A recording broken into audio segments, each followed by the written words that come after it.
ಯಾವತ್ತೂ ಮೆಡಿಸನ್ ಬಾಕ್ಸನ್ನು dining table ಮೇಲೆ ಇಡಬೇಡಿ. ಯಾಕೆ ಅಂತ ಹೇಳಿದ್ರೆ ನಮಗೆ ಗೊತ್ತಿಲ್ಲದ ಹಾಗೆ ಸಬ್ಕಾನ್ಷಿಯಸ್ಲಿ ನಮ್ಮ ಮೈಂಡ್ ಏನನ್ನ ರೆಫರ್ ಮಾಡುತ್ತಂದ್ರೆ medicine is also part of the food ಅಂತ. ಓಕೆ. ಮಿಡಿಲ್ ಕ್ಲಾಸ್ ಅವ್ರ ತರಾನೇ ಉಳಿದಿರ್ತಾರೆ. ಶ್ರೀಮಂತರು ಬೆಳಿತಾನೇ ಇರ್ತಾರೆ. ಗಮನ ಇಟ್ಟು ಕೇಳಿ. ಇನ್ನೊಬ್ಬರ ಸಾಮರ್ಥ್ಯವನ್ನ ನೋಡಿ ಹೆಮ್ಮೆ ಪಡಲಿಕ್ಕಾಗಿಲ್ಲ ಅಂತ ಹೇಳಿದ್ರೆ ನಮ್ಮ ಸಾಮರ್ಥ್ಯದ ಬಗ್ಗೆ ನಾವು ಹೇಗೆ ಹೆಮ್ಮೆ ಪಡ್ಲಿಕ್ಕೆ ಸಾಧ್ಯ ಅಂತ.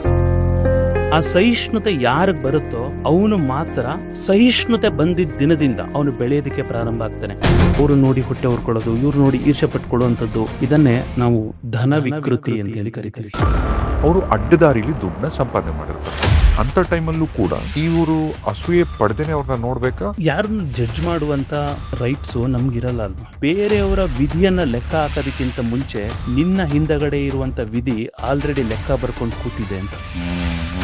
ನೀವು ಬೇರೆಯವರ ಒಪಿನಿಯನ್ಸ್ಗೆ ಎಷ್ಟು ಒಪ್ಪಾಗ್ತೀರಾ ಅನ್ನೋದ್ರ ಮೇಲೆ ನಿಮ್ಮ ಜೀವನದಲ್ಲಿ ನೀವೆಷ್ಟು ಬೆಳಿತೀರಾ ಅಂತ ನಿರ್ಧಾರ ಆಗುತ್ತೆ. ಜೀವನದ ಅತ್ಯಂತ ದೊಡ್ಡ ಕಾಯಿಲೆ ಜನ ಏನಂತಾರೆ, ನನ್ನ ಬಗ್ಗೆ ಏನಂತಾರೆ. ಆಪರ್ಚುನಿಟಿ ಪ್ರತಿಯೊಬ್ಬರಿಗೂ ಬಂದೇ ಬರುತ್ತೆ. Opportunity is not the race, but opportunity it is only an invitation. ಭಗವಂತ ನಮ್ಮನ್ನ ಭೂಮಿ ಕಳಿಸಿರೋದು not to start the race, to finish the race. Financial ಇನ್ಸ್ಟಿಟ್ಯೂಷನ್ಸ್ಗಳಲ್ಲಿ ವೆಲ್ತ್ ಪ್ರಿಸರ್ವೇಷನ್ಗೆ ಇನ್ವೆಸ್ಟ್ ಮಾಡಿಲ್ಲ ಅಂದ್ರೆ ಡೌನ್ ಟೈಮಲ್ಲಿ ಅದೇ ಫಿನಾನ್ಷಿಯಲ್ ಇನ್ಸ್ಟಿಟ್ಯೂಷನ್ಸ್ಗೆ ಸಾಲ ತಗೊಳ್ಳೋಕೆ ಲೈನಲ್ಲಿ ನಿಲ್ಬೇಕಾಗುತ್ತೆ. ನಮ್ಮ ಲೈಫಲ್ಲೂ ಕೆಲವೊಂದು ಜನಗಳಿದ್ದಾರೆ ಕ್ರಿಟಿಕ್ ಮಾಡುವಂಥವ್ರು. ಅವರು ಕೇವಲ 1% ಅಷ್ಟೇ, ಇನ್ನು 99% ನಾನ್ ವೆನಾನಿಮಸ್. ಶಾರುಖ್ ಖಾನ್ ಇಂಟರ್ವ್ಯೂ ಮಾಡಬೇಕಾದ್ರೆ ಒಂದು ಮಾತನ್ನ ಹೇಳ್ತಾರೆ ಅವರು, ನೀವು ಇಷ್ಟೊಂದು ಫೇಮಸ್ ಹೇಗಾದ್ರಿ? ಎಲ್ಲರೂ ಆಪರ್ಚುನಿಟಿ ಸಿಗೋವರೆಗೂ ಮಾತ್ರ ಹಾರ್ಡ್ ವರ್ಕ್ ಮಾಡ್ತಾರೆ, ಆದರೆ ಆಪರ್ಚುನಿಟಿ ಸಿಕ್ಕಿದ ಮೇಲೂ ಹಾರ್ಡ್ ವರ್ಕ್ ಮಾಡೋದು ನಾನೊಬ್ಬ ಮಾತ್ರ ಅಂತ. ಹೆಲ್ತ್ ರಿಸರ್ವ್, ಅವನ ಕ್ಯಾಶ್ ರಿಸರ್ವ್. ಮೂರನೇದು ಅವನ ಸ್ಕಿಲ್ ರಿಸರ್ವ್. ಮನುಷ್ಯ ಪ್ರೈಮ್ ಟೈಮಲ್ಲಿ ಏನ್ ಪ್ರಾಪರ್ ಆಗಿ ಮಾಡಲಿ ಅಂತ ಯೋಚನೆ ಮಾಡಿಲ್ಲ ಅಂದ್ರೆ ಡೌನ್ ಟೈಮಲ್ಲಿ ಏನ್ ಮಾಡ್ಕೊಳ್ಳಿ ಅಂತ ಯೋಚನೆ ಮಾಡ್ತಾನೆ. ಜಾತಕದಲ್ಲಿ ದೋಷ ಇದ್ರೆ ಶಾಸ್ತ್ರಗಳಿಂದ ಸರಿ ಮಾಡ್ಬೋದು. ಹೃದಯ ಮತ್ತೆ ನಡವಳಿಕೆಯಲ್ಲಿ ದೋಷ ಇದ್ರೆ the difference between poor mind set and the wealthy mind set. ಒಬ್ಬ ವೆಲ್ದಿ ಮೈಂಡ್ ಸೆಟ್ ಅವನು ವರ್ಕ್ ಆದ್ರೆ ಮಾತ್ರ ವರ್ಕ್ ಆಗಿದೆ ಅಂತ ಒಪ್ಕೋತಾನೆ. ಒಬ್ಬ ಸ್ಕೇರ್ಸಿಟಿ ಮೈಂಡ್ ಸೆಟ್ ಅವನು ವರ್ಕ್ ಆಗಿಲ್ಲ ಅಂದ್ರೆ ಪವರ್ಫುಲ್ ಆಗಿರುವಂತ ರೀಸನ್ಸ್ಗಳನ್ನ ಕೊಟ್ಬಿಟ್ಟು ವರ್ಕ್ ಆಯ್ತು. ಅವನು ಗೆಲ್ಲಕ್ ಸಾಧ್ಯನೇ ಇಲ್ಲ ಅನ್ನೋ ಒಂದು ಪರಿಸ್ಥಿತಿಯಲ್ಲಿ ಅವನಿದ್ದಾಗ ಕೆಲವೊಂದ್ಸಾರಿ ಇದೇ ತರದ ಏನೋ ಒಂದು ಶಕ್ತಿ ಬಂದು ಕಾಪಾಡ್ಬಿಡುತ್ತೆ. ಇದನ್ನ ಗಮನ ಇಟ್ಟು ಕೇಳಿ.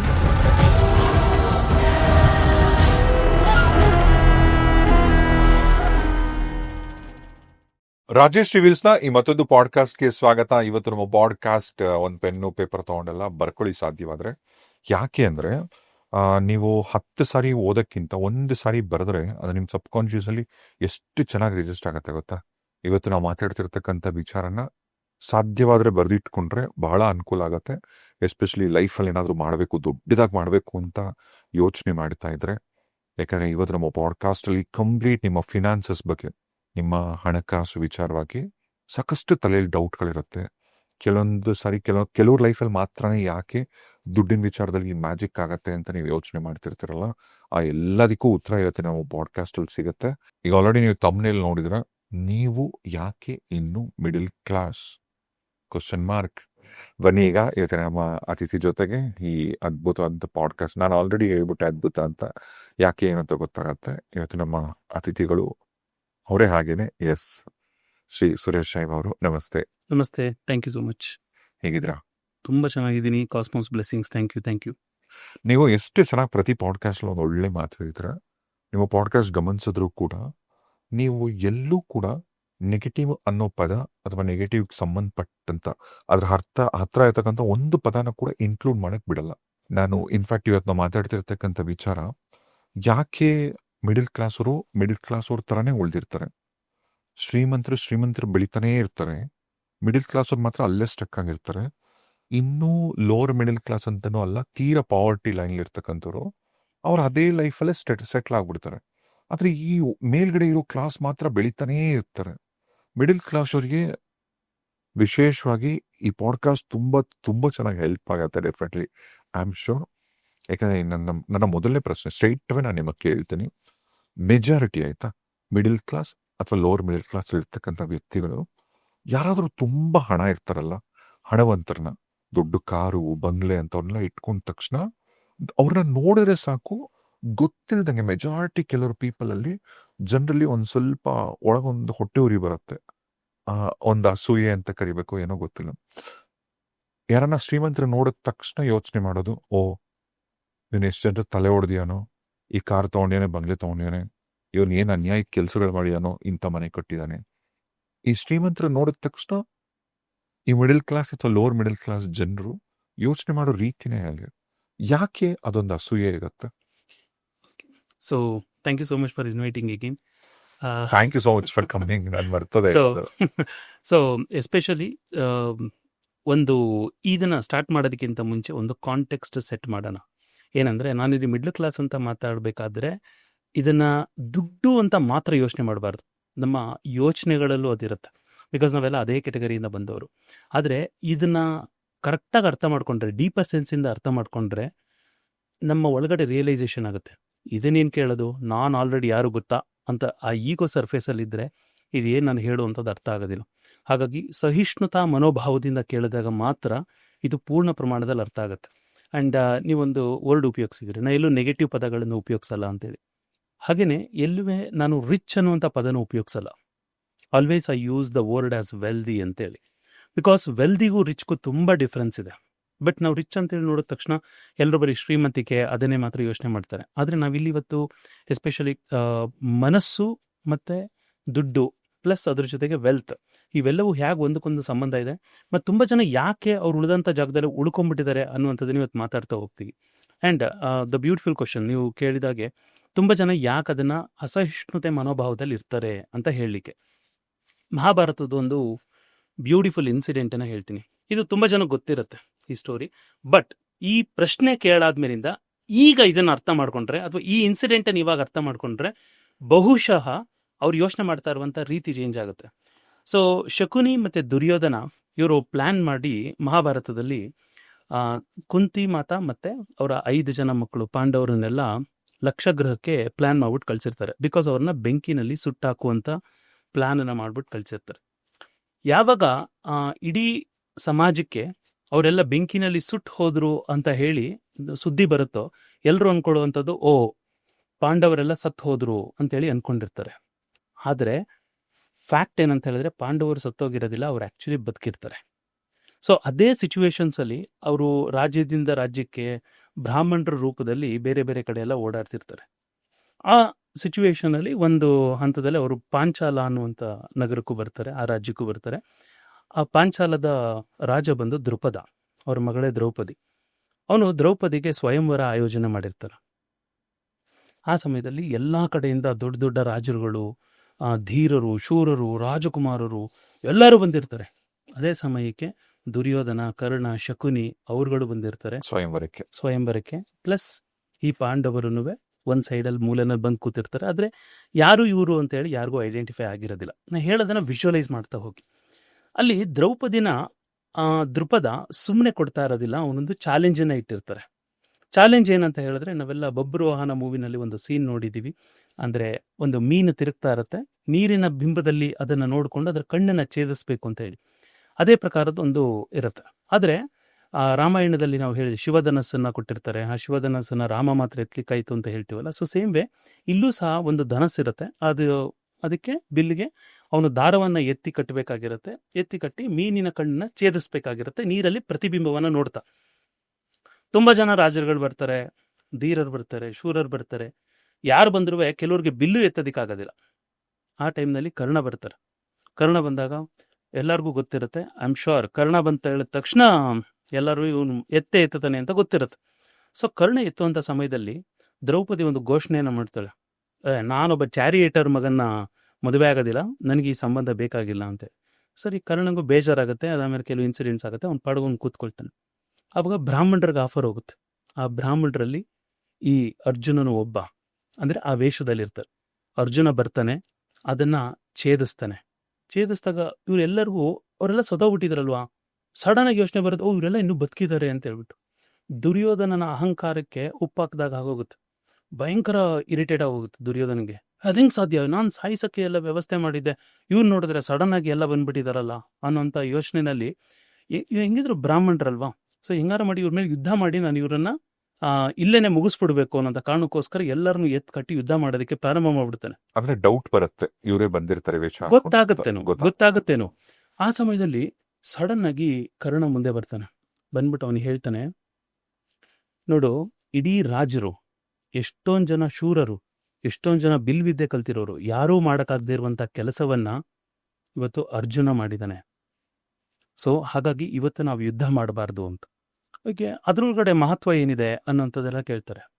ಈಗ ಕರ್ಣ ಒಂದು ಮಾತನ್ನ ಹೇಳ್ತಾರೆ, ಇದನ್ನ ಗಮನ ಇಟ್ಟು ಕೇಳಿ, ನೀವು ಗಂಭೀರವಾಗಿ ಕೇಳಿಸ್ಕೊಂಡ್ರೆ ನಾ ಹೇಳುವಂಥ ಮಾತು 100% ಈ ಪ್ರಶ್ನೆಗೆ ಈ ಇನ್ಸಿಡೆಂಟಿಂದ ಉತ್ತರ ಸಿಗುತ್ತೆ.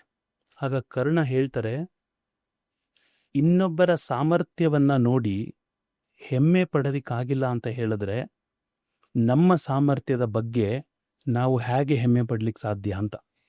ವಾವ್. ವಿಚ್ ಮೀನ್ಸ್, ಈಗ ಇನ್ನೊಬ್ಬರ ಸಾಮರ್ಥ್ಯವನ್ನ ಪ್ರಶಂಸೆ ಮಾಡೋ ಯೋಗ್ಯತೆ ಇಲ್ಲ ಅಂದ್ರೆ ನಮ್ಮ ಸಾಮರ್ಥ್ಯ ಅಥವಾ ನಮ್ಮ ಕಾಂಪಿಟೆನ್ಸಿ, ಕೆಪಾಸಿಟಿ, ಸಕ್ಸಸ್ ಕೂಡ ಆಗ್ಬೋದಾ? ಸಕ್ಸಸ್ ಆಗಿರ್ಬೋದು, ಕಾಂಪಿಟೆನ್ಸಿ ಆಗಿರ್ಬೋದು, ಕೆಪಾಸಿಟಿ ಆಗಿರ್ಬೋದು, ಪೊಟೆನ್ಸಿ ಆಗಿರ್ಬೋದು, ಇವುಗಳನ್ನ ನಾವು ಬೇರೆಯವ್ರದ್ದು ಪ್ರಶಂಸೆ ಮಾಡಿಲ್ಲ ಅಂತ ಹೇಳಿದ್ರೆ, ಅದನ್ನ ಹೊಗಳಿಲ್ಲ ಅಂತ ಹೇಳಿದ್ರೆ, ನಮಗಿರುವಂಥ ಸಾಮರ್ಥ್ಯದ ಬಗ್ಗೆ ಅಥವಾ ನಮಗಿರುವಂಥ ಆ ಕಾಂಪಿಟೆನ್ಸಿ ಬಗ್ಗೆ, ಪೊಟೆನ್ಸಿ ಬಗ್ಗೆ ನಾವು ಹೆಮ್ಮೆ ಪಡೋದಕ್ಕಾಗೋದಿಲ್ಲ ಅಂತ ಹೇಳಿ. ಸೊ ಅರ್ಥ ಏನಂತ ಹೇಳಿದ್ರೆ, ಬೇರೆಯವರು ಮಾಡಿದಂಥ ಶ್ರೇಷ್ಠ ಕೆಲಸಗಳನ್ನ ಒಪ್ಕೊಳ್ಳೋದಿಕ್ಕೆ ರೆಡಿ ಇಲ್ಲ ಅಂದ್ರೆ ನಾವು ಮಾಡಿದಂಥ ಶ್ರೇಷ್ಠ ಕೆಲಸಗಳನ್ನ ನಮ್ಮ ಆತ್ಮನು ಒಪ್ಪೋದಿಲ್ಲ. Which means most of the times ಏನಾಗುತ್ತಂದ್ರೆ, ಭಾಳ ಅಬ್ಸರ್ವ್ ಮಾಡಿ ನೋಡಿ, ಇನ್ನೊಬ್ಬರ ಸಾಮರ್ಥ್ಯವನ್ನು ಒಪ್ಕೊಳ್ಳುವಂಥ ಮನಸ್ಥಿತಿ ಇದೆಯಲ್ಲ, ಅದನ್ನ ಸಹಿಷ್ಣುತೆ ಅಂತ ಕರಿತೀವಿ. ಆ ಸಹಿಷ್ಣುತೆ ಯಾರಿಗೆ ಬರುತ್ತೋ ಅವನು ಮಾತ್ರ, ನಾವು ಮಿಡ್ಲ್ ಕ್ಲಾಸ್ ಅಂತ ಹೇಳಿದ್ರೆ ದುಡ್ಡಿನ ಬಗ್ಗೆ ಮಾತಾಡ್ತಲ್ಲ, ಮನಸ್ಥಿತಿ ಬಗ್ಗೆ ಮಾತಾಡ್ತಾ ಇದ್ದೀವಿ. ಸಹಿಷ್ಣುತೆ ಬಂದಿದ್ದ ದಿನದಿಂದ ಅವನು ಬೆಳೆಯೋದಕ್ಕೆ ಪ್ರಾರಂಭ ಆಗ್ತಾನೆ. ಯಾಕಂದ್ರೆ ಇನ್ನೊಬ್ಬರ ಸಾಮರ್ಥ್ಯವನ್ನ ಒಪ್ಪಿಕೊಳ್ಳದ ಮನಸ್ಸು ಅಥವಾ ಆ ಹೆಮ್ಮೆ ಇರಲ್ವಲ್ಲ, ಅದು ಹೆಮ್ಮೆ ಅಲ್ಲ, ಅಹಂಕಾರ ಆಗಿರುತ್ತೆ ಅವ್ರಿಗೆ. ಬಿಕಾಸ್ ಅಹಂಕಾರ ಅವ್ರನ್ನ ಡ್ರೈವ್ ಮಾಡ್ತಾ ಇರುತ್ತೆ. ಸೊ ಈಗ ಈ ಒಂದು ಕ್ಷಣದಲ್ಲಿ ಮಹಾಭಾರತದ ಸ್ಟೋರಿ ಅನ್ನೋದನ್ನ ಮರ್ತು ಬಿಡೋಣ, ಆಯ್ತಾ? ಅದನ್ನ ಒಂದ್ ಕಡೆ ಸೈಡ್ಗಿಡಿ, ಇದನ್ನ ನಮ್ಮ ಜೀವನಕ್ಕೆ ಅಡಾಪ್ಟ್ ಮಾಡ್ಕೊಂಡ್ಬಿಟ್ಟು ನೋಡೋಣ. ಎಷ್ಟು ಜನಗಳು ಅವರು ಅವ್ರಿಗಿಂತ ಜಾಸ್ತಿ ಅರ್ನ್ ಮಾಡ್ತಿರ್ತಾರಲ್ಲ, ಅವ್ರನ್ನ ನೋಡಿದಾಗ ಒಂದು ಹಾನೆಸ್ಟ್ ಪ್ರಶ್ನೆನ ಅವ್ರನ್ನ ಕೇಳ್ಕೊಳ್ಬೇಕು. ಏನಂತ ಹೇಳಿದ್ರೆ, ಅವರ ಫಸ್ಟ್ ರಿಯಾಕ್ಷನ್ಸ್ಗಳು ಬರುತ್ತಲ್ಲ, ಏನದು? ಡಿಸ್ಕಂಫರ್ಟಾ, ಇನ್ಸ್ಪಿರೇಷನ್? ಡಿಸ್ಕಂಫರ್ಟ್ ಅಂತ ಹೇಳಿದ್ರೇನು? ಅವ್ರ ಒಳಗಡೆಯಿಂದ ಅವನ್ನೆಲ್ಲ ಮಾಡ್ಬಿಡ್ತಾ ಇದ್ದೀನಿ, ಒಂಥರ ಈರ್ಷ್ಯ ಮನೋಭಾವ ಬರುತ್ತೆ. ಇನ್ಸ್ಪಿರೇಷನ್ ಅಂದ್ರೆ ವಾವ್, ವಾಟ್ ಆ magic job he has done, ನಾನು ಅದರಿಂದ ಏನಾದ್ರು ಮಾಡಬೇಕು ಅನ್ನೋಂಥ ಇನ್ಸ್ಪಿರೇಷನ್ ಅಂತ ಇರುತ್ತೆ. ಸೊ ಮೊದಲ ರಿಯಾಕ್ಷನ್ ಏನಾದ್ರೂ ಇರಿಟೇಷನ್ನು, ಜಡ್ಜ್ಮೆಂಟು ಅಥವಾ ಸೈಲೆಂಟ್ ಕ್ರಿಟಿಸಿಸಮ್ ಒಳಗಡೆಯಿಂದನೇ ಏನಾದರೂ ಇತ್ತು ಅಂತ ಹೇಳಿದ್ರೆ, ಡೆಫಿನೆಟ್ಲಿ ಅವರು ಅವರಲ್ಲಿರುವಂಥ ಮನಿಗೆ ರಿಯಾಕ್ಟ್ ಮಾಡ್ತಾ ಇರೋದಿಲ್ಲ, ಅವರು ಅವರ ಜೊತೆಗಿರುವಂಥ ಮನಿ ರಿಲೇಶನ್ಶಿಪ್ ಜೊತೆಗೆ ರಿಯಾಕ್ಟ್ ಮಾಡ್ತಿರ್ತಾರೆ. I repeat the statement. ಯಾವ ಮನುಷ್ಯ ಸಕ್ಸಸ್ಫುಲ್ ಆಗಿರ್ತಾನೆ ಅವನನ್ನ ನೋಡಿ ಇನ್ಸ್ಪೈರ್ ಆಗದೆ ಡಿಸ್ಕಂಫರ್ಟ್ ಮಾಡ್ತಾ ಇದ್ರು ಅಂದ್ರೆ ಅವರು ಅವನ ದುಡ್ಡಿಗೆ ರಿಯಾಕ್ಟ್ ಮಾಡ್ತಾ ಇಲ್ಲ. ಸೈಕಾಲಜಿಕಲ್ ಅರ್ಥ ಮಾಡ್ಕೊಳ್ಳಿ, ಇದು ಇವರ ಜೊತೆಗಿರುವಂತ ಮನಿಯ ರಿಲೇಶನ್ಶಿಪ್ ಜೊತೆಗೆ ಡಿಸ್ಕಂಫರ್ಟ್ನ ಫೀಲ್ ಮಾಡ್ತಾ ಇರ್ತಾರೆ. That is where most of the people ಎಲ್ಲ, ನೀವು ಹೇಳಿದ್ರಲ್ವಾ, ನನಗೆ ವೆಲ್ತ್ ಬೇಕು ವೆಲ್ತ್ ಬೇಕು ವೆಲ್ತ್ ಬೇಕು ಅಂತ ಹೇಳ್ಬಿಟ್ಟು ಆಚೆ ಕಡೆಯಿಂದೆಲ್ಲ ಓಡಾಡ್ತಿರ್ತಾರೆ. ನನಗೆ ದುಡ್ಡು ಬೇಕು ಹಾಗೆ ಹೇಗೆ ಅಂತ ಹೇಳ್ಬಿಟ್ಟು ಹಿಂದಗಡೆ ರೋಡಿಂದೆಲ್ಲ ಫುಲ್ ಅವ್ರನ್ನ ಬೈಕೊಂಡ್ ತಿರ್ಗಾಡ್ತಿರ್ತಾರೆ. ನೀವು ಹೇಳಿದ್ರಲ್ವ ಫಸ್ಟ್ ಸ್ಟೇಟ್ಮೆಂಟು, ಅಂದ್ರೆ ನೋಡಿದಾಗ ಯಾರ್ದೋ ತಲೆ ಹೊಡೆದೇ ಸಂಪಾದನೆ ಮಾಡಿದ್ದಾನೆ. ಯಾಕೆ ಆ ಥರ ಯೋಚನೆ ಮಾಡಬೇಕು? ಎಷ್ಟು ಜನ ನ್ಯಾಯವಾಗಿ ಸಂಪಾದನೆ ಮಾಡಿರೋರಿಲ್ಲ, ಅದನ್ನ ನೋಡಿದ ತಕ್ಷಣ ಇವನು ಯಾರಿಗೋ ಮೋಸನೇ ಮಾಡಿದಾನೆ ಅಂತ ಹೇಳ್ಬಿಟ್ಟು ಯಾಕೆ ಅನ್ಕೊಳ್ತಾರೆ? ಎಲ್ಲ ಬ್ರ್ಯಾಂಡ್ಸ್ಗಳು ಚೀಟ್ ಮಾಡೋರೆ ಅಂತ ಹೇಳ್ಬಿಟ್ಟು ಯಾಕೆ ಅನ್ಕೊಳ್ತಾರೆ? ಎಲ್ಲಿ ತನಕ ಮನುಷ್ಯ ಅದನ್ನ ಅದೇ ಪ್ರಕಾರದಲ್ಲಿ ಉಳಿಸ್ಕೊಂಡ್ಬಿಟ್ಟಿರ್ತಾನಲ್ಲ, ಅಂದ್ರೆ ಅವರು ನೋಡಿ ಹೊಟ್ಟೆ ಹೊರ್ಕೊಳ್ಳೋದು, ಇವ್ರು ನೋಡಿ ಈರ್ಷ್ಯ ಪಟ್ಕೊಳ್ಳುವಂಥದ್ದು, ಇದನ್ನೇ ನಾವು ಧನ ವಿಕೃತಿ ಅಂತೇಳಿ ಕರಿತೀವಿ. ಧನ ವಿಕೃತಿ ವಿಚ್ ಮೀನ್ಸ್ ಆ ವಿಕೃತಿ ಮನೋಭಾವ ಅಂದ್ರೆ ಧನದ ಮೇಲಿರೋದು, ಅಂದ್ರೆ ಆ ಧನದ ವಿಷಯದಲ್ಲಿರುವಂಥದ್ದು. ಸೊ ನೀವು ಇನ್ನೊಬ್ಬರ ಸಕ್ಸಸ್ ಅನ್ನ ಡಿಸ್ರೆಸ್ಪೆಕ್ಟ್ ಮಾಡಿದ ಕ್ಷಣದಲ್ಲೇ ನಿಮ್ಮ ಇನ್ನರ್ ಸಿಸ್ಟಮು ಮೆದುಳಿಂದ ಒಂದು ಸಿಗ್ನಲ್ ಅನ್ನ ಕೊಡುತ್ತೆ, ಈ ಲೆವೆಲ್ ಸೇಫ್ ಅಲ್ಲ ಅಂತ. ಅಂದ್ರೆ ಧನ ವಿಕೃತಿ ಅಂತ ಹೇಳಿದ್ರೆ ಆ ವಿಕೃತಿ ಮನೋಭಾವ ಅದ್ರ ಜೊತೆಗೆ ಇರುವಂಥದ್ದು. ನೋಡಿ, ನೀವು ಇನ್ನೊಬ್ಬರ ಸಕ್ಸಸ್ ಅನ್ನ ಡಿಸ್ರೆಸ್ಪೆಕ್ಟ್ ಮಾಡಿದ ಕ್ಷಣದಲ್ಲಿ ಏನಾಗುತ್ತೆ, ನಿಮ್ಮ ಇನ್ನರ್ ಸಿಸ್ಟಮು ಒಂದು ಸಿಗ್ನಲ್ ಅನ್ನು ಕೊಡುತ್ತೆ, ಆ ವೆಲ್ತ್ ಲೆವೆಲ್ ಸೇಫ್ ಅಲ್ಲ, ನನಗೆ ಅಲ್ಲಿಗೆ ರೀಚ್ ಆಗೋದೇ ತಪ್ಪು, ಅನ್ನುವಂಥ ಲೆವೆಲಲ್ಲಿ ಒಳಗಡೆ ಹೋಗ್ತಾ ಇರುತ್ತೆ. ಅದೊಂಥರ ರಾಂಗ್ ಅಫರ್ಮೇಷನ್ಸ್ ಆಗಿ ಫಾರ್ಮ್ ಆಗ್ತಾನೆ ಇರುತ್ತೆ ಒಳಗಡೆಯಿಂದ. ನೋಡಿ, ಕೆಲವರು ತುಂಬ ಹಾರ್ಡ್ ವರ್ಕ್ ಮಾಡಿದ್ರು ಯಾಕೆ ಅದೇ ಜಾಗದಲ್ಲಿ ಸ್ಟಕ್ ಆಗೋಗಿರ್ತಾರೆ ಅಂತ ಹೇಳಿದ್ರೆ this also one of the reason. Wealthy ಪೀಪಲ್ನ ಯೋಚನೆ ಮಾಡಿ ನೋಡಿ, ಅವ್ರು ಯಾವತ್ತೂ ಇನ್ನೊಬ್ಬರ ಸಕ್ಸಸ್ಸನ್ನು ಅಟ್ಯಾಕ್ ಮಾಡೋದಿಲ್ಲ. ಅವ್ರು ಯಾವಾಗಲೂ ವಿನ್ ವಿನ್ ಸಿಚುವೇಶನ್ನ ಕ್ರಿಯೇಟ್ ಮಾಡ್ತಾರೆ. ಅವ್ರು ಯಾವತ್ತೂ ಕಾಂಪಿಟೇಷನ್ ಅಂತ ಅನ್ಕೊಳ್ಳೋದಿಲ್ಲ. ಅವರು ಕೊಲಾಬ್ರೇಷನ್ ಬಗ್ಗೆ ಯೋಚನೆ ಮಾಡ್ತಾರೆ. ಅವರು ದುಡ್ಡಿನ ಮಾಡಿದವ್ರನ್ನ ನೋಡುವಂಥ ರೀತಿ ಬೇರೆ ಇರುತ್ತೆ. ಅವ್ನು ದುಡ್ಡು ಮಾಡಿದಾನ ಚೆನ್ನಾಗಿ, ಅಥವಾ ಅವ್ನು ತುಂಬ ಚೆನ್ನಾಗಿ ಬೆಳೆದಿದ್ದಾನ, ಅವ್ನ ಜೊತೆ ನಾನು ಹೆಂಗೆ ಕೊಲಾಬ್ರೇಟ್ ಆಗಲಿ, ಅವ್ನಿಗೂ ಪ್ರಾಫಿಟ್ ಹೇಗೆ ಮಾಡ್ಕೊಳ್ಳಿ, ನಾನು ಪ್ರಾಫಿಟ್ ಹೇಗೆ ಮಾಡಲಿ, ಆ ಥರ ಬಿಸ್ನೆಸ್ ಪ್ರಪೋಸಲ್ಸ್ಗಳು ಅವರಿಬ್ಬರ ನಡುವೆ ನಡೆಯುತ್ತೆ ಹೊರತು ಅವನು ಹೇಗಾದ್ರೂ ಮುಗಿಸ್ಬೇಕಲ್ಲ ಅವನ್ನ ಅಂತ ಅವ್ರ ಯೋಚನೆಗಳು ಬರೋದಿಲ್ಲ. ನಾ ಹೇಳ್ತಾ ಇರೋದು ತುಂಬ ಕೆಟ್ಟ 1% ಆ ಥರ ಜನಗಳಿರ್ಬೋದು, ಗೊತ್ತಿಲ್ಲ. ಆದರೆ 99% ಆಫ್ ದ ಜನಗಳು ಯಾರೆಲ್ಲ ವೆಲ್ದಿ ಮೈಂಡ್ಸೆಟ್ ಅವ್ರು ಇರ್ತಾರೆ, ಅವ್ರು ಇದೇ ಪ್ರಕಾರ ಯೋಚನೆ ಮಾಡ್ತಾರೆ. ಇಂಥವ್ರನ್ನೇ ನಾವು ಧನ ಸಂಸ್ಕೃತಿ ಅಂತೇಳಿ ಕರಿತೀವಿ. ವಿಚ್ ಮೀನ್ಸ್ ನೋಡಿ, ಇದು ಎರಡರಲ್ಲೂ ಒಂದು ಧನ ವಿಕೃತಿ, ಅವನು ದುಡ್ಡಿನ ಜೊತೆಗೆ ಹಿಂಗೆ ಬಿಹೇವ್ ಮಾಡ್ತಾ ಇದ್ದಾನೆ, ಧನ ವಿಕೃತಿ ಆಯ್ತದ. ಧನ ಸಂಸ್ಕೃತಿ, ಅವನು ದುಡ್ಡಿನ ಜೊತೆಗೆ ಯಾವ ಥರ ಸಂಸ್ಕಾರದಿಂದ ನಡ್ಕೊಳ್ತಾ ಇದ್ದಾನೆ, ದಟ್ ಕಮ್ಸ್ ಟು ಧನ ಸಂಸ್ಕೃತಿ ಆಯಿತು. ನಾವು ತುಂಬ ಸಣ್ಣವ್ರು ಇರಬೇಕಾದ್ರೆ, ಅಂದರೆ ಹೈಸ್ಕೂಲೆಲ್ಲ ಓದಬೇಕಾದ್ರೆ ಒಬ್ಬರು ಮಾಸ್ಟರ್ ಇದ್ರು. ಅವ್ರು ಹೇಳೋರು ಯಾವಾಗಲೂ ಹೆಲ್ದಿ ಕಾಂಪಿಟೇಷನ್ ಇರಬೇಕು ಮನುಷ್ಯನಿಗೆ. ಹೆಲ್ದಿ ಕಾಂಪಿಟೇಷನ್ ಅನ್ನೋದು ಯಾವ ಥರ ಬ್ಯೂಟಿಫುಲ್ಲಾಗಿ ನರೇಟ್ ಮಾಡೋರು ಅವರು ಅಂತ ಹೇಳಿದ್ರೆ, ನಿನ್ನ ಫ್ರೆಂಡ್ ಒಬ್ಬ ತುಂಬ ಚೆನ್ನಾಗಿ ಓದ್ತಾ ಇದ್ದಾನೆ ಅಂತ ಹೇಳಿದ್ರೆ ಅವನ ಹತ್ರ ನೋಟ್ಸ್ ಇಸ್ಕೊಂಡು ನೀನು ಆ ನೋಟ್ಸ್ನ ಬರ್ಕೋಬೇಕೋ ಹೊರತು ಅವ್ನು ಇಲ್ಲದೇ ಇದ್ದಾಗ ಅವ್ನ ನೋಟ್ಸ್ನ ಅರ್ಧಾಕ್ಬಿಡ್ಬಾರ್ದು ಅಂತ. ಎಷ್ಟೊಳ್ಳೆ ಎಕ್ಸಾಂಪಲ್ ಇದು ಅಲ್ವಾ? ಒಳ್ಳೆ ಎಕ್ಸಾಂಪಲ್ ಇದು. ಸೊ ವಿಚ್ ಮೀನ್ಸ್ ಈಗ ಯಾರೋ ಒಬ್ಬ ಬೆಳೀತಾ ಇದ್ದಾನೆ ಅಂತ ಹೇಳಿದ್ರೆ ಅವನಿಂದೇನೋ ನಾವು ಕಲಿಯೋದಕ್ಕಿರುತ್ತೆ, ಇನ್ಸ್ಪೈರ್ ಆಗ್ಲಿಕ್ಕಿರುತ್ತೆ. ಅವ್ನು ಬೆಳೆದ ಅಲ್ವಾ, ಅವ್ನು ಹೆಂಗೆ ನಾನು ಲೋಕಾಯುಕ್ತಕ್ಕೆ ಇಟ್ಕೊಡ್ಲಿ, ಅವನು ಬೆಳೆದ ಅಲ್ವಾ, ಅವ್ನಿಗೆ ಹೆಂಗೆ ನಾನು IT ರೈಡ್ ಮಾಡಿಸ್ಲಿ, ಅವ್ನು ಬೆಳೆದ ಅಲ್ವಾ, ಅವ್ನಿಗೆ ಹೆಂಗೆ ನಾನು ಮಟ್ಟ ಹಾಕ್ಲಿ, ಅವ್ನು ಈಗೋ ಹೆಂಗ್ ತಣ್ಣಂಗ್ ಮಾಡ್ಲಿ, ನಾನು ಬರೀ ಇದೇ ತರ ಯೋಚನೆಗಳಿದ್ರು ಅಂತ ಹೇಳಿದ್ರೆ ಕರೆಕ್ಟ್ ಆಯ್ತು. ಸೊ ಅಥವಾ ಅವ್ರಿಗೇನೋ ಕೆಟ್ಟದಾಗ್ಲಿ ಮಾಡಿಸ್ಬಿಡೋಣ. ಆದ್ರೂ ಇನ್ನು ಕೆಲವು ಕೆಟಗರಿ ಅವರು ಅಂತೂ ಇರ್ತಾರೆ, ಕಾಲು ಮಣ್ಣೆತ್ಕೋ. ಸೊ ಆ ತರದವ್ರು ಮೊಳೆ ತಗೋ, ಬೊಂಬೆ ತಗೊಂಡು ತಗ್ಲಾಕೋ. ಸಿ ಅಲ್ಟಿಮೇಟ್ಲಿ ಏನಂದ್ರೆ, ಈಗ ನಾನು ಹೇಳೋದು ನನ್ನ ಸೆಷನ್ಸ್ಗಳಲ್ಲೂ ಇದೊಂದು ಆಕ್ಟಿವಿಟಿ ಮಾಡಿಸ್ತಾ ಇರ್ತೀನಿ. ಅಂದರೆ ನಿಮ್ಮ ಜೊತೆಗೆ ರಿಲೇಷನ್ಶಿಪ್ ಹೇಗಿದೆ ದುಡ್ಡಲ್ಲಿ ಅಂತೇಳಿ sureshshaiva.com/tools ಅನ್ನೋಂಥ ಒಂದು ವೆಬ್ಸೈಟ್ ಇದೆ. ಅಲ್ಲೋದ್ರು ಇದೊಂದು ಫಾರ್ಮೇಟ್ ಸಿಗುತ್ತೆ, ಅದ್ರೊಳಗಡೆ ಮಾಡ್ಬೋದು ಅವರು. ಟೂಲ್ಸ್ ಒಳಗಡೆ ಆ ಸೆಕ್ಷನಲ್ಲಿ ಫಾರ್ಮೇಟ್ ಇದೆ, ಅದನ್ನು ಡೌನ್ಲೋಡ್ ಮಾಡ್ಕೋಬೋದು. sureshshaiva.com/tools ಅದರಲ್ಲಿ. ಅಲ್ಲೇನಂದರೆ ಅವರು ಮಾಡ್ತಾ ಕ್ವಶನ್ಗಳು ಕೇಳ್ಕೋಬೇಕು ಅವರಷ್ಟೇನೆ. ಆ ಫಾರ್ಮೇಟ್ ತುಂಬ ಫಾರ್ಮೇಟ್ಸ್ ಇದೆ ಅದರಲ್ಲಿ. ಏನಂದರೆ, ನಾನು ಧನ ವಿಕೃತಿಗೆ ಸೇರಿದ್ದೀನ, ಧನ ಸಂಸ್ಕೃತಿಗೆ ಸೇರಿದ್ದೀನ ಅಂತ. ಸೊ ಇದನ್ನ ಅವ್ರಿಗೆ ಅರ್ಥ ಆಗೋಗುತ್ತೆ. ನಾನು ಯಾವ ಕ್ಯಾಟಗರಿನಲ್ಲಿದ್ದೀನಿ. ಇನ್ ಕೇಸ್ ಏನಾದ್ರು ಆ ಪ್ರಶ್ನೆಗಳ ಉತ್ತರಗಳು ಧನ ವಿಕೃತಿಗೆ ಲೀಡ್ ಮಾಡ್ತಾ ಇದ್ರೆ, it's a high time to get realization and so come toward success. ಯಾರೆಲ್ಲ ಆಲ್ರೆಡಿ ಸಕ್ಸಸ್ಫುಲ್ ಆಗಿದ್ದಾರೆ ಅವರನ್ನು ನೋಡಿ ಇನ್ಸ್ಪೈರ್ ಆಗಬೇಕು ಹೊರತು ಅವರನ್ನು ನೋಡಿ ಡಿಸ್ಕಂಫರ್ಟ್ ಆಗಬಾರ್ದು. ಅದನ್ನೇ ನಾನು ಹೇಳಿದ್ದು, ಧನ ವಿಕೃತಿ ಮತ್ತು ಧನ ಸಂಸ್ಕೃತಿ ಇದೇ ಕಾರಣಕ್ಕೆ ಯಾಕೊಬ್ಬ ಮನುಷ್ಯ ಅಲ್ಲೇ ಸ್ಟಕ್ ಆಗಿ ನಿಂತ್ಕೊಂಡಿರ್ತಾನೆ ಅನ್ನೋದಕ್ಕೆ ಕಾರಣ. ವಾವ್. ಈಗ ಒಬ್ಬ ವ್ಯಕ್ತಿ ನಿಜವಾಗ್ಲೂ ನಿಯತ್ತಿಂದ ದುಡಿತಾ ಇದ್ದು ಅವನು ರಾತ್ರೋರಾತ್ರಿ ಶ್ರೀಮಂತ ಆಗಿದ್ದಾಗ ಆತನ ಮೇಲೆ ನೀವು ಹೊಟ್ಟೆವ್ರಿ ಪಡೋದು, ಅಸೂಯೆ ಪಡೋದು ನನ್ನ ಪ್ರಕಾರ ಅದು ತಪ್ಪು. ಇನ್ನೊಂದು ಕ್ಯಾಟಗರಿ ಇರ್ತಾರೆ, ಅವರು ಅಡ್ಡದಾರಿಲಿ ದುಡ್ಡನ್ನ ಸಂಪಾದನೆ ಮಾಡಿರ್ತಾರೆ. ಅಂಥ ಟೈಮಲ್ಲೂ ಕೂಡ ಇವರು ಅಸೂಯೆ ಪಡೆದೇನೆ ಅವ್ರನ್ನ ನೋಡ್ಬೇಕಾ, ಅಥವಾ ಅವ್ರಿಗೆ ಒಳ್ಳೇದಾಗ್ಲಿ ಏನೋ ಅಡ್ಡದಾರಿಲಿ ಮಾಡ್ತಾರೆ ಅಂತ ಯಾರನ್ನು ಜಡ್ಜ್ ಮಾಡುವಂಥ ರೈಟ್ಸು ನಮಗಿರಲ್ಲ ಅಲ್ವಾ? ಈಗ ನಾನೊಬ್ಬ ಗುರುವಾಗಿ, ಈಗ ನನ್ನ ಸ್ಟೂಡೆಂಟ್ಸ್ಗಳು ಸಾವಿರಾರು ಜನ ಸ್ಟೂಡೆಂಟ್ಸ್ಗಳಿದ್ದಾರೆ, ಎವ್ರಿ ವೀಕ್ ಜಾಯ್ನ್ ಆಗೋರು ನಮ್ಮ ಸೆಷನ್ಸ್ಗಳಿಗೆ. ಅವ್ರಗಳಿಗೆಲ್ಲ ಬಂದಾಗ ಅವ್ರಿಗೆ ನಾನು ಸರಿ ದಾರಿ ತೋರಿಸ್ಬೇಕು ಅಂತ ಹೇಳಿದಾಗ ತುಂಬ ಟೈಮ್ ಬೈತಾ ಇರ್ತೀನಿ, ಎಲ್ಲಿ ಇನ್ವೆಸ್ಟ್ ಮಾಡಬೇಕು, ಎಲ್ಲಿ ಇನ್ವೆಸ್ಟ್ ಮಾಡಬಾರ್ದು ಅನ್ನೋಂಥದ್ದು ಹೇಳ್ತಾ ಇರ್ತೀನಿ. ಅಲ್ಟಿಮೇಟ್ಲಿ ನಮ್ಮ ಇಂಟೆಂಟು ಮ್ಯಾಟ್ರ್ ಆಗಿರುತ್ತೆ ಯಾವಾಗಲೂ. ಈಗ ನಾವು ಯಾರನ್ನೇ ನೋಡಿದಾಗ ಅವ್ರ ಬಗ್ಗೆ ಯಾವ ರೀತಿ ಭಾವನೆಯಿಂದ ನಾವು ವ್ಯಕ್ತಪಡಿಸ್ತಾ ಇರ್ತೀವಿ, ಯಾವ ಭಾವನೆ ಇಟ್ಕೊಂಡಿರ್ತೀವಿ ಅನ್ನೋದು ತುಂಬ ಮ್ಯಾಟ್ರ್ ಆಗುತ್ತೆ. ಯಾರೆಲ್ಲ ಲೋವರ್ ಲೆವೆಲಲ್ಲಿ ಥಿಂಕ್ ಮಾಡ್ತಿರ್ತಾರಲ್ಲ, ಹೇಗೆ ಅವನ್ನ ಕೆಳಗೆ ತಳ್ಳಿ ಅನ್ನುವಂಥದ್ದು ಯೋಚನೆ ಮಾಡ್ತಿರ್ತಾರಲ್ಲ, there is a saying, okay, it's a very beautiful thing.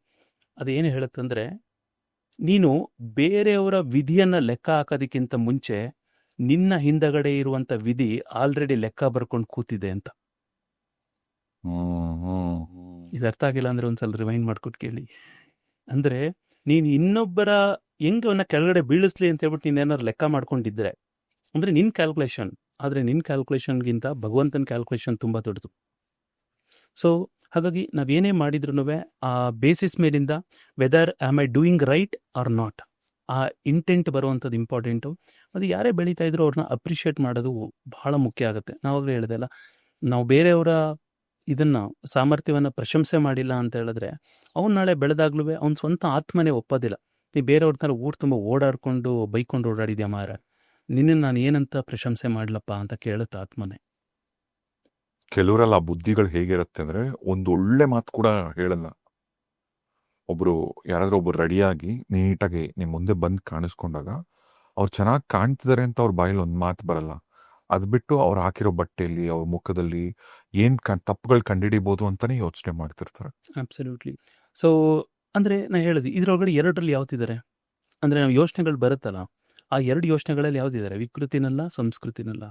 ಇದು ಅವರ ಕ್ಯಾರೆಕ್ಟರ್ನ ಡಿಫೈನ್ ಮಾಡಿಬಿಡುತ್ತೆ. ಸೊ ಈಗ ನಿಮ್ ವೆಬ್ಸೈಟಿಗೆ ಹೋಗಿ ಆ ಟೆಸ್ಟ್ ತಗೊಬೋದು.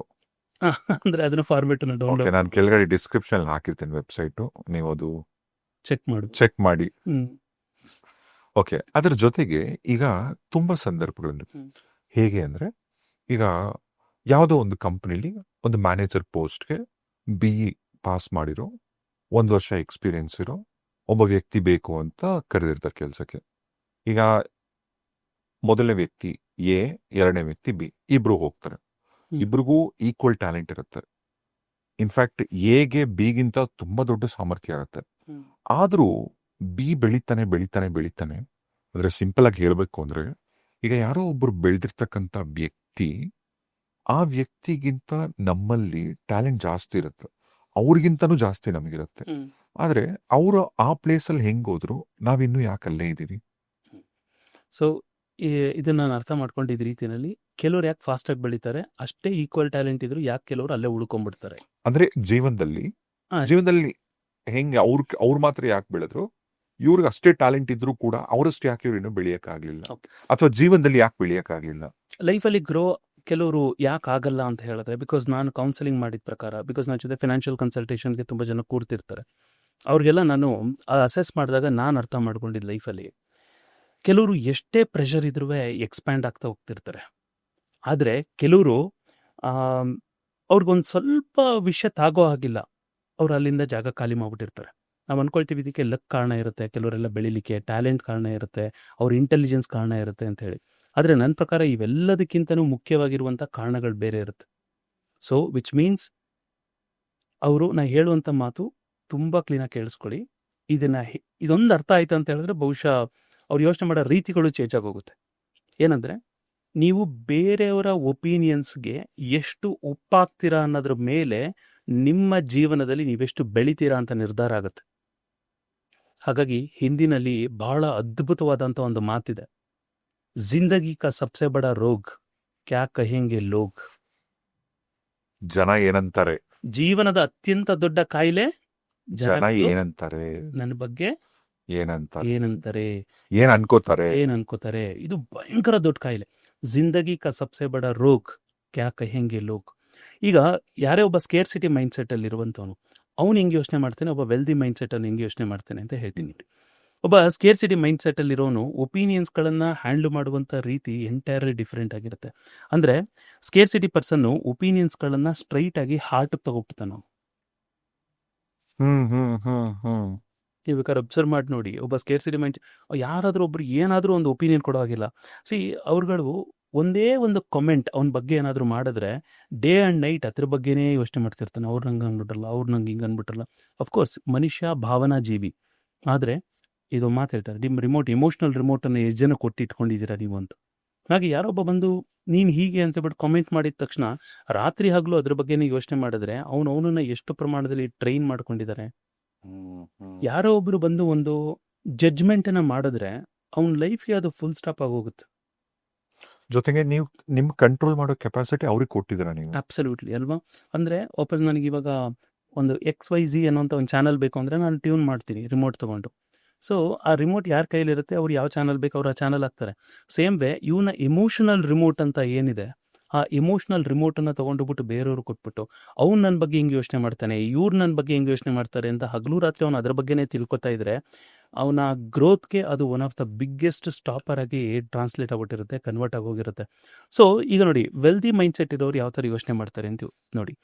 ವೆಲ್ದಿ ಮೈಂಡ್ಸೆಟ್ ಇರೋರು ಯಾವತ್ತೂ ಯಾರಾದರೂ ಬಂದು ಅವರ ಒಪಿನಿಯನ್ಸ್ಗಳನ್ನು ಹೇಳಿದಾಗ ಅವ್ರು ಯಾವತ್ತೂ ಹಾರ್ಟ್ಗೂ ತೊಗೊಳ್ಳೋದಿಲ್ಲ, ಮೈಂಡ್ಗೂ ತೊಗೊಳ್ಳೋದಿಲ್ಲ. ಅದೇನಾದ್ರೂ ಪಾಸಿಟಿವ್ ಆದ್ರೂ ಅದು ಯಾವ್ದಾದ್ರು ಇರ್ಲಿ, ಅವ್ರು ಅದನ್ನ ಪರ್ಸನಲ್ ಆಗಿ ತಗೊಳ್ಳೋದಿಲ್ಲ. ಈಗ ಒಂದು ಬಿಸ್ನೆಸ್ ಮಾಡ್ತಾ ಇರ್ತಾನೆ ಒಬ್ಬ ಅಂತ ಇಟ್ಕೊಳ್ಳೋಣ, ಯಾರೋ ಬಂದು ನಿಮ್ಮ ಪ್ರಾಡಕ್ಟ್ ಚೆನ್ನಾಗಿಲ್ಲ ಅಂತ ಹೇಳ್ದ ಅಂತ ಇಟ್ಕೊಳ್ಳಿ, ಅವನು ಅದನ್ನ ಪರ್ಸನಲ್ ಆಗಿ ತಗೊಳ್ಳಲ್ಲ, ಅವನು ಪ್ರಾಡಕ್ಟ್ ಮೇಲೆ ವರ್ಕ್ ಮಾಡೋಕೆ ಸ್ಟಾರ್ಟ್ ಮಾಡ್ತಾನೆ. ಬಟ್ ಒಬ್ಬ ಸ್ಕೇರ್ಸಿಟಿ, ಅಯ್ಯೋ ಓ ನನಗಿಂತ ಮಾತನ್ನ ನಾನು ಯಾರು, ನನಗಿಂತ ಮಾತು ಹೇಳ್ಬಿಟ್ಟ ಅಂತ ಹೇಳ್ಬಿಟ್ಟು ಅದು ಅವನು ನಾನ್ ಕಂಡಿಡಿದಿರೋ ಪ್ರಾಡಕ್ಟ್ ಮೇಲೆ ಅದ್ರ ಮೇಲೆ ಅವನು ಅಲ್ಲಿಂದನೇ ಅವನತಿ start. So that's why I am saying, ಯಾವಾಗ ಒಬ್ಬ ವೆಲ್ದಿ ಮೈಂಡ್ಸೆಟ್ ಆಗಿ ಬೆಳೆಸ್ಕೋಬೇಕು ಅಂತಿತ್ತು ಅಂತ ಹೇಳಿದ್ರೆ, ಜನಗಳ ಒಪಿನಿಯನ್ ಅನ್ನ, ಫೀಡ್ಬ್ಯಾಕ್ ಬೇರೆ, ಒಪಿನಿಯನ್ ಬೇರೆ, ಎರಡು ಡಿಫರೆನ್ಸ್ ಇದೆ. ಅದರಲ್ಲೂ ಎರಡು ಥರ ಇರುತ್ತೆ. ಒಂದು ಕನ್ಸ್ಟ್ರಕ್ಟಿವ್ ಫೀಡ್ಬ್ಯಾಕ್, ಇನ್ನೊಂದು ಡಿಸ್ಟ್ರಕ್ಟಿವ್ ಫೀಡ್ಬ್ಯಾಕ್. ಹೇಗಂದ್ರೆ ನಿಮ್ಗೆ ಹೆಂಗಾದ್ರೂ ಮಾಡಿ ನೋವು ಮಾಡಲೇಬೇಕು ಅಂತ ಕೊಡೋ ಫೀಡ್ಬ್ಯಾಕ್ ಬೇರೆ, ಡಿಸ್ಟ್ರಕ್ಟಿವ್ ಫೀಡ್ಬ್ಯಾಕ್ ಅದು. Destructive feedback. ನಿಮ್ಗೆ ಹರ್ಟ್ ಮಾಡಬೇಕು ಅನ್ನೋ ಇಂಟೆಂಟು, ಆದರೆ ನಿಮಗೆ ಕನ್ಸ್ಟ್ರಕ್ಟಿವ್ ಫೀಡ್ಬ್ಯಾಕ್ ಬೇರೆ, ಅಂದರೆ ನಿಮ್ಮ ಲೈಫ್ ಚೆನ್ನಾಗಿರಲಿ, ನೀವು ಉದ್ಧಾರ ಆಗಲಿ. ಈಗ ನಮ್ಮ ಕ್ಲಾಸಲ್ಲಿ ನಾನು ತುಂಬ ಟೈಮ್ ಹೇಳ್ತಾ ಇರ್ತೀನಿ, ಅಂದರೆ ನೀವು ಎಲ್ಲಿ ಇನ್ವೆಸ್ಟ್ ಮಾಡಬೇಕು, ಎಲ್ಲಿ ಇನ್ವೆಸ್ಟ್ ಮಾಡಬಾರ್ದು ಅಂತ. ತುಂಬ ಜನರ ಜೊತೆ 1-to-1 ಕೂತ್ಕೊಂಡಾಗ್ಲೂ ಅವ್ರು ನನಗಿಂತ ದೊಡ್ಡವರ ಚಿಕ್ಕವರ ಐ ಡೋಂಟ್ ಕೇರ್. ಸೊ ಅವ್ರು ಬಂದಾಗ ನಮ್ಮ ಕ್ಲಾಸಲ್ಲಿ ಅದನ್ನೇ ಹೇಳ್ತಿರ್ತಾರೆ, 7 ಗಂಟೆ ಕ್ಲಾಸ್ ಸ್ಟಾರ್ಟ್ ಆಯ್ತು ಅಂತ ಹೇಳಿದ್ರೆ 7 ಬರೀ ಬೈಸ್ಕೊಳ್ಳೋದೇ ಇರುತ್ತೆ ಅಂತ. ಅಲ್ಲ, ಇದು 1-to-1 ಅಂದ್ರೆ ಫಿನಾನ್ಷಿಯಲ್ ಕನ್ಸಲ್ಟೇಷನ್, ಫಿನಾನ್ಷಿಯಲ್ ಕನ್ಸಲ್ಟೇಷನಲ್ಲೂ, ಇನ್ಕ್ಲೂಡಿಂಗ್ ನನ್ನ ರೆಗ್ಯುಲರ್ ಸೆಷನ್ಸ್ಗಳಲ್ಲೂ. ಆ ಸಮಯದಲ್ಲೂ ಜನಗಳೆಲ್ಲ ಬಂದಾಗ ಅವ್ರಿಗೆ ಅದೇ ಇರುತ್ತೆ ಮೇಯ್ನಾಗಿ.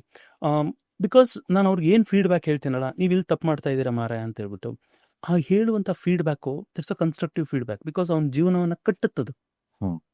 ಅದು ಇವನು ಇಷ್ಟೊಂದು ಮಾಡಿದೀನಿ, ನಿಮ್ಗೆ ಹೆಂಗಾರು ಮಾಡಿ ಹರ್ಟ್ ಮಾಡಬೇಕಲ್ಲ, ರಾತ್ರಿ ನಿದ್ದೆ ಕೆಡಿಸ್ಬೇಕಲ್ಲ ಇವನಿಗೆ ಅಂತ ಕೊಡುವಂಥ ಫೀಡ್ಬ್ಯಾಕ್ ಬೇರೆ. ಸೊ ಹಾಗಾಗಿ ಯಾವುದೇ ಒಬ್ಬ ವೆಲ್ದಿ ಮೈಂಡ್ಸೆಟ್ ಇರೋನು, ಅವನು ಫೀಡ್ಬ್ಯಾಕ್ ಅಂತ ತಗೊಳ್ಳೋದು ಅವನಿಗೆ ಇಂಪ್ರವೈಸೇಷನ್ಗೆ ಹೊರತು ಒಪಿನಿಯನ್ಸನ್ನು ಪರ್ಸ್ನಲ್ ಅಟ್ಯಾಕ್ ಅಂತ ಹೇಳ್ಬಿಟ್ಟು ಅವ್ನು ಯಾವತ್ತೂ ತಗೊಳ್ಳೋದಿಲ್ಲ. So this the difference between ಒಬ್ಬ ವೆಲ್ದಿ ಮೈಂಡ್ಸೆಟ್ಗೂ ಒಬ್ಬ ಸ್ಕೇರ್ಸಿಟಿ ಮೈಂಡ್ಸೆಟ್ಗೂ ಇರುವಂಥದ್ದು. ಸೊ ಯಾವ ವ್ಯಕ್ತಿ ಈಗ ನೋಡಿ, ಒಂದು ಹಂತದಲ್ಲಿ ಅವನು ಯೋಚನೆ ಮಾಡುವಂಥ ರೀತಿ ಬದಲಾವಣೆ ಆಗಿಲ್ಲ ಅಂದರೆ ಅವನ ಇದ್ದ ಜಾಗದಲ್ಲೇ ಉಳ್ಕೊಂಡ್ಬಿಟ್ಟಿರ್ತಾನೆ ಅವನು. ಈಗ ಯಾರೋ ಒಬ್ರು ಬಂದು ಏನೋ ಹೇಳಿದ್ರು, ಹೇಳಿದ ತಕ್ಷಣನೇ ಇವನಿಗೆ ಮೂಡ್ ಆಫ್ ಆಗೋಯ್ತು. ಸರ್ ಅಫ್ಕೋರ್ಸ್ ಎಲ್ಲರಿಗೂ ಬೇಜಾರಾಗುತ್ತೆ, ಆದರೆ ಎಷ್ಟು ಫಾಸ್ಟಾಗಿ ಅದರಿಂದ ಅವನು ಆಚೆ ಬರ್ತಾನೆ ಅನ್ನೋದು ಇಂಪಾರ್ಟೆಂಟ್. ವಿಪಸನ ಅಂತೇಳಿ ಒಂದಿದೆ, ಅದರಲ್ಲಿ 10 days ಸೈಲೆನ್ಸ್ ಪ್ರೋಗ್ರಾಮ್ ನನ್ನ one of the most favourite. ನನ್ನ ಜೀವನವನ್ನು ಕಂಡಿಡ್ಕೊಂಡಂಥ ಪ್ರೋಗ್ರಾಮ್ ಅದು. ಅದರಲ್ಲಿ ಒಂದು ಮಾತಿದೆ, ಅದರಲ್ಲಿ ಗೋಯಂಕಾ ಜೀವನ್ ಮಾತು ಹೇಳ್ತಾರೆ, ಮನಸ್ಸು ಎಲ್ಲ ಕಡೆ ಓಡಾಡುತ್ತೆ. ನಾವು ಮೆಡಿಟೇಷನ್ ಮಾಡಬೇಕಾದ್ರೆಲ್ಲ ಹೇಳ್ತೀವಲ್ವಾ, ನಿಮ್ಮ ಮನಸ್ಸು ಎಲ್ಲೂ ಹೋಗ್ಬಾರ್ದು, ಹೋಗಿ ಹೇಗೆ ಅಂತ ಬಿಡೋದು ತಪ್ಪದು. ಮನಸ್ಸಿನ ಕೆಲಸ ಹೋಗ್ಲೇಬೇಕದು, ಬಿಕಾಸ್ ಮನಸ್ಸಿನ ಕೆಲಸನೇ ಅದು. ಈಗ ಅದೆಲ್ಲೆಲ್ಲೋ ಹೋಗುತ್ತೆ, ಇಟ್ಸ್ ಅಬ್ಸಲ್ಯೂಟ್ಲಿ ಫೈನ್. ಆದರೆ ಎಷ್ಟು ಬೇಗ ನೀನು ಐಡೆಂಟಿಫೈ ಮಾಡ್ತೀಯೋ ಅಷ್ಟು ನೀವು ಅವೇರ್ನೆಸ್ಗೆ ಬಂದಿದೆಯಾ ಅಂತ ಹೇಳ್ಬಿಟ್ಟು ಅರ್ಥ ಅಂತ ಹೇಳ್ತಾರೆ. ಅಂದರೆ ನನ್ನ ಮನ್ಸಲ್ಲಿ ಹೋಗಿದೆ ರಪ್ ಅಂತ ಹೇಳ್ಬಿಟ್ಟು ಇಟ್ಕೊಂಡು ಬಂದು ವಾಪಸ್ ಉಸಿರು ಮೇಲೆ ತಗೊಂಡು ಬರ್ಬೇಕು. ಅಂದ್ರೆ ಎಷ್ಟು ಫಾಸ್ಟಾಗಿ ಮಾಡ್ತೀವೋ ಅಷ್ಟು ನಮ್ಗೆ ಅರಿವು ಬಂದಿದೆ ಅಂತ ಹೇಳಿ ಅರ್ಥ. ಸೇಮ್ ವೇ ಒಬ್ಬ ವೆಲ್ದಿ ಮೈಂಡ್ಸೆಟ್ ಇರುವಂಥವ್ರು ಹೆಂಗೆ ಯೋಚನೆ ಮಾಡ್ತಾರೆ ಅಂದರೆ, ನನಗೇನಾದರೂ ಒಂದು ಫೀಡ್ಬ್ಯಾಕ್ ಬಂತ, ಅದನ್ನು ನಾನು ಎಷ್ಟು ಫಾಸ್ಟಾಗಿ ಅರ್ಥ ಮಾಡ್ಕೋತೀನಿ ಅನ್ನೋದ್ರ ಮೇಲೆ ಅವ್ರು ವರ್ಕ್ ಮಾಡ್ತಾರೋ ಹೊರತು ಪರ್ಸ್ನಲ್ ಅಟ್ಯಾಕ್ಸು, ಪರ್ಸ್ನಲ್ ಒಪಿನಿಯನ್ಸು ಅಂತ ಹೇಳ್ಬಿಟ್ಟು ಅವ್ರು ತೊಗೊಳ್ಳೋದೇ ಇಲ್ಲ. ಅದನ್ನ ಯಾವತ್ತು ಅವರು ಪರ್ಸನಲ್ ಆಗಿ ತೊಗೊಳೋದಕ್ಕೆ ಹೋಗೋದಿಲ್ಲ. ಅವ್ರಿಗೆ ಅದೇನು ಮ್ಯಾಟ್ರು ಆಗಲ್ಲ 100% ಬಿಕಾಸ್ ನಾನು ಯಾಕಂದ್ರೆ ತುಂಬ ಜನ ವೆಲ್ದಿ ಜೊತೆ ವರ್ಕ್ ಮಾಡ್ತಾ ಇದ್ದೀನಿ. ಸೊ ಎಲ್ಲರದೂ ಮನಸ್ಥಿತಿಗಳನ್ನು ನೋಡಿದಾಗ, ಈಗ ಹೊರಗಡೆಯಿಂದೆಲ್ಲ ಅವ್ರು ಯೋಚನೆ ಮಾಡೋ ಥರ, ಅವ್ನು ಭಯಂಕರ ದುಡ್ಡು ಮಾಡಿಟ್ಟಿದ್ದಾನೆ, ಭಯಂಕರ ಕೊಬ್ಬಿರ್ಬೇಕು ಅವನಿಗೆ ಅಂತ ಅನ್ಕೋತಾರೆ. ಬಟ್ ಆ್ಯಕ್ಚುಲಿ ತುಂಬ ದುಡ್ಡು ಮಾಡಿಟ್ಟಿರೋರು ತುಂಬ ಹಂಬಲ್ ಆಗಿರ್ತಾರೆ. ಕರೆಕ್ಟ್, ಸತ್ಯವಾದ ಮಾತಿದು. ಯಾಕಂದರೆ ತುಂಬ ಹೆಂಗ್ ಗೊತ್ತಾ, ಈ ಕಡೆ ಫುಲ್ ಮೇಲೂ ಇಲ್ಲ ಫುಲ್ ಕೆಳಗಡೆನೂ ಇಲ್ಲ ಅಂತಾರಲ್ಲ, ಆ ಥರದವ್ರದ್ದು ಸ್ವಲ್ಪ ಆ್ಯಟಿಟ್ಯೂಡ್ ಡೆವಲಪ್ ಆಗ್ಬೋದು. ಆದರೆ ತುಂಬ ದುಡ್ಡು ಮಾಡಿಟ್ಟಿರೋರು ಬಹಳ ಹಂಬಲ್ ಆಗಿರ್ತಾರೆ. ಸಣ್ಣ ಎಕ್ಸಾಂಪಲು, ಸಣ್ಣದೇನು ತುಂಬ ದೊಡ್ಡದೇನೆ, ನಮ್ಮ ಮಂಡ್ಯ ಅಂದರೆ ನಮ್ಮ ಮೈಸೂರು ಮತ್ತು ಮಂಡ್ಯ ಎರಡೂ ಒಂದೇನೆ ಆಲ್ಮೋಸ್ಟು. ಈ ಮಂಡ್ಯದೆಲ್ಲ ಫುಲ್ಲು ನಮ್ಮ ಇವ್ರುಗಳೆಲ್ಲ ಇರ್ತಾರೆ, ನಮ್ಮ ಕೆಲವು ಕ್ಲೈಂಟ್ಸ್ಗಳೆಲ್ಲ ಹೆಂಗೆ ಬರ್ತಾರೆ ಅಂತ ಹೇಳಿದ್ರೆ, ಅವರು ಗದ್ದೆಯಿಂದ ವರ್ಕ್ ಮಾಡ್ಕೊಂಡು ಸೀದಾ ಎದ್ಬಂದ್ಬಿಟ್ಟಿರ್ತಾರೆ ಆಯ್ತಾ. ಬಟ್ ಅವ್ರದ್ದು ಅಕೌಂಟ್ಸ್ಗಳೆಲ್ಲ ನೋಡಿದಾಗ ಎಷ್ಟು ಆಶ್ಚರ್ಯ ಆಗುತ್ತೆ ಅಂದರೆ, ಎಷ್ಟು ಸಿಂಪಲ್ ಮನುಷ್ಯ ಅಂಡ್ ಎಷ್ಟು ಹಂಬಲಾಗಿ ಕೂತ್ಕೊಂಡು ಕೇಳಿಸ್ಕೊತಾರೆ ಅಂತ ಹೇಳಿದ್ರೆ, ಅಷ್ಟು ಹಂಬಲಾಗಿ ಕೂತ್ಕೊಂಡಿರ್ತಾರೆ. ಬಟ್ ಅಕೌಂಟ್ಸ್ ಟ್ರಾನ್ಸಾಕ್ಷನ್ಸ್ ಕೂಡ ಎಕೋರ್ಸ್ ಟುಗೆದರ್ ಜಾಗಗಳಿರುತ್ತೆ. ಓಕೆ. ಸೊ ಅಷ್ಟು ಅವ್ರಿಗೆ ಅಗ್ರಿಕಲ್ಚರಲ್ ಇನ್ಕಮ್ ಬರ್ತಾ ಇರುತ್ತೆ. ಅವರೇ ಅಂತಲ್ಲ, ಈವನ್ ದೊಡ್ಡ ದೊಡ್ಡ ಬಿಲಿಯನಿಯರ್ಸ್ಗಳಾಗಿರಲಿ, ಯಾರಾದರೂ ಆಗಿರಲಿ, ಅವರೆಲ್ಲರೂ ತುಂಬ ಹಂಬಲ್ ಆಗಿರ್ತಾರೆ. ಬಟ್ ಜನಗಳು ಏನು ಅನ್ಕೋತಾರೆ ಗೊತ್ತಾ, ಈಗ ಅವ್ರ ಹತ್ರ ಹೋಗ್ಬಿಟ್ಟು ಕಲಿಯೋದಿಲ್ಲ, ಅವ್ರನ್ನ ಕಲಿಯೋದನ್ನ ಬಿಟ್ಟು ಅವ್ರನ್ನ ಕ್ರಿಟಿಕ್ ಮಾಡಿದಾಗಲೇ ಪ್ರಾಬ್ಲಮ್ ಆಗೋದು. ಅದನ್ನೇ ಹೇಳೋದು scarcity mindset versus wealthy mindset ಅಂತ. ಆ ವೆಲ್ದಿ ಮೈಂಡ್ಸೆಟ್ ಆಗಬೇಕಂದ್ರೆ ವೆಲ್ದಿ ಆಗಿರೋರ ಜೊತೆಗೆ ನಮ್ಮ ಸಂಪರ್ಕ ಇರಬೇಕು. ಇಲ್ಲ ಅಂತ ಹೇಳಿದ್ರೆ ನಮ್ಮ ವೆಲ್ದಿ ಮೈಂಡ್ಸೆಟ್ ಆಗೋದಕ್ಕಾಗಲ್ಲ. ಒಂದು ಎಕ್ಸಾಂಪಲ್ ಹೇಳ್ತೀನಿ. ಈಗ ಕೆಲವರು ಎಂಪ್ಲಾಯೀಸ್ಗಳಿರ್ತಾರೆ, ನಾನು ಯಾರು ಎಂಪ್ಲಾಯೀಸ್ಗಳಿಗೆ ವಿರುದ್ಧ ಇಲ್ಲ, ಎಂಪ್ಲಾಯಿ ಮೈಂಡ್ಸೆಟ್ ವಿರುದ್ಧ ಇದ್ದೀನಿ. ಎಂಪ್ಲಾಯಿಗಿರೋ ತಪ್ಪಲ್ಲ, ಎಂಪ್ಲಾಯಿ ಮೈಂಡ್ ಸೆಟ್ ಇಟ್ಕೊಂಡಿರೋ ತಪ್ಪು.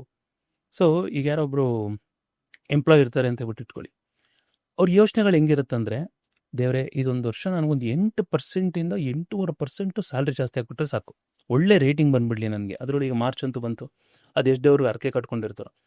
ಅವ್ರು ಸಜೆಷನ್ ಕೇಳುವಂಥದ್ದೆಲ್ಲ ಯಾರ ಹತ್ರ ಅಂದರೆ ಇನ್ನೊಬ್ಬ ಕಲೀಗ್ ಹತ್ರ. ನೆನೆ ಕರೆಕ್ಟ್ ಕರೆಕ್ಟ್. ಅವನೊಂದು 9% ಎಕ್ಸ್ಪೆಕ್ಟ್ ಮಾಡ್ತಿರ್ತಾನೆ ಅಷ್ಟೇ. So correct. ಸೊ ಅರ್ಥ ಏನಂದ್ರೆ ಅವನದು ಯೋಚನೆಗಳು ಹೆಂಗಿರುತ್ತೆ ಅಂದರೆ ಅಷ್ಟೇ 1% 2%. ಅಷ್ಟೇ ಡಿಫ್ರೆನ್ಸ್ ಅಲ್ಲಿ ಇರುತ್ತೆ. ಮತ್ತು ಅದು ನಾನು ಯಾರನ್ನೂ ಅವಮಾನ ಮಾಡ್ತಾರೆ, ಬಿಕಾಸ್ ನಾನು ಎಂಪ್ಲಾಯ್ ಆಗಿದ್ದಾನೆ. ನಾನು ಏನು ಹೇಳಕ್ಕೆ ಟ್ರೈ ಮಾಡ್ತಾ ಇದ್ದೀನಿ, ನಾವು ಅಂದರೆ ಯಾರನ್ನ ಕಾಂಟ್ಯಾಕ್ಟ್ ಮಾಡ್ತಾ ಇದ್ದೀವಿ ಅಂತ, ಅಂದರೆ ವೆಲ್ದಿ ಮೈಂಡ್ಸೆಟ್ನ ಕಾಂಟ್ಯಾಕ್ಟ್ ಮಾಡ್ತಾ ಇದ್ದೀವ ಅಥವಾ ಸ್ಕೇರ್ಸಿಟಿ ಮೈಂಡ್ಸೆಟ್ನ ಕಾಂಟ್ಯಾಕ್ಟ್ ಮಾಡ್ತಾ ಇದ್ದೀವ? ಸ್ಕೇರ್ಸಿಟಿ. ಅಬ್ಸಲ್ಯೂಟ್ಲಿ. ಅವ್ನು ಏನು ಯೋಚನೆ ಮಾಡುತ್ತೆ, ಅವ್ನಿಗೆ ದೇವರೇ ನನಗೆ ಒಂದು XYZ ಅಂತ ಕಂಪ್ನಿನಲ್ಲಿ ಒಂದು ಆಫರ್ ಕೊಡಿಸ್ಬಿಡಪ್ಪ. ಅವ್ನು ಅಲ್ಲಿಗೆ ಹೋಗಾದ್ಮೇಲಿಂದ ರೆಫರಲ್ ಬೋನಸ್ ಹಾಕೊಂಡು ಇವನ್ನ ಕರ್ಸ್ಕೊತಾನೆ ಅಲ್ಲಿಗೆ ಅಷ್ಟೇನೆ. ಸೊ ಅಂದರೆ ನಾವು ಅಲ್ಲೇ ಉಳ್ಕೊಂಡ್ಬಿಟ್ರೆ ಅಲ್ಲೇ ಇದ್ದೋಗ್ತೀವಿ. ಆದರೆ ಅಲ್ಲಿಂದ ಬೆಳಿಬೇಕು ಅಂತ ಅಂದ್ಕೊಂಡಾಗ ನಿಮ್ಮ ಸಂಪರ್ಕಗಳು ಚೇಂಜ್ ಆಗಬೇಕು, ನೀವು ಯಾರ ಜೊತೆ ಮಾತಾಡ್ತೀರ ಅನ್ನೋ ಚೇಂಜ್ ಆಗಬೇಕು. ಒಬ್ಬ ವೆಲ್ದಿ ಯಾವಾಗಲೂ ಅವ್ನ ಅಸೋಸಿಯೇಷನ್ ಹೇಗಿರುತ್ತೆ ಅಂದರೆ, ನನ್ನ ಜೀವನ ಚೇಂಜ್ ಆಗಿದ್ದೇನೆ ಕೆಲವು ಥರ ಫ್ರೆಂಡ್ಸ್ಗಳನ್ನ ಬಿಟ್ಟ ಮೇಲಿಂದ. ಅಂದರೆ ನಾನು ಮೊದಲು ಮಾಡಿದ ಕೆಲಸ ಏನಂದರೆ, ಕೂತ್ಕೊಂಡು ಯೋಚನೆ ಮಾಡಿದ್ದು ಅಂದರೆ 2 ಥರ ಕ್ಯಾಟಗರಿ. ನನಗೆ ಯಾರ್ಯಾರೆಲ್ಲ ನನ್ನ ಲೈಫಲ್ಲಿ ಆ್ಯಡ್ ಆನ್ ಮಾಡ್ತಾ ಇದ್ದಾರೆ, ವ್ಯಾಲ್ಯೂ ಅಡಿಷನ್ ಮಾಡ್ತಾ ಇದ್ದಾರೆ, ಯಾರು ನನ್ನ ಲೈಫ್ನ ನನ್ನಿಂದ ಕಿತ್ಕೋತಾ ಇದ್ದಾರೆ ಅಂತ ಡ್ರೈನ್ ಮಾಡಿಸ್ತಾ ಇದ್ದಾರೆ. ಅದಕ್ಕೆ ಹೇಳ್ತಾ ಇರ್ತೀನಿ ನನ್ನ ಹುಡುಗರಿಗೂ, ನನ್ನ ಸ್ಟೂಡೆಂಟ್ಸ್ಗಳಿಗೂ, ನೋಡಿ ನೀವು ಯಾರ ಜೊತೆನಾರು ಕುತ್ಕೊಂಡು ಮಾತಾಡಿದಾಗ, ವಾಹ್ ನನ್ನ ಲೈಫಲ್ಲಿ ಏನಾದ್ರು ಸಾಧನೆ ಮಾಡಬೇಕು ಅಂತ ಫೀಲಿಂಗ್ ಬರೋರ ಜೊತೆ ಇರಿ. ಯಾಕಾದರೂ ಬದುಕಿದ್ದೀನಪ್ಪ ಇನ್ನುವೇ ಅನ್ನೋ ಜೊತೆಯಿಂದ ಜಾಗ ಖಾಲಿ ಮಾಡಿ ಅಂತ. ಒಬ್ಬನ ಜೊತೆ ಮಾತಾಡಿದಾಗ ಯಾಕಾದರೂ ಇದೆಯಪ್ಪ ಈ ಜೀವನ ಅಂತ ಅನ್ನಿಸ್ಬಾರ್ದು. ಸೊ ಇದು ವೆಲ್ದಿ ಮೈಂಡ್ಸೆಟ್ಗೂ ಮತ್ತು ಸ್ಕೇರ್ಸಿಟಿ ಮೈಂಡ್ಸೆಟ್ಗೂ ಇರುವಂಥ difference. And also I tell you one more thing, ಇದನ್ನು ಭಾಳ ಗಂಭೀರವಾಗಿ ಅರ್ಥ ಮಾಡ್ಕೊಳ್ಳಿ. ಪ್ರಪಂಚದಲ್ಲಿ ಸಾವಿರಾರು ಜಾತಿ ಹಾವುಗಳಿದೆ, ಆದರೆ ಅಷ್ಟೂ ಜಾತಿ ಹಾವುಗಳಲ್ಲಿ ಕೇವಲ ಒಂದೇ 1%ಇಂದ ಮ್ಯಾಕ್ಸಿಮಮ್ 2% ಹಾವಿನಲ್ಲಿ ಮಾತ್ರ ವಿಷ ಇದೆ. ಹೌದಾ? ವೆನಾನಿಮಸ್ ಅಂತ ಏನು ಹೇಳ್ತೀವಿ, ತುಂಬ ಕಮ್ಮಿ ಪರ್ಸೆಂಟೇಜು. ಅದು ಒಬ್ಬೊಬ್ಬರು ಒಂದೊಂದು ಪರ್ಸೆಂಟೇಜ್ನ ಕ್ಲೇಮ್ ಮಾಡ್ಬೋದು, ಆದರೆ ಅಥೆಂಟಿಕ್ ಆಗಿ ಹೇಳುವಂಥವ್ರು ಇವತ್ತವರೆಗೂ ಯಾರೂ ಇಲ್ಲ. ಬಟ್ ವಿಷ ಇರೋ ಹಾವುಗಳು ಕಮ್ಮಿ, ತುಂಬ ಕಮ್ಮಿ ಪರ್ಸೆಂಟೇಜ್, ತುಂಬ ಕಮ್ಮಿ. ಒಬ್ರು 1% ಹೇಳ್ತಾರೆ, 2% ಹೇಳ್ತಾರೆ, ಇನ್ಕ್ಲೂಡಿಂಗ್ ನಮ್ಮನೆ ಹತ್ರ ಹಾವು ಬಂದಿದ್ದಾಗ ಅವರು ಹೇಳಿದ್ದು ಪ್ರಪಂಚದಲ್ಲಿ ತುಂಬ ಕಮ್ಮಿ ಹಾವುಗಳಿಗೆ ವಿಷ ಇರೋದು ಅಂತೇಳಿ. ಆದರೆ ತುಂಬ ಜನಕ್ಕೆ ಹಾವು ಕಚ್ಚಿದಾಗ ಅವರು ವಿಷ ಇಲ್ದೋಗಿರೋ ಹಾವು ಕಚ್ಚಿರ್ಬೋದು, ಆದರೆ ನಂಗೆ ಹಾವು ಕಚ್ಚಿತು ಅನ್ನೋ ಕಾರಣಕ್ಕೆ ಪ್ರಾಣ ಬಿಟ್ಟಿರೋರು ಜಾಸ್ತಿ. ಅಂದರೆ ಈಗ what ever it is, so percentage ಒಂದು ಕಡೆ ಸೈಡ್ ಗಿಡ, ನಮ್ಗೆ ಯಾರಿಗೂ ಅಥೆಂಟಿಕ್ ಡೇಟಾ ಇಲ್ಲ ಅದ್ರ ಬಗ್ಗೆ.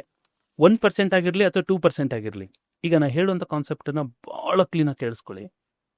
1% ಅಥವಾ 2%, ವಾಟ್ ಎವರ್ ದ ನಂಬರ್, ಅಲ್ಲಿ ಒಬ್ಬ ವ್ಯಕ್ತಿ ಹಾವಿನ ಬಗ್ಗೆ ವಿಷ ಇದೆ ಅನ್ನುವಂತಂದ್ರೆ ಎಲ್ಲೋ ಓದಿದ್ದ ಅವನು, ಅಂದರೆ ಯಾವುದೇ ಹಾವು ಕಚ್ಚಿದ್ರು ಸಾಯ್ತಾರೆ ಅಂತ ಹೇಳ್ಬಿಟ್ಟು ಓದಿದ್ದ ಅವನು. ಇನ್ನು ಉಳಿದಂಥ ವಾಟ್ ಎವರ್ ದ ಪರ್ಸೆಂಟೇಜ್ 98, 99, ಆ ಪರ್ಸೆಂಟೇಜ್ ಹಾವುಗಳನ್ನ ನೋಡಿದಾಗ ಸಹಜವಾಗಿ ಅವನು ಎದುರ್ಕೊಂಡ್ಬಿಡ್ತಾನೆ. ಸೇಮ್ ವೇ ನಮ್ಮ ಲೈಫಲ್ಲೂ ಕೆಲವೊಂದು ಜನಗಳಿದ್ದಾರೆ ಕ್ರಿಟಿಕ್ ಮಾಡುವಂಥವ್ರು, ಅದನ್ನು ಒಪಿನಿಯನ್ಸನ್ನು ಇಂಡ್ಯೂಸ್ ಮಾಡುವಂಥವ್ರು, ಅವರು ಕೇವಲ ಒಂದೇ 1% ಅಷ್ಟೆ. ಇನ್ನು 99% ನಾನ್ ವೆನಾನಿಮಸ್ ಒಳ್ಳೆಯವರಿದ್ದಾರೆ. ಈಗ ನಾವು ಮಾತಾಡ್ತಾ ಇರೋದು ಎಲ್ರಿಗೂ ಇಷ್ಟ ಆಗಬೇಕು ಅಂತಿಲ್ಲ. ಆ 1% ಜನ ಇಟ್ಸ್ ಓಕೆ, ಬಟ್ ಇನ್ನು 99% ಜನಕ್ಕೆ ನಾವು ವರ್ಕ್ ಮಾಡಬೇಕಾಗಿರುತ್ತೆ. ಸೊ ಇದೇನೇ ಒಬ್ಬ ವೆಲ್ದಿನಲ್ಲೂ ಒಬ್ಬ ಸ್ಕೇರ್ಸಿಟಿ ಮೈಂಡ್ಸೆಟ್ಟಲ್ಲಿ ಇರುವಂಥವನ ವ್ಯತ್ಯಾಸಗಳಾಗಿರುತ್ತೆ. ವಿಚ್ ಮೀನ್ಸ್ ಅವ್ನು ಯಾವಾಗಲೂ ಏನು ಅನ್ಕೋತಾನೆ, 1% ಜನಗಳು ಮಾತ್ರ, ಯಾವುದೋ ಒಂದು ಬಿಸ್ನೆಸ್ ಸ್ಟಾರ್ಟ್ ಮಾಡ್ತಾನೆ ಒಬ್ಬ, ಅವ್ನು ಅಂದ್ಕೊಳ್ತಾನೆ ಎಲ್ಲರನ್ನೂ ನೋಡುವಂಥದ್ದು ಪರ್ಸೆಂಟೇಜ್ ಯಾರ್ದೆಲ್ಲ ಫೇಲ್ ಆಗಿದೆಯಲ್ಲ, ಅವ್ರದ್ದು ಫೇಲ್ ಆಯ್ತು, ಇವ್ರದ್ದು ಫೇಲ್ ಆಯಿತು, ಅದನ್ನೇ ಕ್ಯಾಲ್ಕುಲೇಟ್ ಮಾಡ್ತಿರ್ತಾನೆ. ಅದು ಕಮ್ಮಿ ಪರ್ಸೆಂಟೇಜು ಇರ್ಬೋದು, ಗೊತ್ತಿಲ್ಲ ಅವ್ನ ಸರ್ಕಲಲ್ಲಿ. ಅವ್ರದ್ದೆಲ್ಲ ಫೇಲ್ ಆಯಿತು, ನಂದು ಫೇಲ್ ಆಗೋಗುತ್ತೆ ಅಂತ ಅವ್ನು ಅನ್ಕೊಂಡ್ಬಿಡ್ತಾನೆ. ವಿಚ್ ಮೀನ್ಸ್ ಆಲ್ವೇಸ್ ಈ ಕನೆಕ್ಟ್ಸ್ ವಿತ್ ವೆನಾನಿಮಸ್. ಸೊ ಅಂದರೆ ಆ ವೆನಮ್ ಇರುವಂಥ ಜಾಗಕ್ಕೆ ಅವ್ನು ಕನೆಕ್ಟ್ ಮಾಡ್ತಾ ಇರ್ತಾನೆ. ಬಟ್ ಅದನ್ನು ಬಿಟ್ಟು ಯೋಚನೆ ಮಾಡಿ 99% ಇನ್ನೂ ಅವಕಾಶಗಳಿವೆ, ಅದ್ರ ಬಗ್ಗೆ ಯಾರು ಯೋಚನೆ ಮಾಡ್ತಾ ಇರಲ್ಲ. That's where the people are going wrong. ಅದನ್ನೇ ಮೇನ್ ಡಿಫ್ರೆನ್ಸ್ ಇವರಿಬ್ರಿಗೂ. ಈಗ ಉದಾಹರಣೆಗೆ ಯಾವುದೋ ಒಂದು ಹೆಣ್ಮಕ್ಳು ಒಂದು ಸೀರೆ ಬಿಸ್ನೆಸ್ ಶುರು ಮಾಡ್ತಾರೆ. ಯಾವುದೋ ಒಂದು ಹೆಣ್ಮಗಳು ತೊಗೊಳಕ್ಕೆ ಯಾರೋ ಬಂದರು, ಇದೇ ಥರ ಕ್ರಿಟಿಕ್ ಮಾಡೋರು ಯಾರೋ ಒಬ್ರು ಬಂದರು. ಬಂದ ತಕ್ಷಣ ಏನಿದು ಈ ಸೀರೆಗೆ 2,000ನ ಹೊರಗಡೆಲ್ಲ 500 ರೂಪಾಯಿಗೆ ಸಿಗತ್ತೆ ಅಂತ ಅವರು ನಿಮಗೆ ಹಿಂಸೆ ಒಂಥರ ಹೀಯಾಳ್ಸಿದ್ರು, ನಿಮ್ಮ ಮನ್ಸಿಗೆ ನೋವಾಗಂಗೆ ಮಾಡಿದ್ರು. ಅಂತ ಟೈಮಲ್ಲಿ ನೀವು ಬುದ್ಧಿವಂತರ ಆದ್ರೆ ಓ ಹೌದಾ ಆಕ್ಚುಲಿ ವರ್ಕ್ ಮಾಡಬೇಕು ಅಥವಾ ನೋಡಬೇಕು ನಾವು ಪ್ರೈಸ್ ಓವರ್ ಇಟ್ಟಿದೀವ ಏನು ಕರೆಕ್ಟಾ ಇದೆಲ್ಲ ಅಂತ ಅವರು ಪ್ರಾಡಕ್ಟ್ ಮೇಲೆ ವರ್ಕ್ ಮಾಡ್ಕೊಳ್ಳೋದು ಈಗ ವೆಲ್ದಿಯ ಪೀಪಲ್ ಮೈಂಡ್ ಸೆಟ್ ಅದು. ಓ ಇವಳು ಯಾರು ನನ್ನ ಮೇಲೆ ಜಗಳ ಮಾಡಕ್ಕೆ, ಇವಳು ಯಾರು ಒಂದು ನನಗೆ ಇದು ಪರ್ಸನಲ್ ಅಟ್ಯಾಕ್ ಮಾಡಕ್ಕೆ ಇವರು ಶುರು ಮಾಡ್ಕೊಂಡ್ಬಿಟ್ರೆ ಅಥವಾ ಪರ್ಸನಲ್ ಆಗಿ ತಗೊಂಡ್ರೆ ಅವ್ರಿಗೇನದು ಸ್ಕೇರ್ಸಿಟಿ ಇರೋ ಮೈಂಡ್ ಸೆಟ್ ಇಂದ ಮೈಂಡ್ ಸೆಟ್ ಅಟ್ರಾಕ್ಟ್ ಮಾಡ್ತಾರೆ. ಅಟ್ ದ ಸೇಮ್ ಟೈಮ್ ಇನ್ನೂ ಒಂದು ಬ್ಯೂಟಿಫುಲ್ ಇನ್ಸಿಡೆಂಟ್ ಒಂದಿದೆ ದಟ್ ಐ ಟೆಲ್ ಯು, ಇದು ಕನೆಕ್ಟ್ ಆಗುತ್ತದು.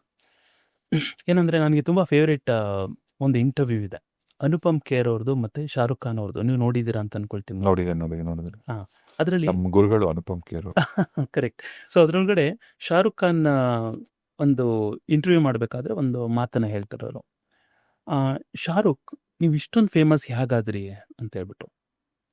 ಅದಕ್ಕೆ ಶಾರುಖ್ ಖಾನ್ ಹೇಳ್ತಾರೆ, ಅದು ಫೇಮಸ್ ಎಲ್ಲರೂ ಆಗಿದ್ದಾರೆ, ನಾನು ಆಗಿದ್ದೀನಿ. ನೋ ನೋ ನೋ, ನೀವೆಲ್ಲರಿಗಿಂತ ಬಾಲಿವುಡ್ ಕಿಂಗ್ ಕಾಂಗ್ ಅಂತ ಕರೀತಾರೆ ನಿಮ್ಮನ್ನ. ಅಂದ್ರೆ ಕಿಂಗ್ ಬಾಲಿವುಡ್ದು ಬಾದ್ಶಾ ಅಂತ ಹೇಳ್ಬಿಟ್ಟೆಲ್ಲ ಕರೀತಾರೆ ನಿಮ್ಮನ್ನ. ಆ ಲೆವೆಲ್ಗೆಲ್ಲ ರೊಮ್ಯಾಂಟಿಕ್ ಅಂತ ಬಂದರೆ ನಿಮ್ಮ ನೇಮೇ ಬರುತ್ತೆ. ಆ ಲೆವೆಲ್ಗೆಲ್ಲ ನೇಮ್ ಮಾಡಿದ್ದೀರಾ. ಬಟ್ ನಿಮ್ಗೆ ಹೇಗೆ ಈ ಸಕ್ಸಸ್ ಸಿಕ್ತು ಅಂತ. ನೀವು ಸಕ್ಸಸ್ಫುಲ್ಲೇ ಅಲ್ಲ. ನಾನು ಸಕ್ಸಸ್ಫುಲ್ಲಾಗಿ ಆಗಿದ್ದೀನಿ ಹೌದು, ಅಂದರೆ ಅನುಪಮ್ ಖೇರ್ಗೆ. ಆದರೆ ನೀವು ಎಲ್ಲರಿಗಿಂತ ಜಾಸ್ತಿ ಸಕ್ಸಸ್ಫುಲ್ ಹೇಗಾದ್ರಿ ಅಂತ ಕೇಳ್ತಾರೆ.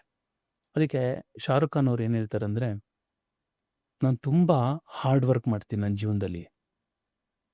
ಹಾಗೆ ಎಲ್ಲರೂ ಜೀವನದಲ್ಲಿ ಹಾರ್ಡ್ ವರ್ಕ್ ಮಾಡ್ತಾರೆ, ನಾನು ಹಾರ್ಡ್ ವರ್ಕ್ ಮಾಡಿದ್ದೀನಿ, ನಾನೂ ಮಾಡ್ತಾ ಇದ್ದೀನಿ ಹಾರ್ಡ್ ವರ್ಕು. ಅದ್ರಲ್ಲಿ ಏನಿದೆ ಸ್ಪೆಷಾಲಿಟಿ?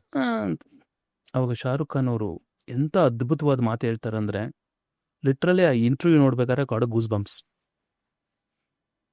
ಅವ್ರು ಹೇಳ್ತಾರೆ, ನಾ ಹೇಳೋದನ್ನು ತುಂಬ ಗಮನ ಇಟ್ಟು ಕೇಳಿಸ್ಕೊಳ್ಳಿ, ಎಲ್ಲರೂ ಆಪರ್ಚುನಿಟಿ ಸಿಗೋವರೆಗೆ ಮಾತ್ರ ಹಾರ್ಡ್ ವರ್ಕ್ ಮಾಡ್ತಾರೆ, ಆದರೆ ಆಪರ್ಚುನಿಟಿ ಸಿಕ್ಕಿದ ಮೇಲೂ ಹಾರ್ಡ್ ವರ್ಕ್ ಮಾಡೋದು ನಾನೊಬ್ಬ ಮಾತ್ರ ಅಂತ. ವಾವ್ ವಾವ್, ಸಿಕ್ಕಾಗ ಎಷ್ಟೋ ಜನ ಮರ್ತು ಬಿಡ್ತಾರೆ. ಅಷ್ಟೇ, ಮುಗೀತು. ಆಪರ್ಚುನಿಟಿ ಸಿಗೋವರೆಗೆ ಅಷ್ಟೇನೆ. ಅವ್ರೇನೋ ಬಿಸ್ನೆಸ್ ಮಾಡಬೇಕು ಅಥವಾ ಏನೋ ಒಂದು ಕೆಲಸ ಹೋಗ್ಬೇಕು, ಅಲ್ಲಿ ಸಿಗೋವರೆಗೂ ಮಾತ್ರ ಅವ್ರು ಎಫರ್ಟ್ ಹಾಕಿರ್ತಾರೆ. ಅದಾದ್ಮೇಲಿಂದ ಆ ಎಫರ್ಟ್ಸ್ಗಳನ್ನು ಹಾಕೋದಕ್ಕೆ ಹೋಗೋದಿಲ್ಲ ಅವರು. That's where they go wrong. Opportunity ಸಿಕ್ಕಿದ ಮೇಲಿಂದನೂ ಎಫರ್ಟ್ ಹಾಕೋನು ಮಾತ್ರ ಮತ್ತೊಂದು ಹಂತಕ್ಕೆ ಬೆಳೀತಾ ಹೋಗ್ತಾನೆ. ಅದಕ್ಕೆ ಇಂಗ್ಲೀಷಲ್ಲಿ ಒಂದು ಮಾತಿದೆ, what got you here will not get you there ಅಂತ. What got you here will not get you there. ನಿನ್ನನ್ನು ಇಲ್ಲಿವರೆಗೆ ಏನು ಕರ್ಕೊಬಂದು ಕೂರಿಸಿದ್ಯೋ, ಇನ್ನೂ ಮೇಲೆ ಹೋಗ್ಬೇಕಂದ್ರೆ ಇದೇ ಕರ್ಕೊಂಡು ಹೋಗೋಕ್ಕಾಗಲ್ಲ, ನಿನಗೆ ಬೇರೆದೇ ಒಂದು ವೆಹಿಕಲ್ ಬೇಕು ಅಂತ. ನೀನು ಅಪ್ಡೇಟ್ ಆಗಬೇಕು, ನೀನು ಅಪ್ಡೇಟ್ ಸ್ಕಿಲ್ಫುಲ್. ಕರೆಕ್ಟ್, ನೀನು ಸ್ಕಿಲ್ಫುಲ್ ಆಗಿರಬೇಕು, ನೀವು ಮೇಲ್ಗಡೆ ಬೆಳಿಬೇಕು, ಹೊಸ್ತೇನೋ ಮಾಡಬೇಕು. ಬಿಕಾಸ್ ಅದನ್ನೇ ಪ್ರತಿ ಟೈಮನ್ನು ಹೇಳ್ಕೊಂಡು ಬರ್ತಾ ಇರೋದು. ಸೊ ಸೇಮ್ ಎಷ್ಟು ಜನ ಆಪರ್ಚುನಿಟಿಗಳು ಸಿಕ್ಕಿದ ಮೇಲಿಂದ ಅವ್ರ ಲೈಫಲ್ಲಿ ಸೈಲೆಂಟ್ ಆಗಿಬಿಟ್ಟಿದ್ದಾರೆ. ಎಷ್ಟು ಜನ ಆಪರ್ಚುನಿಟಿಗಳು ಸಿಕ್ಕಿದ ಮೇಲೆ ಬೇರೆ ಎಫರ್ಟೇ ಹಾಕಕ್ಕೆ ಹೋಗಿರಲ್ಲ. ಬಿಸ್ನೆಸ್ ಒಂದು ಹಂತಕ್ಕೆ ರೀಚ್ ಆದ್ಮೇಲಿಂದ ಅವರು ಮತ್ತೆ ಇನ್ನೊಂದು ಹಂತಕ್ಕೆ ಹೋಗೇ ಇರೋದಿಲ್ಲ. That's why it matters the most. ನಿಮಗೆ ಆಕ್ಚುಲಿ ರಿಯಲ್ ಆಪರ್ಚುನಿಟಿ ಸಿಕ್ಕದಾಗಿಂದ ನಿಮ್ ಕಷ್ಟ ಇನ್ನೂ ಜಾಸ್ತಿ ಮಾಡಬೇಕು. ಅಂದ್ರೆ ಕಷ್ಟ ಅಂತಲ್ಲ, ನಿಮ್ ಹಾರ್ಡ್ ವರ್ಕ್ ಜಾಸ್ತಿ ಮಾಡಬೇಕು, ಅಥವಾ ನೀವು ಅಪ್ಡೇಟ್ ಮಾಡ್ಕೊಬೇಕು. ಅಬ್ಸಲ್ಯೂಟ್ಲಿ. ಇಲ್ಲ ಅಂತ ಹೇಳಿದ್ರೆ ಅವ್ನು ಉಳಿದ ಜಾಗದಲ್ಲಿ ಉಳಿದೋಗ್ಬಿಟ್ಟಿರ್ತಾನೆ. ಒಬ್ಬ ಮನುಷ್ಯನ ಲೈಫಲ್ಲಿ ಎಲ್ಲ ಚೆನ್ನಾಗಿ ನಡೀತಿರತ್ತೆ. ಈಗ ಹಣಕಾಸು ಟ್ರಾನ್ಸಾಕ್ಷನ್ ಜಾಸ್ತಿ ಆಗತ್ತೆ, ದುಡ್ಡು ಮನಿ ಫ್ಲೋ ಚೆನ್ನಾಗತ್ತೆ, ರಿಲೇಶನ್ಶಿಪ್ಸು ಚೆನ್ನಾಗಿ ನಡೀತಿರತ್ತೆ. ಅಂದ್ರೆ ಅವನ ಕೆರಿಯರ್ನ ಒಂದು ಪೀಕ್ ಅಂತ, ಬೇಸಿಕಲಿ ತುಂಬಾ ಸಕ್ಸಸ್ ಪೀರಿಯಡ್ ಅವನು ಅಂತ. ಆ ಸಕ್ಸಸ್ ಪೀರಿಯಡ್ ಅದೇ ಶುಕ್ರ ದಶೆ ಅಂತಾರೆ, ಗೊತ್ತಲ್ಲ ನಿಮಗೆ? ಆ ಥರ ಅವನ ಲೈಫಲ್ಲಿ ಏನೋ ಒಂದು ಸ್ಟಾರ್ಡಮ್ ಒಂಥರ ಶುರುವಾಗೋಯ್ತು, ಎಲ್ಲ ಚೆನ್ನಾಗಿ ನಡೀತಿದೆ. ಇಂಥ ಟೈಮಲ್ಲಿ ಅವನು ಆ ಶುಕ್ರ ದಶೆ ಅಂದ್ರೆ ಆ ಏನ್ ಗೋಲ್ಡನ್ ಪೀರಿಯಡ್ ಅಥವಾ ಒಂದು ಲೈಫಲ್ಲಿ ಪೀಕ್ ಪೀರಿಯಡ್ ಅಂತ ಏನ್ ಕರಿತೀವಿಲ್ಲ, ಇದನ್ನ ಜಾಸ್ತಿ ದಿನ ಉಳಿಸ್ಕೊಳಕ್ಕೆ ಏನ್ ಮಾಡಬೇಕು, ಅಥವಾ ಅವನು ಹೇಗೆ ಡಿಫ್ರೆಂಟ್ ಆಗಿ ಯೋಚನೆ ಮಾಡಬೇಕು? It's an amazing question. ಇದನ್ನೇ ನಾವು ಮನುಷ್ಯನ ಲೈಫಲ್ಲಿ ಪ್ರೈಮ್ ಟೈಮ್ ಅಂತ ಕರಿತೀವಿ. ಪ್ರೈಮ್ ಟೈಮ್ ಅಂದರೆ 2 ಥರ ಟೈಮ್ ಇರುತ್ತೆ. ಒಂದು ಡೌನ್ ಟೈಮ್, ಇನ್ನೊಂದು ಪ್ರೈಮ್ ಟೈಮ್ ಅಂತ ಹೇಳಿ. ಜೀವನ ಎಲ್ಲರಿಗೂ ಖಂಡಿತವಾಗ್ಲೂ ಒಂದು ಅವಕಾಶವನ್ನು ಕೊಟ್ಟೇ ಕೊಡುತ್ತೆ. ಕೆಲವ್ರಿಗೆ ಅದು 30ನೇ ವಯಸ್ಸಿಗೆ ಬರ್ಬೋದು, ಕೆಲವ್ರಿಗೆ 40ಕ್ಕೆ ಬರ್ಬೋದು, ಕೆಲವ್ರಿಗೆ 50ಕ್ಕೆ ಬರ್ಬೋದು. ಬಟ್ ಜೀವನ ಯಾರಿಗೂ ಮೋಸ ಮಾಡಲ್ಲ. ಪ್ರತಿಯೊಬ್ಬರಿಗೂ ಜೀವನದಲ್ಲಿ ಪ್ರೈಮ್ ಟೈಮ್ ಅನ್ನುವಂಥದ್ದು ಬಂದೇ ಬರುತ್ತೆ. ಯಾವುದಾದ್ರೂ ಒಂದು ಏಜಲ್ಲಿ ಬಂದೇ ಬರುತ್ತೆ. ಸೊ ಅದು ಯಾವ ಟೈಮಲ್ಲಿ ಬೇಕಾದರೂ ಸ್ಟಾರ್ಟ್ ಆಗ್ಬೋದು, ಅದು ಕನ್ಸರ್ನ್ ಅಲ್ಲ. ಆದರೆ ಇಲ್ಲಿ ಅಂದರೆ ಈ ಪ್ರೈಮ್ ಟೈಮ್ ಅಂದರೆ ಸ್ವಲ್ಪ ಹೇಳ್ಬಿಡ್ತೀನಿ. ಅಂದರೆ ಅವ್ನು ಏನು ಮುಟ್ಟಿದ್ರು ಚಿನ್ನ ಆಗುವಂಥ ಸಮಯ, ಅಥವಾ ಗೋಲ್ಡನ್ ಪೀರಿಯಡ್ ಅಂತ ಹೇಳಿದ್ರಲ್ಲ ನೀವು, ಆ ಥರ. ಅದನ್ನು ನಾವು ಆ್ಯಕ್ಚುಲಿ ಜಾತಕದಲ್ಲಿ ನೋಡಿದಾಗ ಶುಕ್ರದಶೆ ಶುಕ್ರದಶೆ. ಆದರೆ ತುಂಬ ಜನ ಅನ್ಕೊಂಡಿದ್ರೆ ಶುಕ್ರದಶೆ ಬಂತು ನನ್ನ ಲೈಫ್ ಚೆನ್ನಾಗಿರುತ್ತೆ ಅಂತ. ಬಟ್ ಹಂಗೇನಿಲ್ಲ. ಶನಿ ದಶೆನಲ್ಲೂ 7.5 ತುಂಬ ಜನ ಮೇಲೋದವರು ಇದ್ದಾರೆ. ಆದರೆ ಅಲ್ಟಿಮೇಟ್ಲಿ ಏನಂದರೆ ಅವನ ಗೋಲ್ಡನ್ ಟೈಮ್ ಅಥವಾ ಈ ಪ್ರೈಮ್ ಟೈಮ್ ಬಂದಾಗ ಅವನು 3 ರಿಸರ್ವ್ಸ್ಗಳನ್ನು ಮಾಡಿರಬೇಕು. 3 ರಿಸರ್ವ್ಸ್. ಓಕೆ. ಸೊ ಒಂದನೇದು ಹೆಲ್ತ್ ರಿಸರ್ವ್, ಎರಡನೇದು ಅವನ ಕ್ಯಾಶ್ ರಿಸರ್ವ್, ಮೂರನೇದು ಅವನ ಸ್ಕಿಲ್ ರಿಸರ್ವ್. ಇವು ಮೂರನ್ನು ರಿಟೈನ್ ಮಾಡ್ಕೊಂಡಿಲ್ಲ ಅಂತ ಹೇಳಿದ್ರೆ ಅವನು ಡೌನ್ ಟೈಮ್ ಬಂದಾಗ ಭಾಳಷ್ಟು ವ್ಯಥೆ ಬಿಟ್ಬಿಡ್ತಾನೆ. ಸೊ ಮೊದಲನೇ ಇಂಟೆಲಿಜೆನ್ಸು ಮನುಷ್ಯನ್ಗೆ ಏನಂದರೆ, ಇದು ನನ್ನ ಪ್ರೈಮ್ ಟೈಮ್ ಸ್ಟಾರ್ಟ್ ಆಗಿದೆಯಾ ಅಥವಾ ನನಗೆ ಪ್ರೈಮ್ ಟೈಮ್ ನಡೀತಾ ಇದೆಯಾ ಇಲ್ವಾ ಅನ್ನುವಂಥದ್ದು ಗೊತ್ತಾಗುವಂಥದ್ದೇ ಮೊದಲನೇ ಇಂಟೆಲಿಜೆನ್ಸು. ಎಷ್ಟೋ ಜನ ಅದಾದ್ಮೇಲಿಂದ ಈಗ ಒಂದು 5 ವರ್ಷದಲ್ಲಿ ತುಂಬ ಚೆನ್ನಾಗಿದ್ನಲ್ಲ ನಾನು, ಇದ್ಯಾಕೆ ಹಿಂಗಾಗ್ತು, ಬಟ್ ಆ ಟೈಮಲ್ಲಿ ಅವ್ನು ಪ್ರೈಮ್ ಟೈಮ್ ನಡೀತಾ ಇತ್ತು. ಅವನು ಆ ಇಂಟೆಲಿಜೆನ್ಸನ್ನು ಬಿಟ್ಬಿಟ್ಟ. ಆ ಇಂಟೆಲಿಜೆನ್ಸನ್ನು ಬಿಟ್ಬಿಟ್ಟು ಅವ್ನು ಯೋಚನೆ ಮಾಡ್ತಿರ್ತಾನೆ. ನಾನು ಲಾಸ್ಟ್ ಟೈಮ್ ಒಂದು ಎಕ್ಸಾಂಪಲ್ ಕೊಟ್ಟಿದ್ದೆ. ಬನಂಜೆ ಗೋವಿಂದಾಚಾರ್ಯರು ಒಂದು ಮಾತು ಹೇಳ್ತಾರೆ. ಏನಂದರೆ, ನಮ್ಮ ಜೇಬಲ್ಲೇನೆ 50 ರೂಪಾಯಿ ಇರುತ್ತೆ, ನಾನು ನಿಮ್ಮ ಹತ್ರ ಬಂದ್ಬಿಟ್ಟು 10 ರೂಪಾಯಿ ಕೊಡಿ 10 ರೂಪಾಯಿ ಕೊಡಿ 10 ರೂಪಾಯಿ ಕೊಡಿ ಅಂತ ಹೇಳೋದು ಒಂಥರ ದರಿದ್ರ ಅದು ಅಂತ. ಅವನ ಹತ್ರನೇ ಇರುತ್ತೆ 50 ರೂಪಾಯಿ, ಬಟ್ ಅವ್ನು ಊರು ತುಂಬ 10 ರೂಪಾಯಿ ಕೊಡಿ ಅಂತ ಓಡಾಡ್ತಿರ್ತಾನೆ. ಅರ್ಥ ಏನಂದರೆ ಅವನ ಹತ್ರ ಒಂದು ಪ್ರೈಮ್ ಟೈಮ್ ಇರುತ್ತೆ. ಆ ಪ್ರೈಮ್ ಟೈಮ್ನ ಐಡೆಂಟಿಫೈ ಮಾಡುವಂಥ ಇಂಟೆಲಿಜೆನ್ಸ್ನ ಕಳ್ಕೊಂಡ್ಬಿಟ್ಟು ಅವನೊಂಥರ ದಡ್ಡ ಆಗ್ಬಿಟ್ಟಿರ್ತಾನೆ. ಸೊ ಹಾಗಾಗಿ ಮೊದಲನೇ ಕೆಲಸ ಏನಂತ ಹೇಳಿದ್ರೆ, ಅವರು ಪ್ರೈಮ್ ಟೈಮ್ ನಡೀತಾ ಇದೆಯಾ ಇಲ್ವಾ ಅಂತ ಹೇಳ್ಬಿಟ್ಟು ಐಡೆಂಟಿಫೈ ಮಾಡ್ಕೊಳ್ಳೋದು. ಇಲ್ಲಿನೂ ಸಹ ವೆಲ್ದಿ ಥಿಂಕಿಂಗು ಮತ್ತು ಪೂರ್ ಥಿಂಕಿಂಗು ಎಂಟೈರ್ಲಿ ಡಿಫ್ರೆಂಟಾಗಿ ನಡೆಯುತ್ತೆ. ನೋಡಿ, ಒಬ್ಬ ಪೂರ್ ಮೈಂಡ್ಸೆಟ್ ಇರೋನು ಹೆಂಗೆ ಯೋಚನೆ ಮಾಡ್ತಾನೆ ಗೊತ್ತಾ? ಈಗ ಪ್ರಸ್ತುತ ಜೀವನದಲ್ಲಿ ಏನು ನಡೀತಾ ಇದೆ ಇದೇ ಪ್ರಕಾರ ಜನ್ಮ ಪೂರ್ತಿ ಇದ್ದುಬಿಡುತ್ತೆ ಅಂತ ಯೋಚನೆ ಮಾಡ್ತಾನೆ. ಅರ್ಥಾತ್ ಅವನು 30ನೇ ತಾರೀಕು ಸಂಬಳ ಬರುತ್ತೆ ಅಂದರೆ, 30ನೇ ತಾರೀಕು 2 ಗಂಟೆ ಮಧ್ಯಾಹ್ನ ಆಯಿತು ಅಂತ ಹೇಳಿದ್ರೆ ರಪ್ ಅಂತ ಅವ್ನ ಅಕೌಂಟ್ಗೆ your account has been created with dash dash dash ಅಂತ ಬರುತ್ತೆ. ಅವನು ಖುಷಿ, ಜನ್ಮ ಪೂರ್ತಿ ಹಿಂಗೆ ಇರುತ್ತೆ ಅಂತ. ಬಟ್ ಆ್ಯಕ್ಚುಲಿ ಫ್ಯಾಕ್ಟ್ ಏನಂತ ಹೇಳಿದ್ರೆ, ಒಂದಿನ ಅದು ನಿಂತೋಗುತ್ತೆ. ಅದು ರಿಟೈರ್ಮೆಂಟಲ್ಲೂ ಆಗಿರ್ಬೋದು ಅಥವಾ ಅವನು ಏನಾದ್ರು, ಬಿಕಾಸ್ ಲೈಫ್ ಹೆಂಗೆ ಬೇಕಾದರೂ ನಡಿಬೋದು. ಆದರೆ ಯಾವಾಗ ಅವನು ಆ ಪ್ರೈಮ್ ಟೈಮನ್ನು ಅರ್ಥ ಮಾಡ್ಕೊಳ್ಳೋದಿಲ್ಲ, ಅವನು ಅದೇ ಪ್ರಕಾರ ಯೋಚನೆ ಮಾಡಿ ಅಲ್ಲೇ ಯೋಚನೆ ಮಾಡ್ಬಿಟ್ಟಿರ್ತಾನಲ್ಲ, ಅವನು ಡಿಸಿಪ್ಲಿನ್ ಅನ್ನುವಂಥ ವರ್ಡನ್ನು ಕಳ್ಕೊಬಿಡ್ತಾನೆ ಅವನ ಜೀವನದಲ್ಲಿ. ವಿಚ್ ಮೀನ್ಸ್ ಅವನು ಡೌನ್ ಟೈಮ್ ಬಗ್ಗೆ ಯೋಚನೆ ಮಾಡಿರೋದಿಲ್ಲ. ಅಂದ್ರೆ ಈಗ ಪ್ರೈಮ್ ಟೈಮಲ್ಲಿ ಇರೋನು ಡೌನ್ ಟೈಮ್ ಬಗ್ಗೆ ಯೋಚನೆ ಮಾಡಿರಲ್ಲ. ಯಾಕಂದ್ರೆ ಇದು ಲೈಫ್ ಎನ್ನುವಂಥದ್ದು ಒಂದು ಸೈಕಲ್, ಅದು ಸುತ್ತಾ ಇರುತ್ತೆ. ಕಾಲಚಕ್ರ ಅಂದ್ರೆ ಒಂದು ಟೈಮ್ ತುಂಬಾ ಪೀಕ್ ಪೀರಿಯಡ್ ಅಲ್ಲಿ ಇದ್ದವನು ಡೌನ್ ಬರ್ಬೋದು. ಆದರೆ ಅವ್ನು ಡೌನ್ಗೆ ಬಂದು ಫುಲ್ ನೆಲ ಕಚ್ಚಬಾರ್ದು ಅಂದರೆ ಪ್ರೈಮ್ ಟೈಮಲ್ಲಿ ಹೇಗೆ ನಡ್ಕೊಂಡಿದ್ದ ಅನ್ನೋದು ತುಂಬ ಮ್ಯಾಟ್ರ್ ಆಗ್ತಾ ಹೋಗುತ್ತೆ. ನೋಡಿ, ಈಗ ನಾನು ಹೇಳಿದೆ, ನಾವು 30ನೇ ತಾರೀಕು ಸಂಬಳ ಬಂತು ಅಂತ ಹೇಳಿದ್ರೆ ಜನ್ಮ ಪೂರ್ತಿ ಹಂಗೆ ಬರುತ್ತೆ ಅಂತ ಅವ್ರ ಮನಸ್ಥಿತಿಯನ್ನು ಡೆವಲಪ್ ಮಾಡ್ಕೊಂಡ್ಬಿಟ್ಟಿದ್ರೆ ದೇವರೇ ಕಾಪಾಡಬೇಕು ಅವ್ರನ್ನ. ಯಾಕಂತ ಹೇಳಿದ್ರೆ ನೋಡಿ, ಒಬ್ಬ ವೆಲ್ದಿ ಮೈಂಡ್ಸೆಟ್ ಇರೋನು ಸ್ವಲ್ಪ ಡಿಫ್ರೆಂಟಾಗಿ ಯೋಚನೆ ಮಾಡ್ತಾರೆ.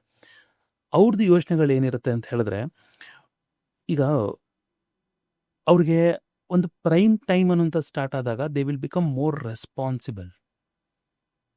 This the difference. ಈ ವರ್ಡ್ ನಾನು ಪರ್ಟಿಕ್ಯುಲರ್ ಆಗಿ ಯೂಸ್ ಮಾಡ್ತಾ ಇದ್ದೀನಿ.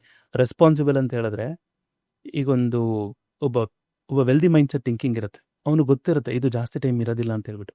ಹಾಗಾಗಿ ಒಂದು ಮಾತಿದಲ್ವಾ, ಈ ಕ್ಷಣವು ಕಳೆದು ಹೋಗುತ್ತದೆ, ಕೃಷ್ಣ ಹೇಳಿರೋದು.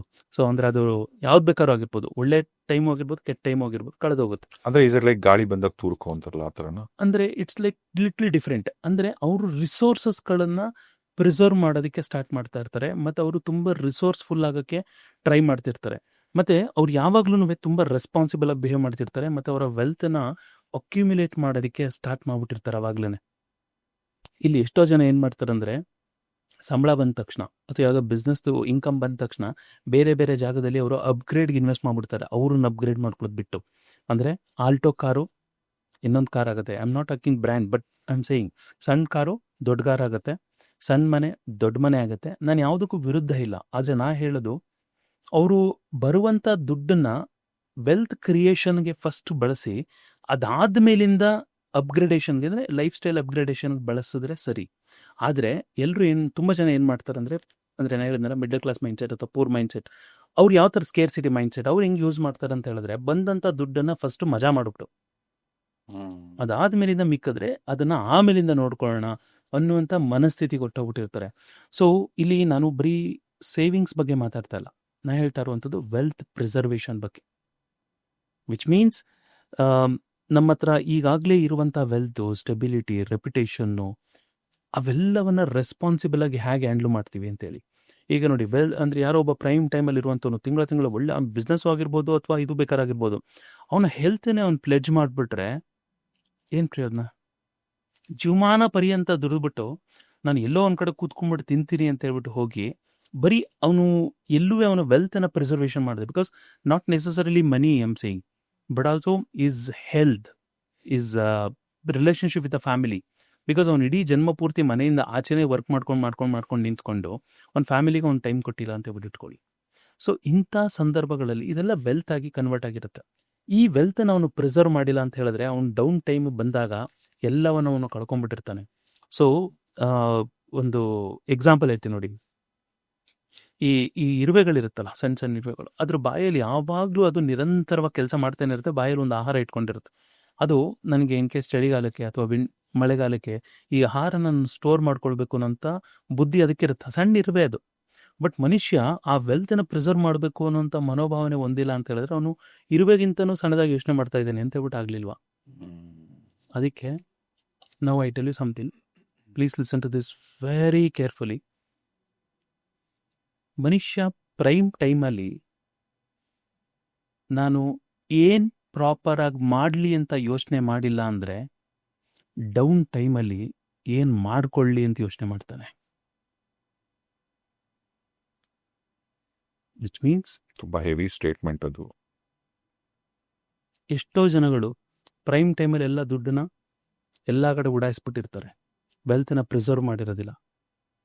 ಆವಾಗ ಡೌನ್ ಟೈಮ್ ಬಂದಾಗ ಅವರು ಅಯ್ಯೋ ದೇವ್ರೆ ಏನಪ್ಪ ಇಷ್ಟೊಂದು ಸಾಲ ಆಗೋಯ್ತು ಅಂತ ಹೇಳ್ಬಿಟ್ಟು ಯೋಚನೆ ಮಾಡ್ತಿರ್ತಾರೆ. ಹಾಗಾಗಿನೇ ಪ್ರೈಮ್ ಟೈಮಲ್ಲಿ ಫಿನಾನ್ಷಿಯಲ್ ಇನ್ಸ್ಟಿಟ್ಯೂಷನ್ಸ್ಗಳಲ್ಲಿ ವೆಲ್ತ್ ಪ್ರಿಸರ್ವೇಷನ್ಗೆ ಇನ್ವೆಸ್ಟ್ ಮಾಡಿಲ್ಲ ಅಂದರೆ ಡೌನ್ ಟೈಮಲ್ಲಿ ಅದೇ ಫಿನಾನ್ಷಿಯಲ್ ಇನ್ಸ್ಟಿಟ್ಯೂಷನ್ಸ್ಗೆ ಸಾಲ ತಗೊಳ್ಳೋಕ್ಕೆ ಲೈನಲ್ಲಿ ನಿಲ್ಲಬೇಕಾಗತ್ತೆ. That's why the primary intelligence is about knowing is it my prime time or not. ನಂದು ಪ್ರೈಮ್ ಟೈಮ್ ಆಗಿತ್ತು ಅಂದರೆ ಅವ್ರು ಅದನ್ನು ಪ್ರಿಸರ್ವ್ ಮಾಡುವಂಥದ್ದು ತುಂಬ ಇಂಪಾರ್ಟೆಂಟ್. ಇದೇ ಮೇಜರ್ ಡಿಫರೆನ್ಸ್ ಇವರಿಬ್ಬರಿಗೂ. ಮೊದಲನೇದು ಹೆಲ್ತ್, ನಂತರದ್ದು ಸ್ಕಿಲ್, ಇನ್ನೊಂದು ಕ್ಯಾಶ್. 3 ರಿಸರ್ವ್ಸ್ಗಳಿರಬೇಕು. ಈ 3ರಲ್ಲಿ ಯಾವುದನ್ನು ಕಳ್ಕೊಂಡ್ಬಿಟ್ರು ಏನು ಪ್ರಯೋಜನ ಅವ್ನ ಲೈಫಲ್ಲಿ? ಸ್ಕಿಲ್ ಅಂದ್ರೆ ಅವನು relationship handling is also skill. Okay, ಅವನಿಗೆ 100 ಕೋಟಿ ಮಾಡಿಟ್ಟಿದ್ದಾನೆ, ಮನೆಗೆ ಹೋದ್ರೆ ನೆಮ್ಮದಿ ಇಲ್ಲ ಅಂದ್ರೆ ಏನು ಪ್ರಯೋಜನ? ಅದು ಕರೆಕ್ಟ್. ಅದ್ರಲ್ಲಿ ಹುಷಾರಾಗಿರ್ಬೇಕು. 100 ಕೋಟಿ ಮಾಡಿಟ್ಟಿದ್ದಾನೆ. ಕ್ಯಾಶ್ ಫ್ಲೋ ಅಂದ್ರೆ cash reserves. Because cash reserve not necessarily ಮನೆಯಲ್ಲಿ ಕ್ಯಾಶ್ ಇಡೋದು ಅಂತೆಲ್ಲ ನಾನು ಹೇಳ್ತಾ ಇರೋದು. Cash reserve in the sense wealth preservation, ಅದು ಒನ್ ಆಫ್ ದ ವೆಲ್ತ್. ಅದು ಈಗ ಒಂದು ಸೈಟ್ ತಗೊಳ್ಳೋದು, ಜಮೀನು ತಗೊಳ್ಬೋದು, ಅದಿರ್ಬೋದು. ಮತ್ತೆ ಅದು ಈಗ ನಾನು ಎಷ್ಟೊಂದು ಟೈಮ್ 1-to-1 ಎಲ್ಲ ಕೂತ್ಕೊಂಡಾಗ ಫಿನಾನ್ಷಿಯಲ್ ಕನ್ಸಲ್ಟೇಷನಲ್ಲಿ ನಾನು ಐಡಿಯಾಗಳು ಹೇಳ್ಕೊಡ್ತಾ ಇರ್ತೀನಿ, ಎಲ್ಲಿ ಇನ್ವೆಸ್ಟ್ ಮಾಡಬೇಕು. ಬಿಕಾಸ್ ನನ್ನ ನ್ಯೂರಾನ್ಸ್ಗಳು ಹೆಂಗೆ ಫೈರ್ ಆಗುತ್ತೆ ಇವಾಗ ಅಂದರೆ, ಒಬ್ಬರು ಸುಮ್ಮನೆ ಅವ್ರ ಫಿನಾನ್ಷಿಯಲ್ ಸ್ಟೇಟ್ಮೆಂಟ್ಸ್ಗಳು ಹೇಳಿದ್ರೆ ಸಾಕು ನನಗೆ ಐ ಗೆಟ್ ಟು ನೋ ಅವ್ರು ಎಲ್ಲಿ ಮಿಸ್ಟೇಕ್ ಮಾಡ್ತಾ ಇದ್ದಾರೆ ಅಂತ ಹೇಳ್ಬಿಟ್ಟು. ಓಕೆ, ಈಗ ನಿಮ್ಮ ಪ್ರಕಾರ ಈಗ ಪ್ರೈಮ್ ಟೈಮಲ್ಲಿ ಇರ್ತಕ್ಕಂಥ ಒಬ್ಬ ಮನುಷ್ಯ ಮೇನ್ ಆಫ್ ಫೋಕಸ್ ಮಾಡಬೇಕಾಗಿರೋದು 3 ವಿಚಾರ. ಒಂದು ಹೆಲ್ತ್. ನೀನು ಫಸ್ಟ್ ನಿನ್ನ ಹೆಲ್ತನ್ನ ನೋಡ್ಕೊಬೇಕು. ನೀನು 1000 ಕೋಟಿ ದುಡ್ದು ನಾಳೆ BP, ಶುಗರು, ಥೈರಾಯ್ಡು, ಮಣ್ಣು ಮಸಿ ಅಂತ ತಗೊಂಡ್ರೆ ಇದನ್ನ ಎಂಜಾಯ್ ಮಾಡಕ್ಕೆ ನಿನ್ನ ಆರೋಗ್ಯನೇ ಸಪೋರ್ಟ್ ಮಾಡಿಲ್ಲ. ಒಂದು. ಎರಡನೇದು ಸ್ಕಿಲ್ಫುಲ್ನೆಸ್ ಅಂದ್ರೆ ಸ್ಕಿಲ್ ರಿಸರ್ವ್ ಮಾಡ್ಕೊಳ್ಳೋದು. ಇವತ್ತು ನೀನು ಏನೋ ಒಂದು ಟ್ಯಾಲೆಂಟ್ ಇದೆ, ಬರೀ ಇದ್ರಲ್ಲೇ ಇರ್ತೀನಿ ಅಂದ್ರೆ ಆಗಲ್ಲ, ಅದು ಅಪ್ಡೇಟ್ ಮಾಡಬೇಕು. ಸ್ಕಿಲ್ ಅಂದ್ರೆ ಈವನ್ ರಿಲೇಶನ್ಶಿಪ್ಸ್ನ ನೀನು ಫ್ಯಾಮಿಲಿ ಚೆನ್ನಾಗಿ ಇಟ್ಕೊಬೇಕು, ಒಳ್ಳೆ ಫ್ರೆಂಡ್ ಸರ್ಕಲ್ಸ್ನ ಇಟ್ಕೊಬೇಕು, including emotional skill also. Skill ಯಾವ್ದಕ್ಕೆ ಎಲ್ಲಿ ಎಷ್ಟು ಇನ್ವೆಸ್ಟ್ ಮಾಡಬೇಕು ಅಂತಾನು ಗೊತ್ತಿರಬೇಕು. ಅಂದ್ರೆ ನಿಮ್ಮ ಫ್ರೆಂಡ್ಸ್ಗೂ ಫ್ಯಾಮಿಲಿಗೂ ಯಾರಿಗೆ ಎಷ್ಟು ಟೈಮ್ ಕೊಡಬೇಕು ಅಂತ ಕೂಡ ನಿಮಗೆ ಗೊತ್ತಿರಬೇಕು. ಸೊ ಇದು ಈ ಸ್ಕಿಲ್, ನಿಮ್ಮ ಚಾಣಾಕ್ಷತನ ಪ್ರತಿಯೊಂದು ವಿಚಾರದಲ್ಲಿ. ನಂತರ ನೀವು ಹೇಳಿದ್ದು ಕ್ಯಾಶ್ ಅಂದ್ರೆ ನೀವು ಈಸಿಲಿ ಲಿಕ್ವಿಡಬಲ್. ಅಂದ್ರೆ ಈಗ ಯಾವುದೋ ಒಂದು ಅವನಿಗೆ ಮೊದಲೇ ಗೊತ್ತಿರುತ್ತೆ. ಯಾಕಂದ್ರೆ ಅಹಂಕಾರದಲ್ಲಿ ಒಬ್ಬ ಮನುಷ್ಯ ಹೆಂಗ್ ಮಾಡ್ಬಿಡ್ತಾರೆ ಅಂದ್ರೆ, ಕೆಲವರು ನೋಡ್ಕೊಳ್ಳೋಣ ಆಮೇಲಿಂದ ವಾಪಸ್ಸು, ಯಾವ್ದು ಡಿಸ್ಪ್ಯೂಟ್ ಇದ್ರೂ ಪರವಾಗಿಲ್ಲ ಲ್ಯಾಂಡ್ ಅಂತ ತುಂಬಾ ಜನ ಇನ್ವೆಸ್ಟ್ ಮಾಡೋರಿದ್ದಾರೆ, ಆಮೇಲೆ ನೋಡ್ಕೊಳ್ಳೋಣ ಅಂತ ಹೇಳ್ಬಿಟ್ಟು ಹಂಗೆಲ್ಲ ಮಾಡಕ್ ಹೋಗ್ಬಾರ್ದು. ನಮ್ದು ಈಸಿಯಾಗಿ ಲಿಕ್ವಿಡೇಟ್ ಆಗೋಂಗಿರ್ಬೇಕದು, ನಮ್ಮ ಕಣ್ಮುಂದೆ ಕಾಣಿಸ್ಬೇಕು ದುಡ್ಡು. ಸೊ ಯಾವಾಗ ಮನುಷ್ಯ ಈ ತರ ಎಲ್ಲ ಇನ್ವೆಸ್ಟ್ ಮಾಡೋದಿಕ್ ಹೋಗೋದು ಹೇಳಿ ಯಾವ್ದಾದ್ರು ಒಂದಷ್ಟು ಸೋರ್ಸ್ ಅಂದ್ರೆ ಕ್ಯಾಶ್ ಫ್ಲೋ. ಕ್ಯಾಶ್ ಅಲ್ಲಿ ಈಗ ಫಾರ್ ಎಕ್ಸಾಂಪಲ್ ಮೆಟಲ್ ಇನ್ವೆಸ್ಟ್ಮೆಂಟ್ಸ್, ಎಲ್ಲಿ ಇನ್ವೆಸ್ಟ್ ಚಿನ್ನ, ಬಂಗಾರ, ಆ ಥರದ್ರಲ್ಲಿ ಇನ್ವೆಸ್ಟ್ಮೆಂಟ್. ಹಂಗನ್ಬಿಟ್ಟು ನನ್ನ ಹತ್ರ ಒಂದು 10 ಲಕ್ಷ ಇದೆ, ತಗೊಂಡ್ಬಿಟ್ಟು 10 ಲಕ್ಷ ಹಾಕ್ಬಿಡ್ತೀನಿ ಅನ್ನೋದು ತಪ್ಪು. Again that has to be portfolio management ಅಂತ ಕರಿತೀವಿ. ಆ ಪೋರ್ಟ್ಫೋಲಿಯೋ ಪ್ರಕಾರನೇ ಇನ್ವೆಸ್ಟ್ ಆಗ್ಬೇಕದು. ಸೊ ಎಲ್ಲೆಲ್ಲಿಗೆ ಎಷ್ಟೆಷ್ಟು ಹಾಕಬೇಕು ಅನ್ನೋಂಥದ್ದು ಪರ್ಸನಲ್ ಫಿನಾನ್ಸ್ ಅದು. ಅದಕ್ಕೆ ನಾವು ಅದನ್ನು ಜನರಲ್ ಫಿನಾನ್ಸ್ ಅಂತ ಕರೆಯಲ್ಲ. Personal finance means what? It's more of a personal. ನಂದು ಪರ್ಸನಲ್ ಅದು ಫಿನಾನ್ಸು. ಸೊ ಅದನ್ನು ಊರು ತುಂಬ ನಾನು ಎಲ್ಲರೂ ಹೆಂಗೆ ಮಾಡಿದ್ದಾರೆ ಅದೇ ಪ್ರಕಾರ ನಾನು ಮಾಡ್ಕೊಂಡು ಬರ್ಲಿಕ್ಕಾಗಲ್ಲ. ಹಾಗಾಗಿ ಕ್ಯಾಶ್ ರಿಸರ್ವ್ ಅಂತ ಹೇಳಿದ್ರೆ ನನಗದು ಕ್ಯಾಶ್ ಸಿಗುವಂಗಿರಬೇಕು. ಯಾಕಂದರೆ ಮನುಷ್ಯನ ಲೈಫ್ ಗೊತ್ತಿಲ್ಲ ಯಾವ ಟೈಮಲ್ಲಿ ಏನಾಗುತ್ತೆ ಅಂತ ಹೇಳ್ಬಿಟ್ಟು. ತುಂಬ ಜನ ಹೇಳ್ತಾರಲ್ಲ, ನಾನು ಅಂಬಾನಿ ಫ್ಯಾಮಿಲಿಯಲ್ಲಿ ಹುಟ್ಬಿಟ್ಟಿದ್ರೆ ಕತೆ ಬೇರೆ ಇರ್ತಿತ್ತು, ಹಂಗೆ ಹಿಂಗೆ ಅಂತ ಹೇಳ್ಬಿಟ್ಟು. ಅನಿಲ್ ಅಂಬಾನಿ ಅವರು ಅಲ್ಲೇ ಹುಟ್ಟಿದಲ್ವಾ. ಓ ಆಕ್ಚುಲಿ ಅಲ್ವಾ, ನಾನು Actually- ದೊಡ್ಡ ಫಿಲ್ಮ್ ಸ್ಟಾರ್ ಆಗ್ಬಿಟ್ಟಿದ್ರೆ ಕತೆ ಬೇರೆ ಇರ್ತಾ ಇತ್ತು. ಅಮಿತಾಬ್ ಬಚ್ಚನ್ ಅವರು ಪಾಪಚೆ ಅವರು ಟ್ರಬಲ್ ಅಲ್ಲಿ ಇದ್ರಲ್ವಾ. ಮನುಷ್ಯ ಯಾರಾಗಿದ್ರೆ ಏನಾಗಲ್ಲ ಅದು. ಆಕ್ಚುಲಿ ಸಖತ್ ಅದ್ ನೀವು ಕೊಟ್ಟಿದ್ದು ಅಂಬಾನಿ ಅವ್ರದ್ದು ಎಕ್ಸಾಂಪಲ್. ಸೊ ಅರ್ಥಾತ್ ನಾವು ಏನಂದ್ರೆ ನಾವು ಅವ್ರ ಮನೇಲಿ ಹುಟ್ಟಿದ್ರೆ ಇವ್ರ ಮನೇಲಿ ಹುಟ್ಟಿದ್ರೆ ಅಲ್ಲ, ಯಾರ ಮನೆಯಲ್ಲಿ ಹುಟ್ಟಿದ್ರೂ ನಾವು ಅದಕ್ಕೆ ಫಸ್ಟ್ ಗೌರವಾನ್ವಿತವಾಗಿರ್ಬೇಕು. ಅದು ಯಾರದೇ ಮನೆಯಲ್ಲಿ, ಇನ್ಕ್ಲೂಡಿಂಗ್ ಕಡು ಬಡವರ ಮನೆಯಲ್ಲಿ ಹುಟ್ಟಿದ್ರು ಫಸ್ಟ್ ಗೌರವ ಇರ್ಬೇಕು ಅದಕ್ಕೆ. ತಂದೆ ತಾಯಿಗಳಿಗೆ ಆಭಾರಿಯಾಗಿರ್ಬೇಕು. ನಾನು ಅಲ್ಲಿ ಹುಟ್ಟುಬಿಡ್ಬೇಕಾಗಿತ್ತು ಅಂತಂದ ತಕ್ಷಣ ಇವ್ರನ್ನ ಡಿಸ್ರೆಸ್ಪೆಕ್ಟ್ ಮಾಡದ ಹಾಗೆ ಆಗೋಗುತ್ತೆ. ಕೆಲವ್ರು ತುಂಬಾ ಜನ ಈಗ ಗಂಡ್ ಮಕ್ಳಲ್ಲಿ ಅದೊಂದು ಕೊರಗಿರುತ್ತೆ, ನಮ್ ತಾತ ಏನ್ ಮಾಡಿಟ್ಟಿಲ್ಲ, ನಮ್ಮ ಅಪ್ಪ ಏನ್ ಮಾಡಿಟ್ಟಿಲ್ಲ, ಅಥವಾ ಮಾಡಿಟ್ರೋ ಅಪ್ಪಂದ್ರನ್ನ ಬೇರೆಯವ್ರ ಮಕ್ಕಳನ್ನ ನೋಡಿ ಅವ್ರಿಗೆ ನೋಡಿ ಹೊಟ್ಟೆ ಉರ್ಕೊಳ್ಳೋದು, ಈ ಕೆಟ್ಟ ಕೆಟ್ಟ ಸ್ಟೇಟಸ್ಗಳಾಗ್ತಾರೆ. ಏನದು ನಿಮ್ಮಪ್ಪ ತಲೆ ಹೊಡೆದಿರೋ ಮಾಡ್ರೋ ಆಸ್ತಿ ನೀನ ಅನುಭವಿಸ್ತಿದ್ಯಾ ಕಣೋ ಅಂತನ್ನೋದು. ಇಲ್ಲಿ ಇವ್ರ ಅಪ್ಪ ಏನು ಮಾಡಿಲ್ಲ ಅಂತ ಸಿಟ್ಟಿ ಹಂಗೆ. ಸೊ ನಾನು ವೆರಿ ಬಿಗಿನಿಂಗ್ ಒಂದು ಸ್ಟೇಟ್ಮೆಂಟ್ ಹೇಳಿದ್ನಲ್ವಾ, ಅಂದರೆ ಬೇರೆಯವರ ಸಾಮರ್ಥ್ಯವನ್ನು ಪ್ರಶಂಸೆ ಮಾಡುವಂಥ ಅರ್ಹತೆ, ಅದೇ ಆ ಒಂದು ಮೆಂಟಾಲಿಟಿ ಇಲ್ಲ ಅಂತ ಹೇಳಿದ್ರೆ, ಸೊ ದೆನ್ ಇವ್ರ ಫ್ಯಾಮಿಲಿನ ಇವರೇ ಡಿಗ್ರೇಡ್ ಮಾಡ್ತಾ ಇದ್ರೆ ದೆನ್ ಆಬ್ವಿಯಸ್ಲಿ ಅದೇ ಪ್ರಕಾರ ಆಗುತ್ತೆ. ಒಂದು, ಅವ್ರ ಅಪ್ಪ ಸಖತ್ತಾಗಿ ಮಾಡಿಟ್ಟಿರ್ಬೇಕು, ಅಲ್ಲ ಅವ್ರ ತಾತ ತುಂಬ ಚೆನ್ನಾಗಿ ಮಾಡಿಟ್ಟಿರ್ಬೇಕು, ಕೂತ್ಕೊಂಡು ತಿಂದರೆ ಕರಗಬಾರ್ದು ಅಂತ ಆಸ್ತಿ ಇರಬೇಕು. ಎರಡನೇದು, ಅವ್ನ ಹೆಂಡತಿ ಮನೆಯಲ್ಲಿ ಸಖತ್ತಾಗಿರ್ಬೇಕು ದುಡ್ಡು. ಮೂರನೇದು, ಇವನು ಸ್ವಂತವಾಗಿ ಬುದ್ಧಿನ ಉಪಯೋಗಿಸಿ ವೆಲ್ತನ್ನ ಕ್ರಿಯೇಟ್ ಮಾಡಬೇಕು. ಮೊದಲನೇದು ಎರಡನೇದು ಔಟ್ಡೇಟೆಡ್, ಅಂದರೆ ಅದನ್ನು ಯೋಚನೆ ಮಾಡೋಕೆ ಹೋಗ್ಬಾರ್ದು. ಅಂದರೆ ಅವ್ರ ಅಪ್ಪನ ದುಡ್ಡಲ್ಲಿ ಬದುಕ್ತಾನೆ ಅಂದರೆ ಇವನಿಗೆ ವೆಲ್ತ್ ಕ್ರಿಯೇಟ್ ಮಾಡುವಂಥ ಟ್ಯಾಲೆಂಟನ್ನು ಕಳ್ಕೊಂಡ್ಬಿಡ್ತಾನೆ. ಅವ್ನು ಹೆಂಡತಿ ದುಡ್ಡಲ್ಲಿ ಬದುಕ್ತಾನೆ ಅಂತ ಹೇಳ್ಬಿಟ್ಟು ಹೇಳಿದ್ರೆ ಬೇರೆದೇನು you know, because it's not right way. ಆದರೆ ಈ ಒಂದು ಟ್ಯಾಲೆಂಟನ್ನು ಉಪಯೋಗಿಸ್ಕೊಂಡು ವೆಲ್ತನ್ನು ಪ್ರಿಸರ್ವ್ ಮಾಡುವಂಥದ್ದು, ವೆಲ್ತನ್ನು ಡೆವಲಪ್ ಮಾಡುವಂಥದ್ದು ತುಂಬ ಇಂಪಾರ್ಟೆಂಟ್. ಇದೇ ಮೇಜರ್ ಡಿಫರೆನ್ಸ್ ಇವರಿಬ್ರಿಗೂ. ಈ ಒಬ್ಬ ಸ್ಕೇರ್ಸಿಟಿ ಮೈಂಡ್ ಸೆಟ್ ಅವನು ಅದೇ ಪ್ರಕಾರ ಯೋಚನೆ ಮಾಡಿರ್ತಾನೆ. ಅಂದರೆ ನಮ್ಮಪ್ಪ ಏನೂ ಮಾಡಿಟ್ಟಿಲ್ಲ, ಅವ್ರೇನು ಮಾಡಿಟ್ಟಿಲ್ಲ, ಇವ್ರೇನು ಮಾಡಿಟ್ಟಿಲ್ಲ, ಬರೀ ಹಾಗೆ ಇದ್ದರೆ ಅವನಿಗೆ ರೀಸನ್ಸ್ಗಳಿರುತ್ತೆ ಅಷ್ಟೇನೆ, ಬರೀ ರೀಸನ್ಸ್ ಅಷ್ಟೇ ಅವ್ನ ಲೈಫಲ್ಲಿ ಬರೋದು. ಆದರೆ ರಿಸಲ್ಟ್ ಬರಬೇಕು ಅಂತ ಹೇಳಿದ್ರೆ ಅವ್ನ ಯೋಚನೆ ಚೇಂಜ್ ಆಗಬೇಕು. ಒಬ್ಬ ವೆಲ್ದಿ ರಿಸಲ್ಟ್ ಬಗ್ಗೆ ಯೋಚನೆ ಮಾಡ್ತಾನೆ, ಅದೇ ಒಬ್ಬ ಸ್ಕೇರ್ಸಿಟಿ ಮೈಂಡ್ಸ್ ಅಂತವನು ರೀಸನ್ ಬಗ್ಗೆ ಯೋಚನೆ ಮಾಡ್ತಾನೆ. This the major difference between this two. ಇದನ್ನೇ ನಾನು ಹೇಳಿದ್ದೆ. ಇದರಲ್ಲಿ ಇನ್ನೊಂದು ಫಾರ್ಮೆಟ್ ಇದೆ, ಏನಂದರೆ ಮೈ ಸೆಲ್ಫ್ ಇಂಟೆಲಿಜೆನ್ಸ್ ಅಂತ ಹೇಳ್ಬಿಟ್ಟು ಒಂದು ಫಾರ್ಮೆಟ್ ಇದೆ sureshaiva.com/tools. ಅಲ್ಲಿ ಬೇಕಾದ್ರೆ ಇದನ್ನು ಮಾಡ್ಬೋದು. ಅದರಲ್ಲಿ 12 ಕ್ವಶನ್ಸ್ ಇದೆ. ಅದರಲ್ಲಿ ಅವರು ಆ ಕ್ವಶನ್ಸ್ಗಳನ್ನು ಆನ್ಸರ್ ಮಾಡ್ತಾರೆ, ಟಿಕ್ ಮಾಡೋದಷ್ಟೇ. ಆ ಟಿಕ್ ಮಾಡ್ತಾ ಬಂದರೆ ಸಾಕಷ್ಟೇ, ಇದು ನನ್ನ ಪ್ರೈಮ್ ಟೈಮ್ ಅಲ್ವಾ ಅಂತ ಗೊತ್ತಾಗೋಗುತ್ತೆ. ಅವ್ನು ಪ್ರೈಮ್ ಟೈಮ್ ಆಗಿದ್ದರೆ ದಯವಿಟ್ಟು ಈ ಟೈಮಲ್ಲಿ ನಾನು ಯಾವ ಶೋರೂಮಿಗೆ ಭೇಟಿ ಕೊಡಲಿ ಅಂತ ಹೇಳ್ಬಿಟ್ಟು ಯೋಚನೆ ಮಾಡಬೇಡಿ. ನಿಮ್ಮ ವೆಲ್ತನ್ನು ಎಷ್ಟು ಬೆಳೀತಾ ಇದೆ ಅದರಲ್ಲಿ ಇನ್ವೆಸ್ಟ್ ಮಾಡಲಿ ಅಂತ ಯೋಚನೆ ಮಾಡೋದಕ್ಕೆ ಪ್ರಾರಂಭ ಮಾಡಬೇಕು. ಯಾಕಂದರೆ ತುಂಬ ದುಡ್ಡು ಬರುವಂಥ ಸಂದರ್ಭದಲ್ಲಿ ಮನುಷ್ಯ ಶೋರೂಮ್ಗಳಿಗೆ ಭೇಟಿ ಕೊಡೋಕ್ಕೆ ಸ್ಟಾರ್ಟ್ ಮಾಡಿದ್ರೆ, ದುಡ್ಡು ನಿಂತೋದಂಥ ಸಮಯದಲ್ಲಿ ಬ್ಯಾಂಕಿಂದ ಅವ್ರ ಮನೆನ ಶೋರೂಮ್ ಮಾಡಿಕೊಂಡು ಜನಗಳು ಬರೋಕ್ಕೆ ಪ್ರಾರಂಭ ಮಾಡ್ತಾರೆ. So that's why very important. ಇಲ್ಲ ಅಂತ ಹೇಳಿದ್ರೆ ಅವ್ನು ಮತ್ತೆ ಸಾಲ ಮಾಡೋದಕ್ಕೆ ಸ್ಟಾರ್ಟ್ ಮಾಡ್ತಾನೆ. ನಾನು ಸಾಲ ಮಾಡೋದು ತಪ್ಪು ಅಂತ ಹೇಳ್ತಾ ಇಲ್ಲ, ಅದರ ರೀಸನ್ ಸರಿ ಇರಬೇಕು ಸಾಲ ಮಾಡಲಿಕ್ಕೆ. ವೆಲ್ತ್ ಕ್ರಿಯೇಟ್ ಮಾಡಲಿಕ್ಕೆ ಸಾಲ ಮಾಡಿದ್ರೆ ದಟ್ಸ್ ಗುಡ್. ಬಟ್ ನಾನು ಇರುವಂಥದನ್ನೆಲ್ಲ ಬಿಟ್ಬಿಟ್ಟು ನಾನು ಡಿಪ್ರಿಸಿಯೇಷನ್ ಅಸೆಟ್ಸ್ಗಳಿಗೆ ಇನ್ವೆಸ್ಟ್ ಮಾಡ್ತೀನಿ ಅಂತ ಹೇಳಿದ್ರೆ ದಟ್ ಇಸ್ ಬ್ಯಾಡ್. ಹಾಗಾಗಿ ಅಲ್ಟಿಮೇಟ್ಲಿ ಅವನ ಪ್ರೈಮ್ ಟೈಮ್ ಅನ್ನೋಂಥದ್ದು ತುಂಬ ಇಂಪಾರ್ಟೆಂಟು. ಅದೇನಾದ್ರು ಗೊತ್ತಾಗ್ಬಿಡ್ತು ನನಗೆ ಅಂತ ಹೇಳಿದ್ರೆ ಅಲ್ಲಿಂದನೇ ಒಂದು ಸಮಯನ ಚೆನ್ನಾಗಿ ನೋಡಿಕೊಂಡು ಅದನ್ನು ಡೌನ್ ಟೈಮ್ ಬಂದಾಗ್ಲೂ ಆ ಪ್ರೈಮ್ ಟೈಮ್ದು ಒಂದು ಲೆವೆಲನ್ನು ರೀಟೈನ್ ಮಾಡ್ಕೊಳ್ಳೋಕೆ ಸಾಧ್ಯ ಇರುತ್ತೆ. ಈಗ ಮೋಸ್ಟ್ ಆಫ್ ದ ಟೈಮ್ಸ್ ಸಿನಿಮಾಗಳಲ್ಲಿ ಹೇಳಿದ್ರೆ ಸಿಂಪಲ್ ಅನ್ಸತ್ತೆ ಅಂತ, ಇನ್ನೇನು ಒಂದ್ ಮನೆ ಬೆಂಕಿ ಬಿದ್ದೋಗ್ಬಿಟ್ಟಿದೆ, ಎಲ್ಲ ಕಡೆ ಬೆಂಕಿ, ತಪ್ಪಿಸ್ಕೊಳಕ್ ದಾರಿನೇ ಇಲ್ಲ ಅಂತ ಟೈಮಲ್ಲಿ ಸಡನ್ ಆಗಿ ಒಂದು ಮ್ಯಾಜಿಕ್ ಅಂತನಲ್ಲ, ಏನೋ ಒಂದು ಪವರು, ಮಳೆ ಬಂದ್ಬಿಡತ್ತೋ ಅಥವಾ ದೇವ್ರು ಬಂದು ಕಾಪಾಡ್ಬಿಡ್ತಾರೋ, ಏನೋ ಒಂದು ಶಕ್ತಿ ಒಬ್ಬರನ್ನ ಬಚಾವ್ ಮಾಡ್ಬಿಡತ್ತೆ.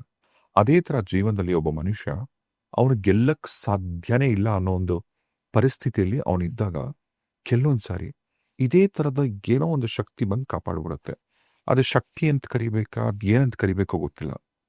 ಏನದು actually? Okay, so it is also one form of divinity. ಆ ಡಿವಿನಿಟಿ ಅಂದರೆ ಅದನ್ನೊಂದು ಹೈಯರ್ ಇಂಟೆಲಿಜೆನ್ಸ್ ಅಂತ ಇಟ್ಕೊಳ್ಳೋಣ. ಅದ್ರ ಜೊತೆಗೆ ಇನ್ನೂ ಒಂದು ವಿಷಯ ಇದೆ, ದಟ್ ಈಸ್ ಕಾಲ್ಡ್ ಕಮಿಟ್ಮೆಂಟ್ ಅಂತ. ಕಮಿಟ್ಮೆಂಟ್. ನಮ್ಮ ಜೊತೆಗೆ ನಾವು ಎಷ್ಟು ಕಮಿಟ್ ಆಗಿದ್ದೀವಿ ಅಂತ ಹೇಳಲಿಕ್ಕೆ. ಒಂದು ಕ್ಷಣವನ್ನು ಇಮ್ಯಾಜಿನ್ ಮಾಡ್ಕೊಳ್ಳಿ, ನಾನು ಹೇಳ್ತೀನಿ. 1968 ಇಸ್ವಿ ಮೆಕ್ಸಿಕೋನಲ್ಲಿ ಒಂದು ಒಲಿಂಪಿಕ್ಸ್ ನಡೀತಾ ಇರುತ್ತೆ. ಅಲ್ಲಿ ಆಲ್ಮೋಸ್ಟು ಒಂದು ದೊಡ್ಡದಾದಂಥ ಮ್ಯಾರಥಾನ್ ಅದು ಮುಗಿದೋಗಿರುತ್ತೆ. ವಿನ್ನರ್ಸ್ಗಳದ್ದು ಅನೌನ್ಸ್ಮೆಂಟ್ ಆಗೋಗಿರುತ್ತೆ. ಅಲ್ಲಿ ಆಲ್ಮೋಸ್ಟ್ ಸ್ಟೇಡಿಯಮ್ಸಲ್ಲಿ ಬಂದು ವೀಕ್ಷಕರೆಲ್ಲ ಯಾರಿರ್ತಾರೆ ಅವರೆಲ್ಲ ವಾಪಸ್ ಹೋಗೋಕ್ಕೂ ಪ್ರಾರಂಭ ಮಾಡಿರ್ತಾರೆ. ಅದೇ ಟೈಮ್ಗೆ ಒಂದು ಅನೌನ್ಸ್ಮೆಂಟ್ ಬರುತ್ತೆ, ಇನ್ನೂ ಯಾರೋ ಓಡ್ತಾ ಇದ್ದಾರೆ ಅಂತ. ಎಲ್ಲರೂ ಗೇಟ್ ಕಡೆಗೆ ನೋಡ್ತಿದ್ದವರು ಸಡನ್ನಾಗಿ ಈ ಕಡೆ ತಿರುಗಿ ನೋಡ್ತಾರೆ.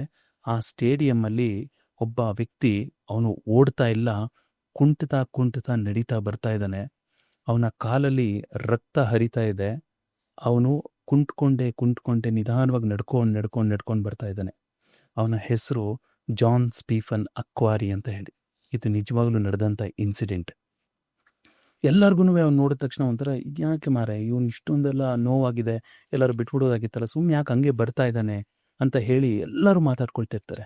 ಆದರೆ ಕೊನೆಗೂ ಅವ್ನು ಕುಂತ್ಕೊಂಡು ಬಂದು ಫಿನಿಶ್ಡ್ ಲೈನನ್ನು ಟಚ್ ಮಾಡ್ತಾನೆ. ಭಾಳ ನೋವಿನ ಸಂಗತಿನಲ್ಲಿರ್ತಾನೆ. ಅವನು ಸುಸ್ತಾಗಿ ಬಿದ್ದೋಗ್ಬಿಡ್ತಾನೆ ರೀ. ಅದಾದ್ಮೇಲಿಂದೆಲ್ಲ ರಿಲ್ಯಾಕ್ಸ್ ಆಗಿ ಅವನನ್ನು ಒಂದು ಕಡೆ ಕೂರಿಸಿ ಅವನನ್ನು ಫಸ್ಟ್ ಏಡ್ ಎಲ್ಲ ಮಾಡ್ತಾರೆ. ಈ ಜರ್ನಲಿಸ್ಟ್ಗಳೆಲ್ಲ ಹೋಗಿ ಅವರನ್ನೊಂದು ಪ್ರಶ್ನೆ ಕೇಳ್ತಾರೆ, ನೀವು ಇಷ್ಟೊಂದು ಇಂಜೂರ್ ಆಗಿದೆ, ಕಾಲಲ್ಲೆಲ್ಲ ಇಷ್ಟೊಂದು ಬ್ಲೀಡಿಂಗ್ ಎಲ್ಲ ಆಗಿದೆ, ಈ ಮ್ಯಾರಥಾನ್ ನೀವು ಅರ್ಧಕ್ಕೆ ಬಿಟ್ಬಿಡ್ಬೋದಾಗಿತ್ತು, ಏನಕ್ಕೋಸ್ಕರ ನೀವು ಅಲ್ಲಿಂದ ಹೀಗೆ ಬಂದ್ರಿ ಅಂತ ಹೇಳಿ.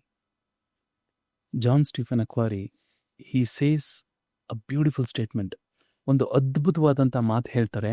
ಇಡೀ ಇತಿಹಾಸದಲ್ಲೇ ಭಾಳ ಅದ್ಭುತವಾದಂಥ ಸ್ಟೇಟ್ಮೆಂಟ್ ಆಗಿ ಅದು ಉಳ್ಕೊಂಡಿದೆ. ನಾ ಹೇಳೋದನ್ನ ಭಾಳ ಗಂಭೀರವಾಗಿ ಕೇಳಿಸ್ಕೊಳ್ಳಿ.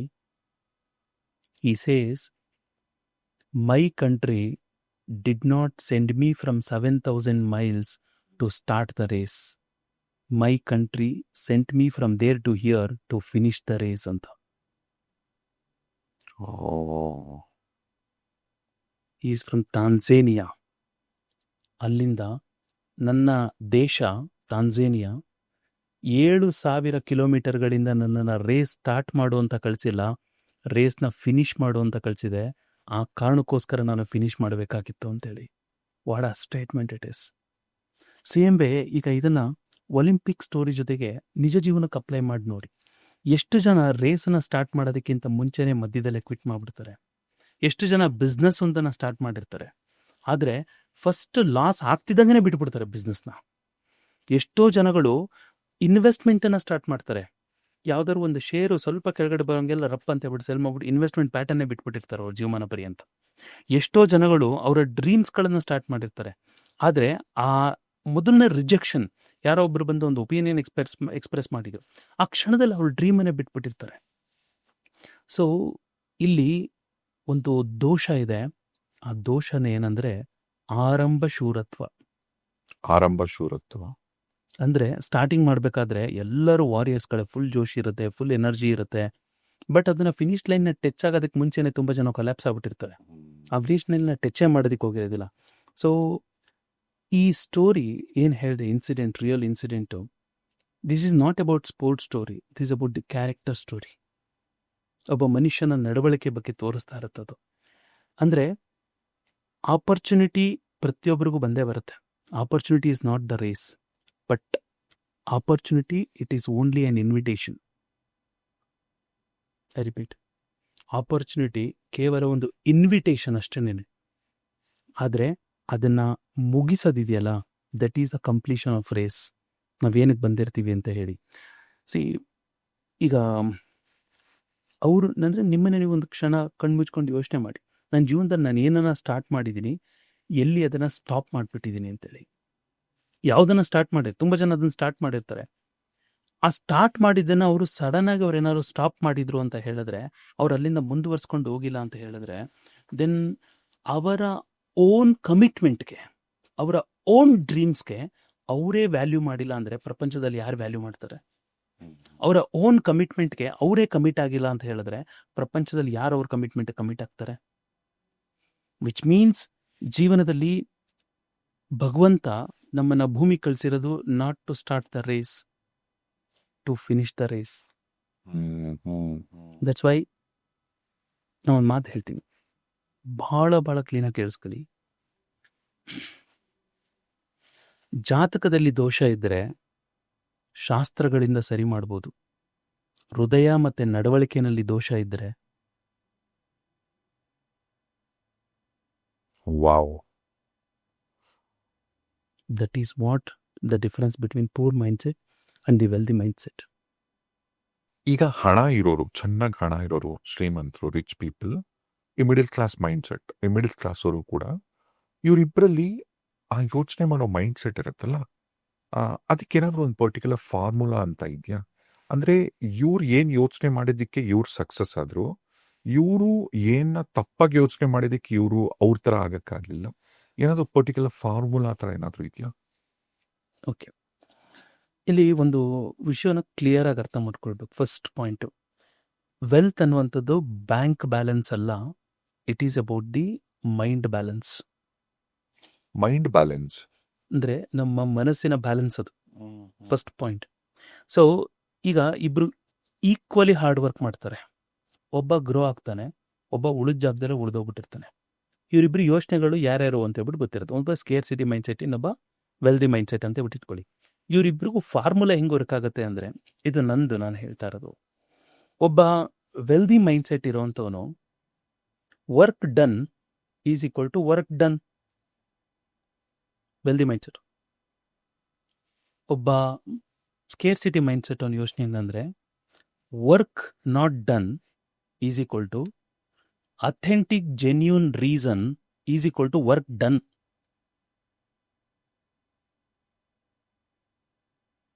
ಅರ್ಥ, ಒಬ್ಬ ವೆಲ್ದಿ ಮೈಂಡ್ಸೆಟ್ ಅವನು ವರ್ಕ್ ಆದರೆ ಮಾತ್ರ ವರ್ಕ್ ಆಗಿದೆ ಅಂತ ಒಪ್ಕೋತಾನೆ, ಕೆಲಸ ಆಗಿದ್ರೆ ಮಾತ್ರನೇ ಕೆಲಸ ಆಗಿದೆ ಅಂತ ಒಪ್ಕೋತಾನೆ. ಒಬ್ಬ ಸ್ಕೇರ್ ಸಿಟಿ ಮೈಂಡ್ಸೆಟ್ ಅವನು ವರ್ಕ್ ಆಗಿಲ್ಲ ಅಂದರೆ ಅಥೆಂಟಿಕ್ ಆಗಿರುವಂಥ, ಜೆನ್ಯೂನ್ ಆಗಿರುವಂಥ, ಪವರ್ಫುಲ್ ಆಗಿರುವಂಥ ರೀಸನ್ಸ್ಗಳನ್ನ ಕೊಟ್ಬಿಟ್ಟು ವರ್ಕ್ ಆಯಿತು. ಒಬ್ಬ ವೆಲ್ದಿ ಮೈಂಡ್ಸೆಟ್ ಅವನು ರಿಸಲ್ಟ್ ಬಂದರೆ ಮಾತ್ರ ರಿಸಲ್ಟ್ ಅಂತ ಯೋಚನೆ ಮಾಡ್ತಾನೆ. ಒಬ್ಬ ಸ್ಕೇರ್ ಸಿಟಿ ಮೈಂಡ್ಸೆಟ್ ಅವನು ನಾನು ರೀಸನ್ ಕೊಟ್ಟರು ರಿಸಲ್ಟ್ ಬಂದಂಗೆ ಲೆಕ್ಕ ಅಂತ ಅಂದ್ಕೊಳ್ತಾನೆ. ಒಂದು ಸಣ್ಣ ಎಕ್ಸಾಂಪಲ್, ಒಬ್ಬ ಒಂದು ಬಿಸ್ನೆಸ್ ಸ್ಟಾರ್ಟ್ ಮಾಡ್ತಾನೆ ಅಂತ ಬಿಟ್ಟು ಇಟ್ಕೊಳ್ಳಿ. ಅವನು ಬಿಸ್ನೆಸ್ಸಲ್ಲಿ ಸ್ವಲ್ಪ ಏನೋ ಏರುಪೇರು ಆಗುವಂಥದ್ದು ಭಾಳ ಸಹಜ. ಅದು ಆ ಸಹಜವಾಗಿರುವಂಥ ಏರುಪೇರನ್ನು ಒಪ್ಕೊಂಡು ಒಬ್ಬ ವೆಲ್ದಿ ಮೈಂಡ್ಸೆಟ್ ಅವನು ಏನು ಯೋಚನೆ ಮಾಡ್ತಾನೆ ಅಂತ ಹೇಳಿದ್ರೆ, ಇದನ್ನು ಹೇಗಾದರೂ ಮಾಡಿ ನಾನು ಸರಿ ಮಾಡಬೇಕು ಅಂತ ಹೇಳ್ಬಿಟ್ಟು ಅವ್ನ ಸ್ಕಿಲ್ಲನ್ನು ಅಪ್ಗ್ರೇಡ್ ಮಾಡ್ಕೊಳ್ತಾನೆ. ಅವನ ವಿಷಯಗಳು ಅಂದರೆ ಅವ್ನು ಏನೇನೆಲ್ಲ ನಲ್ಲಿಫೈಸ್ ಅಥವಾ ಒಂದು ಮೈನಸ್ ಪಾಯಿಂಟ್ಸ್ಗಳಿದೆಯಲ್ಲ, ಅದನ್ನು ಅವನು ಪ್ಲಸ್ ಆಗಿ ಮಾಡ್ಕೊಳ್ಳೋಕೆ ಟ್ರೈ ಮಾಡ್ತಾನೆ. ಅವನು ಎಲ್ಲವನ್ನ ನಂದು ಅಂತ ಹೇಳ್ಬಿಟ್ಟು ರೆಸ್ಪಾನ್ಸಿಬಿಲಿಟಿನ ತಗೊಳ್ತಾನೆ. ನಾನು ಇದನ್ನು ಮಾಡಬೇಕು ಅನ್ನೋ ರೀತಿಯಲ್ಲಿ ಯೋಚನೆ ಮಾಡ್ತಾನೆ. ಕೊನೆಗೆ ಆ ವರ್ಕನ್ನು ಅವನು ಮುಗಿಸ್ತಾನೆ. ಅದಕ್ಕೆ work done is equal to work done ಅಂತ ಮಾತ್ರ ಯೋಚನೆ ಮಾಡ್ತಾನೆ. ಅದೇ ಒಬ್ಬ ಸ್ಕೇರ್ ಸಿಟಿ ಮೈಂಡ್ಸೆಟ್ ಅವನು ಏನು ಯೋಚನೆ ಮಾಡ್ತಾನೆ, ಅಯ್ಯೋ ನನಗೆ ಈ ಬಿಸ್ನೆಸ್ ಯಾಕೆ ವರ್ಕ್ ಆಗ್ತಾಯಿಲ್ಲ ಅಂದರೆ, ಮೋಸ್ಟ್ಲಿ ನನಗೆ ಈ ಸಲ ಶನಿ ದಶ ನಡೀತಾ ಇದೆ, ಹಂಗಾಗಿ ನನಗೆ ವರ್ಕ್ ಆಗ್ತಾ ಇಲ್ಲ. ಯಾರೋ ನನಗೆ ಮಾಟ ಮಾಡಿಸ್ಬಿಟ್ಟವರು, ಅದಕ್ಕೋಸ್ಕರ ನನಗೆ ವರ್ಕ್ ಆಗ್ತಾ ಇಲ್ಲ. ಸೊ ಯಾರೋ ನನಗೆ ದೃಷ್ಟಿ ಹಾಕ್ಬಿಟ್ಟಿದ್ದಾರೆ. ಅದು ಅಫ್ಕೋರ್ಸ್ ವರ್ಕ್ ಆಗ್ಬೋದು, ಅದೆಲ್ಲ ನಾನು ಇಲ್ಲ ಅಂತ ಹೇಳಲ್ಲ. ಆದರೆ 1% ಅದಕ್ಕಿಂತ ಬಿಗ್ಗರ್ ಆಗಿರೋಂಥದ್ದು ಅಂತ ಹೇಳಿದ್ರೆ ಮನಸ್ಥಿತಿ. ಸೊ ಅವ್ನು ಎಷ್ಟು ಒಂದು ಸಬ್ಕಾನ್ಷಿಯಸ್ ಮೈಂಡನ್ನು ಪವರ್ಫುಲ್ ಆಗಿದ್ದಾನೆ, ಹೈಯರ್ ಇಂಟೆಲಿಜೆನ್ಸ್ನ ಎಷ್ಟು ಬಿಲೀವ್ ಮಾಡ್ತಾನೆ ಅನ್ನೋದ್ರ ಮೇಲೆ ಮಿಕ್ಕಿದ್ದು ಯಾವುದೋ ಅಷ್ಟೊಂದು ಮ್ಯಾಟ್ರ್ ಆಗೋದಿಲ್ಲ ಅದು. ಸೊ ಅವನು ಅದನ್ನು ನಂಬಿ ಮುಂದೆ ಹೋಗ್ಬೇಕಾಗಿರುತ್ತೆ ತುಂಬ ಸಿಚುವೇಶನ್ಸಲ್ಲಿ. ಅವ್ನು ಹಿಂಗೆ ಯೋಚನೆ ಮಾಡ್ತಾನೆ, ಅವನಿಗೆ ಈಗ ಯಾವುದಾದ್ರೂ ಒಂದು ರೀಸನ್ ಕಂಡ್ರೆ ಸಾಕು, ಆ ರೀಸನಿಂದ ನನಗೆ ಇದಾಗಲಿಲ್ಲ ಅಂತ ಹೇಳ್ಬಿಟ್ಟು ಅವನು ಬ್ಲೇಮ್ಸ್ನ ಮಾಡ್ತಾನೆ. ಇದೇ ಇವರಿಬ್ರಿಗೂ ಇರುವಂಥ ಡಿಫ್ರೆನ್ಸು. ಒಬ್ಬ ರೆಸ್ಪಾನ್ಸಿಬಿಲಿಟಿ ತೊಗೊಂಡ್ರೆ, ಇನ್ನೊಬ್ಬ ಬ್ಲೇಮ್ ಮಾಡಿ ಜಾರ್ಕೊಂಡ್ರೆ ಅದರಲ್ಲಿ ಯಾವ್ಯಾವ ಮನಸ್ಥಿತಿಗಳು ಅಂತ ಗೊತ್ತಾಗುತ್ತೆ. ಇದನ್ನೇ ಜಸ್ಟ್ ಒನ್ ಮೋರ್ ಸ್ಯಾಂಪಲ್, ಒಂದು ಫಾರ್ಮೆಟ್ ಇದೆ ಅದರೊಳಗಡೆ. ಅಂದರೆ healthy mind versus unhealthy mind ಅಂತೇಳ್ಬಿಟ್ಟು ಒಂದು ಕಾನ್ಸೆಪ್ಟ್ ಇದೆ. ಅದನ್ನು ನೀವು suresh.com/tools ಹೇಳೋದ್ನಲ್ಲ, ಅಲ್ಲೂ ಡೌನ್ಲೋಡ್ ಮಾಡ್ಬೋದು ಅದು. ಅದರಲ್ಲಿ ಅವರ ಮನಸ್ಥಿತಿ ಹೆಂಗೆ ವರ್ಕ್ ಆಗುತ್ತೆ, ಈಗೇನೋ ಒಂದು ಮಾಡ್ತಾ ಇದ್ರೆ ಅವ್ರು ಎಲ್ಲದಕ್ಕೂ ರೀಸನ್ ಕೊಡ್ತಾ ಇದ್ದಾರಾ ಅಥವಾ ರೆಸ್ಪಾನ್ಸ್ ಮಾಡ್ತಾ ಇದ್ದಾರಾ ಅಂತ ಹೇಳ್ಬಿಟ್ಟು ಅದ್ರೊಳಗಡೆ ಅವ್ರಿಗೆ ಅರ್ಥ ಆಗುತ್ತದು. ಜಸ್ಟ್ ಅದು ಒಂದು 3 ಲೈನ್ ಆನ್ಸರ್ಸ್ ಬರೀಬೇಕು ಅದಕ್ಕೆ ಅಷ್ಟೇನೆ. ಒಂದು 15 ನಿಮಿಷ ಆಗುತ್ತೆ ಮಾಡಲಿಕ್ಕೆ, ಬಟ್ ಬ್ಯೂಟಿಫುಲ್ ಅವರು ನಮ್ಮ ಸೆಷನ್ಸ್ಗಳಲ್ಲಿ ಆ್ಯಕ್ಚುಲಿ ಮಾಡಿಸುವಂಥದ್ದು. ನಾನು ಈ ಕೆಲಸಗಳನ್ನ ಎಲ್ಲರಿಗೂ ಟಾಸ್ಕ್ಗಳನ್ನು ಕೊಡ್ತೀನಿ. ಅವ್ರಿಗೆಲ್ಲ ಹೇಳೋದು, ನೋಡಪ್ಪ ನೀನು ವರ್ಕ್ ಮಾಡಿದರೆ ಮಾತ್ರ ವರ್ಕ್ ಡನ್. ಅದೇ ಕಾರಣಕ್ಕೆ ಅವ್ರು ಯಾಕೆ ವಂಡರ್ಫುಲ್ಲಾಗಿ ರಿಸಲ್ಟ್ಸ್ಗಳು ಬರುತ್ತೆ ಅಂದರೆ ಇದೇ ರೀಸನ್ಗೆ. ವರ್ಕ್ ನಾಟ್ ಡನ್ ಅಷ್ಟೇ, ಅದಾಗಿಲ್ಲ. ಬಟ್ ಹೆಂಗೆ ಮಾಡಬೇಕು ಅದನ್ನು ಯೋಚನೆ ಮಾಡಬೇಕು ಹೊರತು ರೀಸನ್ಸ್ಗಳನ್ನು ಕೊಡ್ತಾ ಹೋದರೆ ಜನ್ಮ ಪೂರ್ತಿ ಬೇಕಾದರೂ ರೀಸನ್ಸ್ಗಳನ್ನ ಕೊಡ್ಬೋದು. ಮಾಡಬೇಕು ಅನ್ನೋಂಥ ಮನಸ್ಥಿತಿ ಇರುತ್ತಲ್ಲ, ಅವನು ಹೇಗಾದರೂ ದಾರಿನ ಹುಡ್ಕೊಂಡು ಮಾಡ್ತಾನೆ. ನಾನು ಮಾಡಬಾರ್ದು, ಮಾಡೋಕ್ಕಾಗಲ್ಲ ಅಂತ ಮನಸ್ಥಿತಿ ಇರುತ್ತಲ್ಲ, ಅವನಿಗೆ ನೀವು ಎದುರುಗಡೆ ತಂದಿಟ್ಕೊಂಡ್ರು ಅವ್ನು ಮಾಡೋದಿಲ್ಲ ಆ ಕೆಲಸಗಳು. ಚಾಣಕ್ಯ ಅವ್ರದ್ದೊಂದು ಅದ್ಭುತವಾದಂಥ ಒಂದು ಇನ್ಸಿಡೆಂಟ್ ನೆನಪಾಗುತ್ತೆ. ಚಾಣಕ್ಯನ ಒಬ್ಬರು ಒಂದು ಪ್ರಶ್ನೆ ಕೇಳ್ತಾರೆ. ಕೇಳಿದಾಗ ಅವರು ಆನ್ಸರ್ ಗೊತ್ತಿದ್ರು ಅಲ್ಲಿಂದ ಹೊರಟೋಗ್ತಾರೆ ಅವರು. ಆಮೇಲಿಂದ ಈ ಹುಡುಗ ಇರೋನು, ಇವ್ರೇನು ಇವ್ರು ನನಗೇನು ಇದನ್ನು ಆನ್ಸರೇ ಮಾಡಲಿಲ್ವಲ್ಲ ಅಂತ ಹೋಗಿ ಹೋಗಿ ಹೋಗಿ ಬಾಗಿಲು ತರ್ತಾನೆ. ಅವರು ಬಾಗಿಲು ತೆಗೆಯೋದಿಲ್ಲ. ಸೊ ಅದು ಆಮೇಲಿಂದ ಹಾಗೆ ಹೀಗೆ ಮಾಡಿ ಹೆಂಚೆಲ್ಲ ಇಳಿಸಿ ಫುಲ್ ಹೆಂಗೆಂಗೋ ಹುಡ್ಕೊಂಡು ದಾರ ಎಲ್ಲ ಮಾಡಿ ಕೊನೆಗೆ ಅವ್ರ ರೂಮ್ಗೆ ಹೋಗ್ಬಿಟ್ಟು ಅವಾಗ ಆನ್ಸರನ್ನು ಕೇಳ್ತಾನೆ. ಅವಾಗ ಅವ್ರು ಆನ್ಸರ್ ಹೇಳ್ತಾರೆ. ಆ ಆನ್ಸರ್ನ ಹೇಳುವಂಥ ರೀತಿ ಬೇರೆ ಇರುತ್ತೆ. ಈಗ ಅವ್ನು ಕೇಳ್ತಾನೆ, ಈ ಆನ್ಸರ್ನ ನೀವು ಅವಾಗಲೇ ಹೇಳ್ಬೋದಾಗಿತ್ತಲ್ವಾ, ಸೊ ಏನಕ್ಕೋಸ್ಕರ ನೀವು ಅವಾಗಲೇ ಹೇಳಿಲ್ಲ ಅಂತೇಳಿ. ಅವ್ರು ಏನು ಹೇಳ್ತಾರೆ ಅಂತ ಹೇಳಿದ್ರೆ, ನಾನು ನಿನಗೆ ಸ್ಟ್ರೈಟಾಗಿ ಆನ್ಸರನ್ನು ಅಲ್ಲೇ ಹೇಳ್ಬಿಟ್ಟಿದ್ದಿದ್ರೆ ನೀನು ಯೋಚನೆ ಮಾಡುವಂಥ ರೀತಿ ವಿಭಿನ್ನವಾಗಿರ್ತಾ ಇರಲಿಲ್ಲ. ನಿನಗೆ ಆನ್ಸರ್ ಬೇಕೇ ಬೇಕು ಅಂದದ ಕಾರಣಕ್ಕೋಸ್ಕರ ನೀ ಹೆಂಚೆಲ್ಲ ಇಳಿಸ್ಕೊಂಡು ದಾರ ಎಲ್ಲ ಇಳಿಸ್ಕೊಂಡು ಕೆಳಗಡೆ ಬಂದೆ, ನೀ ಆನ್ಸರ್ನ ಹುಡ್ಕಕ್ಕೆ ಟ್ರೈ ಮಾಡಿದೆ. ಸೊ ಸೇಮ್ ವೇ ಒಬ್ಬ ಸ್ಕೇರ್ಸಿಟಿ ಮೈಂಡ್ಸೆಟ್ ಇರೋನು ಆನ್ಸರ್ ಸಿಕ್ಕಿಲ್ವ ಅಂತ ಹೇಳ್ಬಿಟ್ಟು ಹೊರಟೋಗಿರುವವನು. ಒಬ್ಬ ವೆಲ್ದಿ ಮೈಂಡ್ಸೆಟ್ ಅವನು ಆನ್ಸರ್ ಸಿಗೋವರೆಗೂ ಬಿಡೋದಿಲ್ಲ ಅವನು. ಸೊ ಇದೇನೇ ಇವರಿಬ್ಬರಿಗೂ ಇರುವಂಥ ಡಿಫ್ರೆನ್ಸ್ಗಳಾಗಿರುತ್ತೆ. ಮನಿ ವಿಷಯದಲ್ಲೂ ಸೇಮ್ ಪ್ಯಾಟರ್ನಲ್ಲಿ ವರ್ಕ್ ಆಗುತ್ತೆ. ಫಾರ್ ಎಕ್ಸಾಂಪಲ್, ಈ ಮಂತ್ ನಾನು ಸೇವ್ ಮಾಡಲಿಲ್ಲ, ಯಾಕೆ 1000 ರೀಸನ್ಸ್ ಕೊಡ್ಬೋದು ಅದಕ್ಕೆ ಯಾಕೆ ಸೇವ್ ಮಾಡಲಿಲ್ಲ ಅಂತ. ಆದರೆ ಏನಕ್ಕೆ ಸೇವ್ ಮಾಡಬೇಕು ಅಂತ ಹೇಳ್ಬಿಟ್ಟು ಅವನು ಪ್ರಾಪರಾಗಿ ನಿರ್ಧಾರ ಮಾಡಿದರೆ then he'll become a wealthy mindset. ಯಾಕಂದರೆ ಇವತ್ತು ನೀವು ಎಷ್ಟೋ ಎಕ್ಸಾಂಪಲ್ಸ್ಗಳನ್ನ ನೋಡ್ಬೋದು. ಸಣ್ಣದಾಗಿ ಸಂಬಳಕ್ಕಿದ್ದವರು ಕೋಟ್ಯಾಂತರ ರೂಪಾಯಿ ಸಾಮ್ರಾಜ್ಯ ಕಟ್ಟಿದ್ದಾರೆ. ಅದೇನೇ ತಿಂಗಳಿಗೆ ನಾನು ಪ್ಯಾಟರ್ನ್ ಅಬ್ಸರ್ವ್ ಮಾಡಿದ್ದನ್ನು ಹೇಳಬೇಕು. ನನ್ನ ಜೊತೆ ಫೈನಾನ್ಷಿಯಲ್ ಕನ್ಸಲ್ಟೇಷನ್ ಕೂತ್ಕೊಳ್ಳೋರು ಈ 10 ಲಕ್ಷ 15 ಲಕ್ಷ 20 ಲಕ್ಷ ಪ್ಯಾಕೇಜ್ ಇರೋರು ಸಾಮಾನ್ಯವಾಗಿ ಇನ್ವೆಸ್ಟ್ ಮಾಡ್ತಾರೆ. 25 ಲಕ್ಷ 30 ಲಕ್ಷ 40 ಲಕ್ಷ 50 ಲಕ್ಷ ಪ್ಯಾಕೇಜ್ ಇರೋರು ಇನ್ವೆಸ್ಟ್ ಮಾಡಲ್ಲ. ಯಾಕೆ? ಅದೊಂದು ಪ್ಯಾಟರ್ನ್ ನಾನು ಅಬ್ಸರ್ವ್ ಮಾಡಿರೋದು. ಅದೇನು ಅವ್ರಿಗೆ ಇಲ್ಲಿ ಇನ್ವೆಸ್ಟ್ ಮಾಡಬೇಕು ಅಂದ್ರೆ ಅಯ್ಯೋ ನನ್ನ ದುಡ್ಡು ಹೊರಟೈತೈತೆ ಅಂತ ಹೇಳ್ಬಿಟ್ಟು ಬರುತ್ತೆ ಅವ್ರು ಮೈಂಡಲ್ಲಿ. ಇನ್ವೆಸ್ಟ್ಮೆಂಟನ್ನು ಎಕ್ಸ್ಪೆನ್ಸಸ್ ಅಂತ ಅವ್ರು ಟ್ರೀಟ್ ಮಾಡ್ತಾರೆ, ಎಕ್ಸ್ಪೆನ್ಸಸ್ನ ಇನ್ವೆಸ್ಟ್ಮೆಂಟ್ ಅಂತ ಟ್ರೀಟ್ ಮಾಡ್ತಾರೆ. ಅರ್ಥಾತ್ ಅವ್ರ ಮನೆಗೆ ಇಂಟೀರಿಯರ್ ಫುಲ್, ನನ್ನ ಮನೆಗೆ ನಾನು ರಾತ್ರಿ ಮಲ್ಕೊಂಡಾಗ ಚಂದ್ರ ಬರಬೇಕು, ಸೊ ಫುಲ್ ಎಲ್ಲ ಮೇಲ್ಗಡೆ ಎಲ್ಲ ನಕ್ಷತ್ರಗಳು ಕಾಣಿಸ್ಬೇಕು. People invest there, that they think that's an investment ಅಂತ. ಬಾರಪ್ಪ ಅಲ್ಲೆಲ್ಲ ಸರಿ ಇಲ್ಲ, ನೀನು ಆ್ಯಕ್ಚುಲಿ ಯಾವ್ಯಾವ ಮೆಟಲ್ಸ್ಗಳ ಮೇಲೆ ಇನ್ವೆಸ್ಟ್ ಮಾಡಬೇಕು, ETFs ಮೇಲೆ ಇನ್ವೆಸ್ಟ್ ಮಾಡಬೇಕು, ಇದ್ರ ಮೇಲೆ ಸರ್ ಅದು ಎಕ್ಸ್ಪೆನ್ಸಸ್ ಆಗ್ಬಿಡುತ್ತಲ್ಲ, ನನಗೆ ಬಡ್ಜೆಟ್ ಟೈಟ್ ಆಗ್ಬಿಡುತ್ತಲ್ಲ, ಯಾವುದು ಇದೇನೆ ನಾನು ಹೇಳೋದು. ಯಾರು 40 ಲಕ್ಷ 50 ಲಕ್ಷ ಸಂಬಳ ತೊಗೊಂಡ್ರು ವರ್ಷಕ್ಕೆ, ನಾನು ಹೇಳ್ತಾ ಇರೋದು ಆನ್ಯುವಲ್ ಪ್ಯಾಕೇಜ್ ಇರೋರು ಅವರ ಮೈಂಡ್ಸೆಟ್ ಮೇಲೆ ಅರ್ಧ ಅವರು ಎಲ್ಲಿ ಉಳ್ಕೊಂಡಿದ್ದಾರೆ ಅಂತ ನಿರ್ಧಾರ ಆಗ್ತಾ ಇರುತ್ತೆ. ದಟ್ಸ್ ವೈ ಸೇ ಅನ್ಲೆಸ್ ಅವ್ರು ಒಳಗಡೆನ ರೀವೈರ್ ಮಾಡ್ಕೊಳ್ಳೋ ತನಕನೂ ನಾನು ವೆಲ್ದಿ ಮೈಂಡ್ಸೆಟ್ಟಲ್ಲಿದ್ದೀನ ಅಥವಾ ಸ್ಕೇರ್ಸಿಟಿ ಮೈಂಡ್ಸೆಟ್ಟಲ್ಲಿದ್ದೀನ ಇದನ್ನು ಅರ್ಥ ಮಾಡ್ಕೊಳ್ಳೋ ತನಕನೂ ಡೆಫಿನೆಟ್ಲಿ ಐ ಟೆಲ್ ಯು, ಅವ್ರ ಲೈಫಲ್ಲಿ ಅವರು 1 ಕೋಟಿ ಸಂಬಳ ಬಂದ್ರೂ ಸೇಮ್ ಸ್ಟೇಟ್ ಆಫ್ ಲೈಫಲ್ಲೇ ಇದ್ಬಿಟ್ಟಿರ್ತಾರೆ ಹೊರತು. ಅಂದರೆ ಅವ್ರು ನೋಡಿದ್ರೆ ಔಟ್ಸೈಡಿಂದ ಮಾತ್ರ ದೊಡ್ಡ ದೊಡ್ಡ ಕಾರ್ ಡ್ರೈವ್ ಮಾಡ್ಬೋದು, ದೊಡ್ಡ ದೊಡ್ಡ ಬಂಗ್ಲೋಗಳಲ್ಲಿ ಇರ್ಬೋದು, ಇಲ್ಲ ಅಂತ ಹೇಳೋದಿಲ್ಲ. ಹಾಗಾಗಿ ಜಗ್ಗೇಶ್ ಅವ್ರದ್ದು ಒಂದು ಮೂವಿ ಇದೆ ಎದ್ದೇಳು ಮಂಜುನಾಥ, ಅದರೊಳಗೆ ಒಂದು ಅದ್ಭುತವಾದ ಮಾತು ಹೇಳ್ತಾರೆ ಅವರು.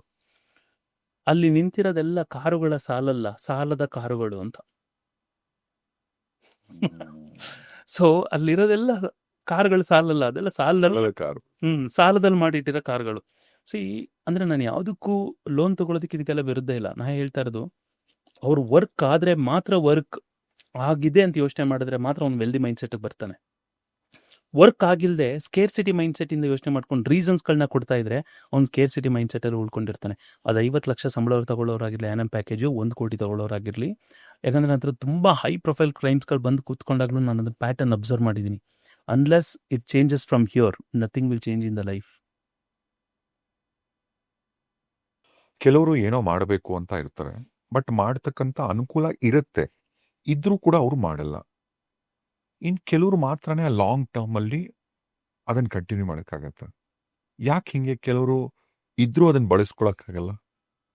Okay, so it's a very beautiful question. ಅಂದರೆ it's about resources.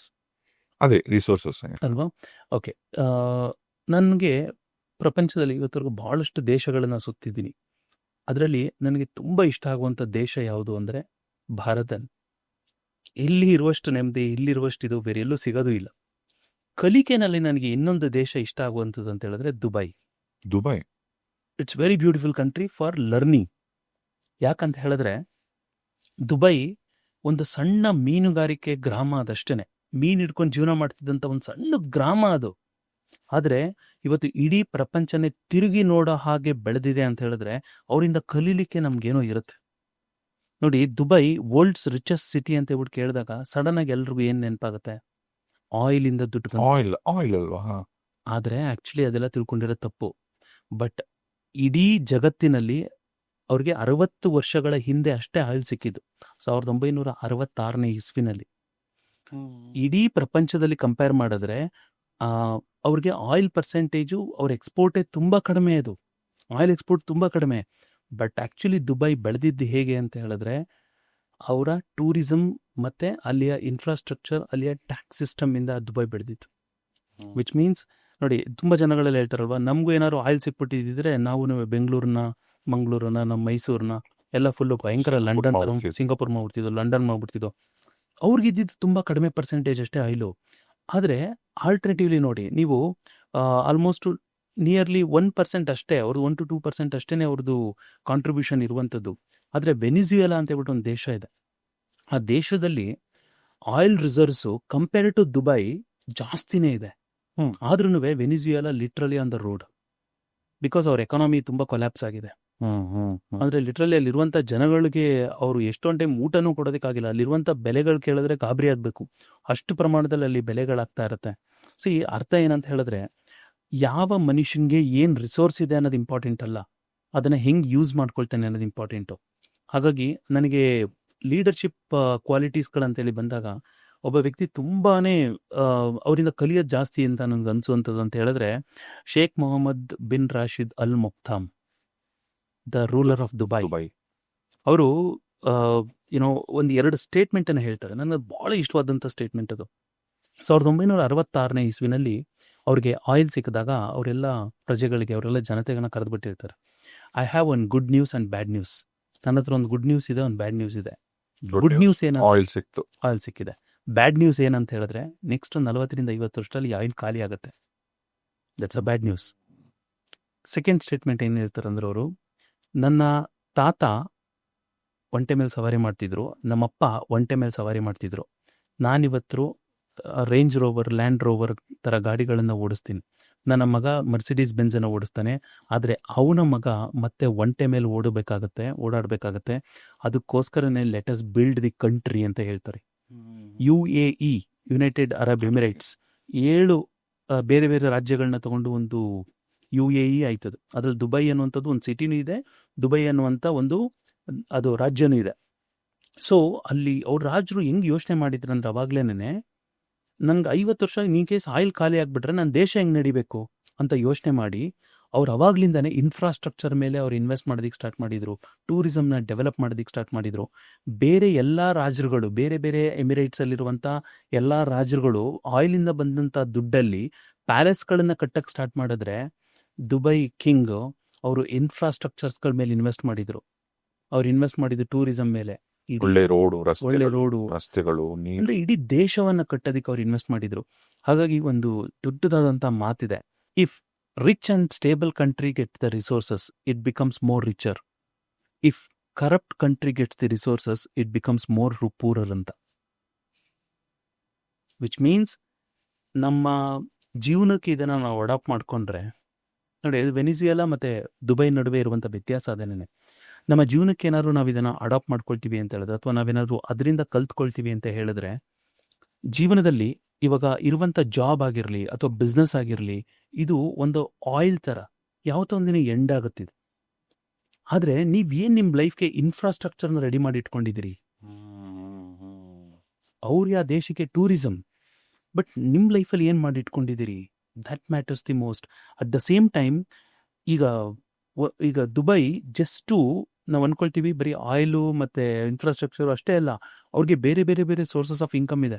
Tax free country. And ನಿಮಗೆ ಗೊತ್ತಿರ್ಬೋದು, ದುಬೈ ಪ್ರಾಪರ್ಟೀಸ್ ಇವತ್ತು one of the highest selling properties in the world. ಇಡೀ ಪ್ರಪಂಚದಿಂದೆಲ್ಲ ಜನಗಳು ಬಂದ್ಬಿಟ್ಟು ದುಬೈನಲ್ಲಿ ಪ್ರಾಪರ್ಟೀಸ್ಗಳನ್ನು ಕೊಂಡ್ಕೊಳ್ತಾ ಇದ್ದಾರೆ ಇವತ್ತು.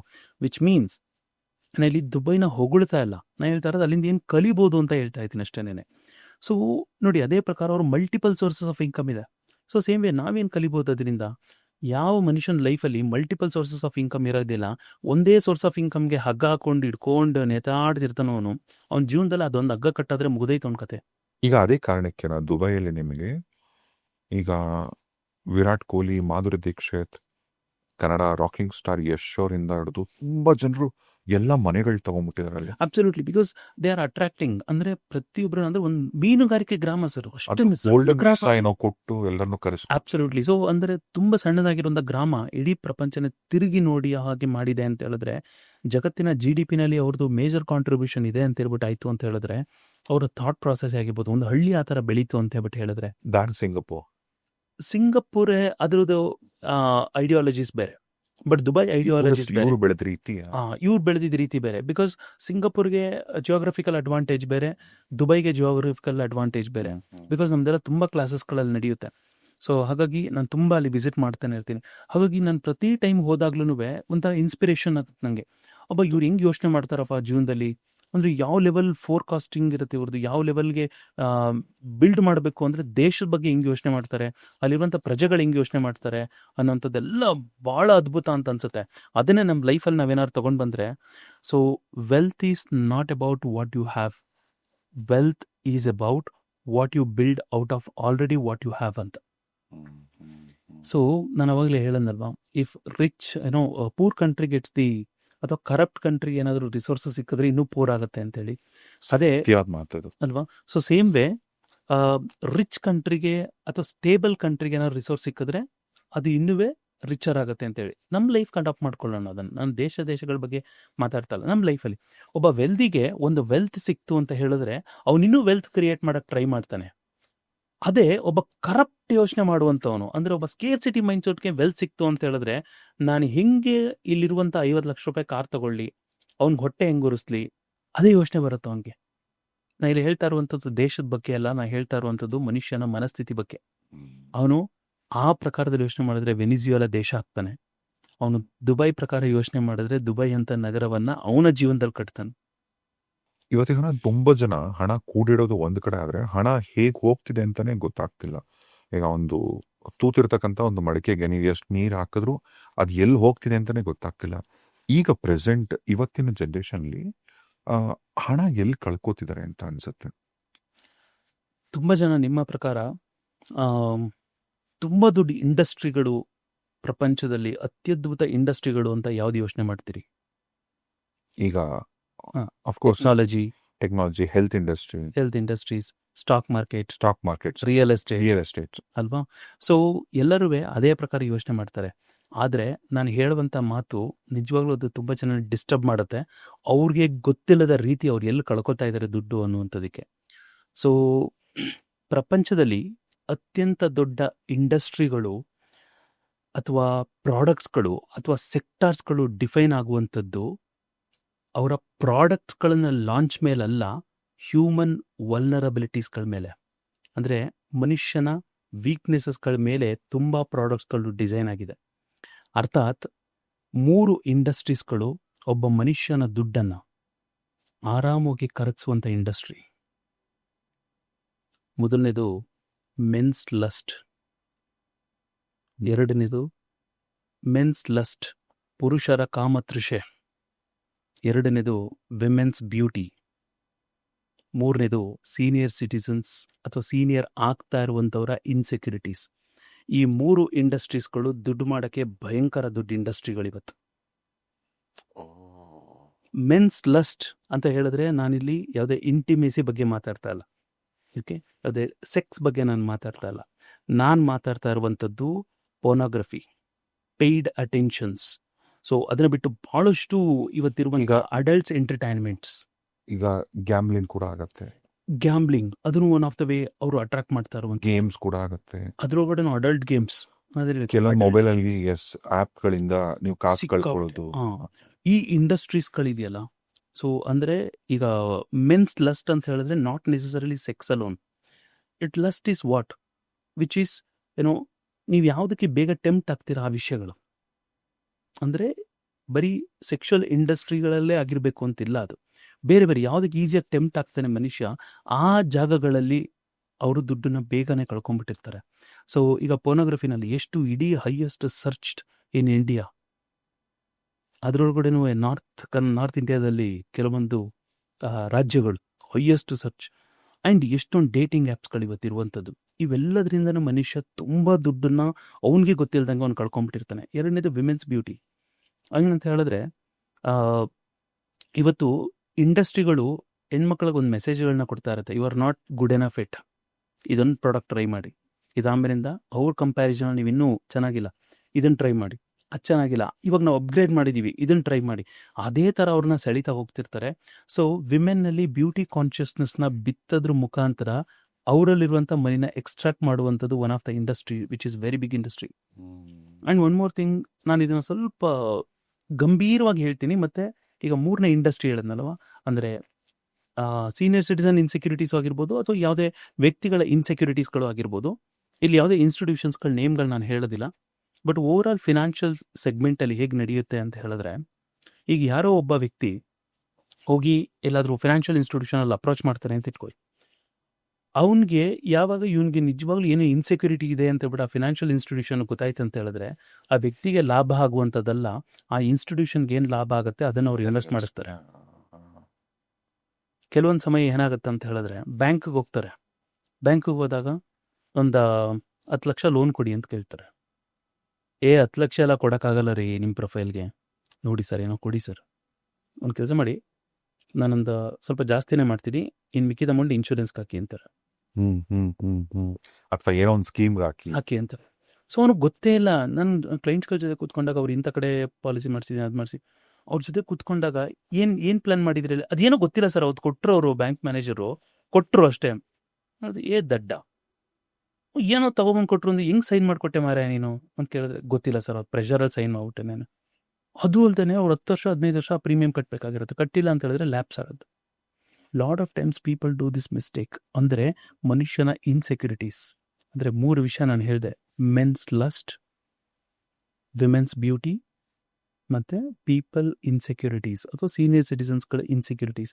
ಈ 3 ಇಂಡಸ್ಟ್ರಿಗಳಲ್ಲಿ ಈ ಲೈಫ್ ಅಂದರೆ ದುಡ್ಡನ್ನು ಕಳ್ಕೊಳ್ಳುವಂಥ ರೀತಿಗಳು ಬಿಲ್ಡ್ ಆಗಿರುತ್ತೆ. ಯಾವುದೇ ಒಬ್ಬ ವೆಲ್ದಿ ಆಗಿರೋನು ಆ ಜಾಗಗಳಿಗೆ ಎಂಟರ್ ಆಗೋದಿಲ್ಲ. ಅದ್ರಲ್ಲಿ ಕೆಲವರು ಲಾಸ್ಟ್ ಅಂದರೆ ಕೆಲವರೆಲ್ಲ ನಾನು ನೋಡಿರುವಂಥ ತುಂಬ ಜನ ವೆಲ್ದಿಯವರಿದ್ದಾರೆ. ಅವ್ರುಗಳೆಲ್ಲ ಅದೆಲ್ಲ ನನ್ನ ದುಡ್ಡಲ್ಲಿ ಹೋಗುತ್ತೆ ಅಂದರೆ ಆ ಜಾಗಕ್ಕೆ ಕಾಲೇ ಇಡೋದಿಲ್ಲ ಅವರು. ಅದೇ ಒಬ್ಬ ಸ್ಕೇರ್ ಸಿಟಿ ಮೈಂಡ್ಸೆಟ್ ಇರುವಂಥವನು ಅವ್ನು ಈಸಿಯಾಗಿ ಅವನನ್ನು ಟೆಂಪ್ಟ್ ಮಾಡ್ಬೋದು ಎಲ್ಲ ವಿಷಯಗಳಲ್ಲೂ. ಈಗ ಒಂದೊಂದು ಸಣ್ಣ ಕಾರು ಓಡಿಸ್ತಾ ಇರ್ತಾನೆ ಅಂತ ಬಿಟ್ಟು ಇಟ್ಕೊಳ್ಳಿ, ನೀ ತಲೆ ಕೆಡ್ಸ್ಕೊಬೇಡ ಮಾರ್ರೆ, ಬರೀ 1 ಲಕ್ಷ ರೂಪಾಯಿ ಕಟ್ಟಷ್ಟೇ, ಮಿಕ್ಕಿದ EMI ಕಟ್ಕೊಂಡು ಹೋದ್ರೆ ಆಯಿತು ಅಂತ ಹೇಳಿದ್ರೆ ರಪ್ ಅಂತ ಕಾರ್ ಬುಕ್ ಮಾಡಿ ಬರ್ತಾನೆ ಅವನು.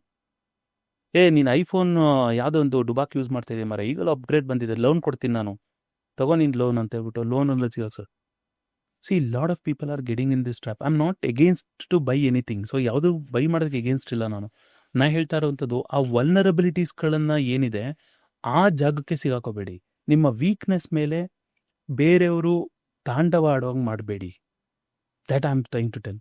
ಕಾರುಣ್ಯ ಅವರು ಒಂದು ಸ್ಟೇಟ್ಮೆಂಟ್ ಕೊಡ್ತಾರೆ ಇತ್ತೀಚೆಗೆ, ನನ್ನ ತಂಗಿಯಿಂದ ಸಮಸ್ಯೆಗಳು ಜಾಸ್ತಿ ಆಗ್ತದೆ, ನನ್ನ ತಂಗಿ ಆರ್ಥಿಕ ಸಂಕಷ್ಟಕ್ಕೆ ಸಿಕ್ಕಾಕೊಳ್ಳೋಕೆ ಕಾರಣನೇ ಈ ಮೊಬೈಲ್ ಗೇಮ್ಗಳು, ಈ ಅದ್ಗೆಲ್ಲಿ ಅಂತ ಅಂದ್ಬಿಟ್ಟು ಈ ಥರದ ಒಂದು ಟ್ರ್ಯಾಪ್ ಅಲ್ಲಿ ಸಿಕ್ಕಾಕೊಂಡು ನನ್ನ ತಂಗಿ ಅಂತ.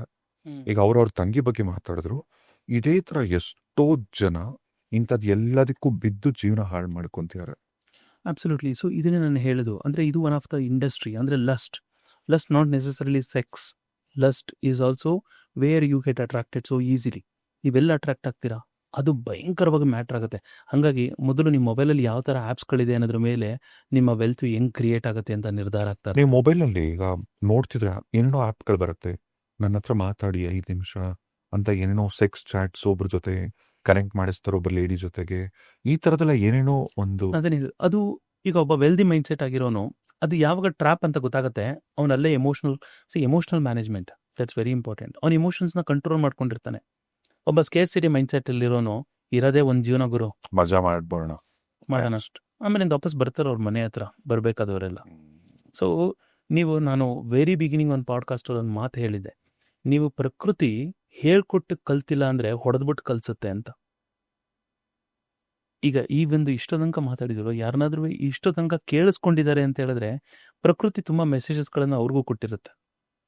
ಇನ್ ಕೇಸ್ ಅವ್ರು ಇದನ್ನೆಲ್ಲ ಕೇಳಿ ಆದ್ಮೇಲಿಂದವೇ ಎಷ್ಟೋ ಜನ ಕೇಳಿಸ್ಕೊಳ್ಳೋದೆ ಅರ್ಧಕ್ಕೆ ಹೋಗಿರ್ಬೋದು, ಅವ್ರಿಗೆ ಇಷ್ಟೊಂದು ಮೆಸೇಜ್ ತಲುಪದೇ ಇರ್ಬೋದು. ಆದ್ರೆ ಇಷ್ಟು ಕೇಳಿ ಆದ ನಂತರ ಏನಾದ್ರು ತಲುಪಿದೆ ಅವ್ರಿಗೆ ಮೆಸೇಜ್ ಅಂತ ಹೇಳಿದ್ರೆ ಪ್ರಕೃತಿ also wants to stop them from everything ಅಲ್ವಾ. ಹಾಗಾಗಿ ಇವತ್ತಿಂದ ವೆಲ್ದಿ ಮೈಂಡ್ ಸೆಟ್ ಥರ ಆದರೆ ಯೋಚನೆ ಮಾಡಬೇಕಾಗಿರುತ್ತೆ, ಸ್ಕೇರ್ ಸಿಟಿ ಮೈಂಡ್ ಸೆಟ್ ಇಂದಲ್ಲ. ಸೊ ಈಸಿಯಾಗಿ ಟೆಂಪ್ಟ್ ಆಗೋದು ಭಯಂಕರ ನಾನು ಎಲ್ಲ ಮಾನವ ಸಹಜ ಗುಣ ಅದು. ಆದರೆ ಅದ್ರ ಮೇಲೆ ಕಂಟ್ರೋಲ್ ಸಾಧಿಸೋದಿದೆಯಲ್ಲ, ಅವನು ಮಾತ್ರ ಎತ್ತರಕ್ಕೆ ಬೆಳಿತಾನೆ. ಸೊ ನಾವು ಯಾವಾಗಲೂ ಇವೆರಡರ ನಡುವೆ ಆಯ್ಕೆ ಮಾಡಬೇಕಾಗಿರುತ್ತೆ. ಒಂದು, ನನ್ನ ಗ್ರೋತ್ ಇಂಪಾರ್ಟೆಂಟಾ ಅಥವಾ ಈ ಕ್ಷಣದ ಟೆಂಪ್ಟೇಷನ್ ಇಂಪಾರ್ಟೆಂಟಾ?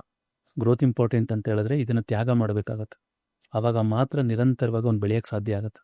ಈಗ ನೀವು ಎಷ್ಟೋ ಜನರಿಗೆ ಇನ್ವೆಸ್ಟ್ಮೆಂಟ್ ವಿಚಾರದಲ್ಲಿ ಆಗ್ಬೋದು ಅಥವಾ ಫಿನಾನ್ಸಸ್ನ ಪ್ಲಾನ್ ಮಾಡೋದ್ರಲ್ಲಿ ಆಗ್ಬೋದು, ಸಾಕಷ್ಟು ನಿಮ್ಮ ವರ್ಕ್ಶಾಪ್ಸ್ ಮುಖಾಂತರ ಆಗಲಿ and individually one to one ತುಂಬ ಕನ್ಸಲ್ಟೇಷನ್ಸಲ್ಲಿ ಸಾಕಷ್ಟು ಜನಕ್ಕೆ ನೀವು ಮಾರ್ಗದರ್ಶನ ಮಾಡಿದರೆ.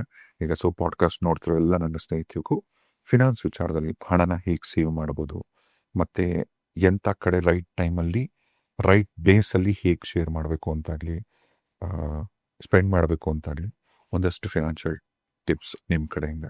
Credit cards are just your tools, they are not your income extensions. ಅಂದರೆ ಕ್ರೆಡಿಟ್ ಕಾರ್ಡು ಒಂದು ಟೂಲ್ ಅಷ್ಟೇನೆ, ಅದು ಇನ್ಕಮ್ ಎಕ್ಸ್ಟೆನ್ಷನ್ ಅಲ್ಲ. ಕೆಲವ್ರಿಗೆ ಏನಂತ ಹೇಳಿದ್ರೆ ಅವ್ರ ವಾಲೆಟಲ್ಲಿ ₹1,00,000 ಲಿಮಿಟ್ ಇರುವಂಥ ಕ್ರೆಡಿಟ್ ಕಾರ್ಡ್ ಇದ್ರೆ ನಂತರ ₹1,00,000 ಇದೆ ಅಂತ ಊರು ತುಂಬ ಫುಲ್ ಫೀಲ್ ಅದೊಂಥರ. ಬಟ್ ಆ್ಯಕ್ಚುಲಿ ತಪ್ಪದು. ಅದು ಜಸ್ಟ್ ಒಂದು ಟೂಲ್ ಅಷ್ಟೇನೆ. ಅದನ್ನ ಯೂಸ್ ಮಾಡ್ಕೊಂಡ್ರೆ ನೀವು ಅದನ್ನ ಪ್ರಾಪರಾಗಿ ಯೂಸ್ ಆಗುತ್ತೆ. ಅದನ್ನ ನಿಮ್ಮ ಇನ್ಕಮ್ ಎಕ್ಸ್ಟೆನ್ಷನ್ ಅಂತ ಯಾವತ್ತೂ ಅನ್ಕೋಬೇಡಿ. This the number 1 mistake. ತುಂಬ ಜನಗಳು ಇದನ್ನ ಮಾಡ್ತಾರೆ. ನಂಬರ್ 2ನೇ ಮಿಸ್ಟೇಕ್ ಏನಂತ ಹೇಳಿದ್ರೆ, ಬೋನಸ್ ಮತ್ತೆ ಯಾವುದೇವರೆಗೆ ಬರುವಂತ ಎಕ್ಸ್ಟ್ರಾ ಇನ್ಕಮ್ನ ಇನ್ಸೆಂಟಿವ್ ಇದನ್ನೆಲ್ಲ ಕ್ಯಾಪಿಟಲ್ ತರ ಟ್ರೀಟ್ ಮಾಡಬೇಕು ಹೊರತು ಸೆಲೆಬ್ರೇಷನ್ ಮನಿ ತರ ಟ್ರೀಟ್ ಮಾಡಬಾರ್ದು. ಅಂದ್ರೆ ಯಾವುದೋ ಒಂದು ಎಕ್ಸ್ಟ್ರಾ ಅಮೌಂಟ್ ಬಂತು, ಅದು ಬಂದಾಗ ನಾನು ಇದನ್ನ ಹೆಂಗ್ ಸೆಲೆಬ್ರೇಟ್ ಮಾಡಲಿ? ಅಲ್ಲ, ಅಫ್ಕೋರ್ಸ್ ಸೆಲೆಬ್ರೇಷನ್ ವೆರಿ ಇಂಪಾರ್ಟೆಂಟ್, ನಾನು ಇಲ್ಲ ಅಂತ ಹೇಳಲ್ಲ. ಆದರೆ ಅಟ್ ದ ಸೇಮ್ ಟೈಮ್ ಬಂದಂಥ ಎಕ್ಸ್ಟ್ರಾ ದುಡ್ಡು ನಿಮ್ಮ ಬೇರೆ ಟೈಮ್ಗೆ ಇಂಪಾರ್ಟೆಂಟ್ ಆಗಿ ಆಗಬೇಕು. ಅದಕ್ಕೋಸ್ಕರ ನೀವು ಇನ್ವೆಸ್ಟ್ ಮಾಡಬೇಕು ಹೊರತು, ಅದಕ್ಕೆ ವೆಲ್ತ್ ಕ್ರಿಯೇಟ್ ಮಾಡೋದಕ್ಕೋಸ್ಕರ ಇನ್ವೆಸ್ಟ್ ಮಾಡಬೇಕು ಹೊರತು, ಅದನ್ನ ಸೆಲೆಬ್ರೇಟ್ ಮಾಡೋದಕ್ಕೋಸ್ಕರ ಇನ್ವೆಸ್ಟ್ ಮಾಡುವಂಥದ್ದು ತಪ್ಪು. Then it will not become an investment, it becomes an expenses. At the same time ಇದೊಂದು ಸ್ವಲ್ಪ ಫಿನಾನ್ಷಿಯಲ್ ಅಲ್ದೇನೆ ನಮ್ಮ ಲೈಫಲ್ಲಿ ಆರೋಗ್ಯ ಅನ್ನೋಂಥದ್ದು ಇಂಪಾರ್ಟೆಂಟ್. ಅದರ ರಿಲೇಟೆಡ್ ನಾನು ಒಂದು ವಿಷಯ ಹೇಳ್ಬಿಡ್ತೀನಿ, ಮತ್ತು ಬಿಸ್ನೆಸ್ ಅವ್ರಿಗೂ ಒಂದು ಟಿಪ್ ಹೇಳ್ತೀನಿ. ಯಾರೆಲ್ಲ ಬಿಸ್ನೆಸ್ ಮಾಡ್ತಾ ಇದ್ದಾರಲ್ಲ, ಬಿಸ್ನೆಸ್ ಮಾಡಬೇಕಾದ್ರೆ ಅವರ ಅವನತಿ ಎಲ್ಲಿಂದ ಸ್ಟಾರ್ಟ್ ಆಗುತ್ತೆ ಅಂದರೆ, ಯಾರೋ ಪ್ರಾವಿಷನ್ ಸ್ಟೋರು ಅಥವಾ ಒಂದು ಅಂಗಡಿನೋ ಏನೋ ನಡೆಸ್ತಾ ಇದ್ದಾರೆ ಅಂತ ಇಟ್ಕೊಳ್ಳಿ. ಯಾವಾಗ ಮನುಷ್ಯ ಗಲ್ಲಕ್ಕೆ ಕೈ ಹಾಕ್ತಾನೆ, ಅಂದರೆ ಕ್ಯಾಶ್ ಬಾಕ್ಸ್ಗೆ ಕೈ ಹಾಕ್ತಾನೆ, ಅಲ್ಲಿಂದ ಅವನ ಅವನತಿ ಸ್ಟಾರ್ಟ್ ಆಗುತ್ತೆ. ಅರ್ಥಾತ್ ಈಗ ಅವ್ರ ವೈಫ್ ಬಂದ್ಬಿಟ್ಟು ಬ್ಯೂಟಿ ಪಾರ್ಲರ್ಗೆ ಹೋಗ್ಬೇಕು, ದುಡ್ಡು ಕೊಡಿ ಅಂದ್ರೆ ಅದೇ ಗಲ್ಲದಿಂದ ಎತ್ಕೊಡ್ತಾನೆ. ಅವನ ಮಗ ಬಂದು ನಾನು ಸ್ಕೂಲ್ ಫೀಸ್ ಕಟ್ಟಬೇಕು ಅಂತ ಹೇಳಿದ್ರೆ ಅದೇ ಗಲ್ಲದಿಂದ ಎತ್ಕೊಡ್ತಾನೆ. ಯಾವಾಗ ಅವನು ಗಲ್ಲಕ್ಕೆ ಕೈ ಹಾಕ್ತಾನೆ ಅವತ್ತು ಅವನ ಅವನತಿ ಸ್ಟಾರ್ಟ್ ಆಗುತ್ತೆ. ಸೊ ಹಾಗಾಗಿ ಯಾವತ್ತೂ ಅವನು ದುಡಿಯುವಂಥ ದುಡ್ಡಲ್ಲಿ ಅವನು ಸ್ಯಾಲ್ರಿ ಅಂತ ತಗೋಬೇಕು ಹೊರತು ದುಡ್ದಿದ್ದೆಲ್ಲ ದುಡ್ಡು ನಂದೇ ಅಂತ ಅವನು ಯೋಚನೆ ಮಾಡಬಾರ್ದು. ವಿಚ್ ಮೀನ್ಸ್ ಆ ಗಲ್ಲಕ್ಕೆ ಯಾವಾಗಲೂ ಕೈ ಹಾಕ್ತಾ ಇರಬಾರ್ದು ಅವನು. ಈಗ ಎಷ್ಟೋ ಜನ ಬಂದು ಅಲ್ಲಿ ಇನ್ವೆಸ್ಟ್ ಮಾಡು, ಇಲ್ಲಿ ಇನ್ವೆಸ್ಟ್ ಮಾಡು ಅಂತ ಬಿಟ್ಟು ಸಜೆಷನ್ಸ್ಗಳು ಕೊಡ್ತಿರ್ತಾರೆ. ಅವನು ಬಿಸ್ನೆಸ್ ದುಡ್ಡೆಲ್ಲ ತೊಗೊಂಡೋಗ್ಬಿಟ್ಟು ಬೇರೆ ಕಡೆ ಇನ್ವೆಸ್ಟ್ ಮಾಡಿದ್ರೆ ಅದಾದ್ಮೇಲಿಂದ ನಿಜವಾಗ್ಲೂ ಕೊಡಬೇಕಾಗಿರೋರಿಗೆಲ್ಲ ಅವನು ನಿಲ್ಲಿಸ್ಕೋಬೇಕಾಗುತ್ತೆ. ಅಲ್ಲಿ ಪೇಮೆಂಟ್ಸ್ಗಳಾಗೋದಿಲ್ಲ, ಅವರು ಸಾಲ ಕೊಡೋದಿಲ್ಲ, ನೆಕ್ಸ್ಟ್ ಕ್ರೆಡಿಟ್ ಲೈನ್ ಇರೋದಿಲ್ಲ. ಅವ್ನು ನಿಧಾನವಾಗಿ ಅವ್ನು ಬಿಸ್ನೆಸ್ನ ಕೊಲ್ಯಾಪ್ಸ್ ಮಾಡ್ಕೊಂಡ್ಬಿಡ್ತಾನೆ. ಹಾಗಾಗಿ ಬಿಸ್ನೆಸ್ ದುಡ್ಡನ್ನ ಬಿಸ್ನೆಸ್ಗೆ ಹಾಕಬೇಕು, ಗಲ್ಲಕ್ಕೆ ಕೈ ಹಾಕಬಾರ್ದು. ಆ್ಯಂಡ್ ವೆರಿ ಇಂಪಾರ್ಟೆಂಟ್ ಇನ್ನೊಂದು, ಫಿನಾನ್ಷಿಯಲಿನೂ ಹೌದು. ನಾವು ಫಿನಾನ್ಷಿಯಲಿ ಚೆನ್ನಾಗಿರ್ಬೇಕಂದ್ರೆ ಹೆಲ್ತ್ ಚೆನ್ನಾಗಿರ್ಬೇಕು. ಬಿಕಾಸ್ ದುಡ್ದಿದ್ದ ದುಡ್ಡೆಲ್ಲ ಹಾಸ್ಪಿಟ್ಲಿಗೆ ಹೋಗ್ಬಾರ್ದು ಅಂತ ಹೇಳಿದ್ರೆ ಅವನು ಫಿನಾನ್ಷಿಯಲಿ ಎಜುಕೇಟೆಡ್ ಆಗಿರಬೇಕು. ಅಟ್ ದ ಸೇಮ್ ಟೈಮ್ ಹೆಲ್ತಲ್ಲೂ ಎಜುಕೇಟೆಡ್ ಆಗಿರಬೇಕು. ಸೊ ಇದೊಂಥರ ಸ್ಪಿರಿಚುವಲ್ ಅಂತನಾರು ಅಂದ್ಕೊಳ್ಳಿ, ಲಾಜಿಕಲ್ ಅಂತನಾರು ಅಂತ ಅಂದ್ಕೊಳ್ಳಿ. I tell you one of the tip. ಯಾವತ್ತೂ ಮೆಡಿಸನ್ ಬಾಕ್ಸನ್ನು ಡೈನಿಂಗ್ ಟೇಬಲ್ ಮೇಲೆ ಇಡಬೇಡಿ. ಹೌದಾ? ಯಾಕೆ ಅಂತ ಹೇಳಿದ್ರೆ, ನಮಗೆ ಗೊತ್ತಿಲ್ಲದ ಹಾಗೆ ಸಬ್ಕಾನ್ಷಿಯಸ್ಲಿ ನಮ್ಮ ಮೈಂಡ್ ಏನನ್ನ ರೆಫರ್ ಮಾಡುತ್ತಂದ್ರೆ medicine is also part of the food ಅಂತ. ಓಕೆ. ಸೊ ಯಾಕಂದ್ರೆ ಇವೆರಡಕ್ಕೂ ಬೇರೆ ಬೇರೆ ಕ್ವಾಲಿಟೀಸ್ ಇದೆ. ಫುಡ್ ಅನ್ನುವಂಥದ್ದು ನಮ್ಮ ನರಿಶ್ಮೆಂಟು, ವೈಟಾಲಿಟಿ, ರೆಜುವಿನೇಷನ್ನು ಇದನ್ನ ರೆಪ್ರೆಸೆಂಟ್ ಮಾಡಿದ್ರೆ, ಮೆಡಿಸನ್ ಅನ್ನುವಂಥದ್ದು ರಿಪೇರನ್ನ ರೆಪ್ರೆಸೆಂಟ್ ಮಾಡ್ತಾ ಇರುತ್ತೆ. ಹಾಗಾಗಿ ಯಾವಾಗ ನಮ್ಮ ಎದುರುಗಡೆಗೆ ಊಟದ ಜೊತೆಗೆ, ಎಷ್ಟೋ ಜನಕ್ಕೆ ನಾನು ಅಬ್ಸರ್ವ್ ಮಾಡಿದ್ದೀನಿ, ಊಟ ಆಗ್ತಿದಂಗೆ ಮರ್ತೋಗ್ತೀನಿ ಅನ್ನುವಂಥ ಕಾರಣಕ್ಕೋಸ್ಕರ ಟ್ಯಾಬ್ಲೆಟ್ನ ತಗೊಂಡ್ಬಂದು ಪಕ್ಕ ಇಟ್ಕೊಂಡಿರ್ತಾರೆ. ಯಾವಾಗ ಮನುಷ್ಯ ಆ ಥರ ಮಾಡ್ತಾನಲ್ವಾ, ಅಥವಾ ಊಟ ಆದ ತಕ್ಷಣ ರಪ್ಪಂತ ಟ್ಯಾಬ್ಲೆಟ್ ಡಬ್ಬ ಪಕ್ಕನೇ ಇರುತ್ತೆ. ಹಂಗೆ ಮಾಡಿದಾಗ ಯಾವಾಗ ನಮ್ಮ ಸಬ್ಕಾನ್ಷಿಯಸ್ ಅದು ಟ್ರೈನ್ ಆಗ್ತಾ ಹೋಗುತ್ತೆ. ಅಂದರೆ this also part of the food ಅಂತ. ಅದನ್ನು ಊಟದ ಥರ ತಿನ್ನಕ್ಕೆ ಶುರು ಮಾಡ್ತಾರೆ. ಅದು ಹೀಲ್ ಮಾಡೋಕ್ಕೆ ಬಿಡೋದಿಲ್ಲ. ಸೊ ಹಾಗಾಗಿ ಅದನ್ನು ಯಾವಾಗಲೂ ಡೈನಿಂಗ್ ಟೇಬಲ್ ಮೇಲೆ ಇಡಬೇಡಿ. So this is a tip any one can follow. And ಇದು ರಿಯಲಿ ಹೌದು ನಾನು ಹೇಳಿದ್ದು. ಅಂದರೆ ಭಾಳಷ್ಟು ಜನ ಅಬ್ಸರ್ವ್ ಮಾಡಿದ್ದೀನಿ. ಅವ್ರು ಏನಂತ ಹೇಳಿದ್ರೆ, ಅವರ ಫುಡ್ ಟೇಬಲ್ ಪಕ್ಕನೇ ಎಷ್ಟೋ ಜನ ಡೈನಿಂಗ್ ಟೇಬಲ್ ಮೇಲೆ ಇದಿಟ್ಬಿಟ್ಟಿರ್ತಾರೆ ಮೆಡಿಸಿನ್ಸ್ಗಳನ್ನ.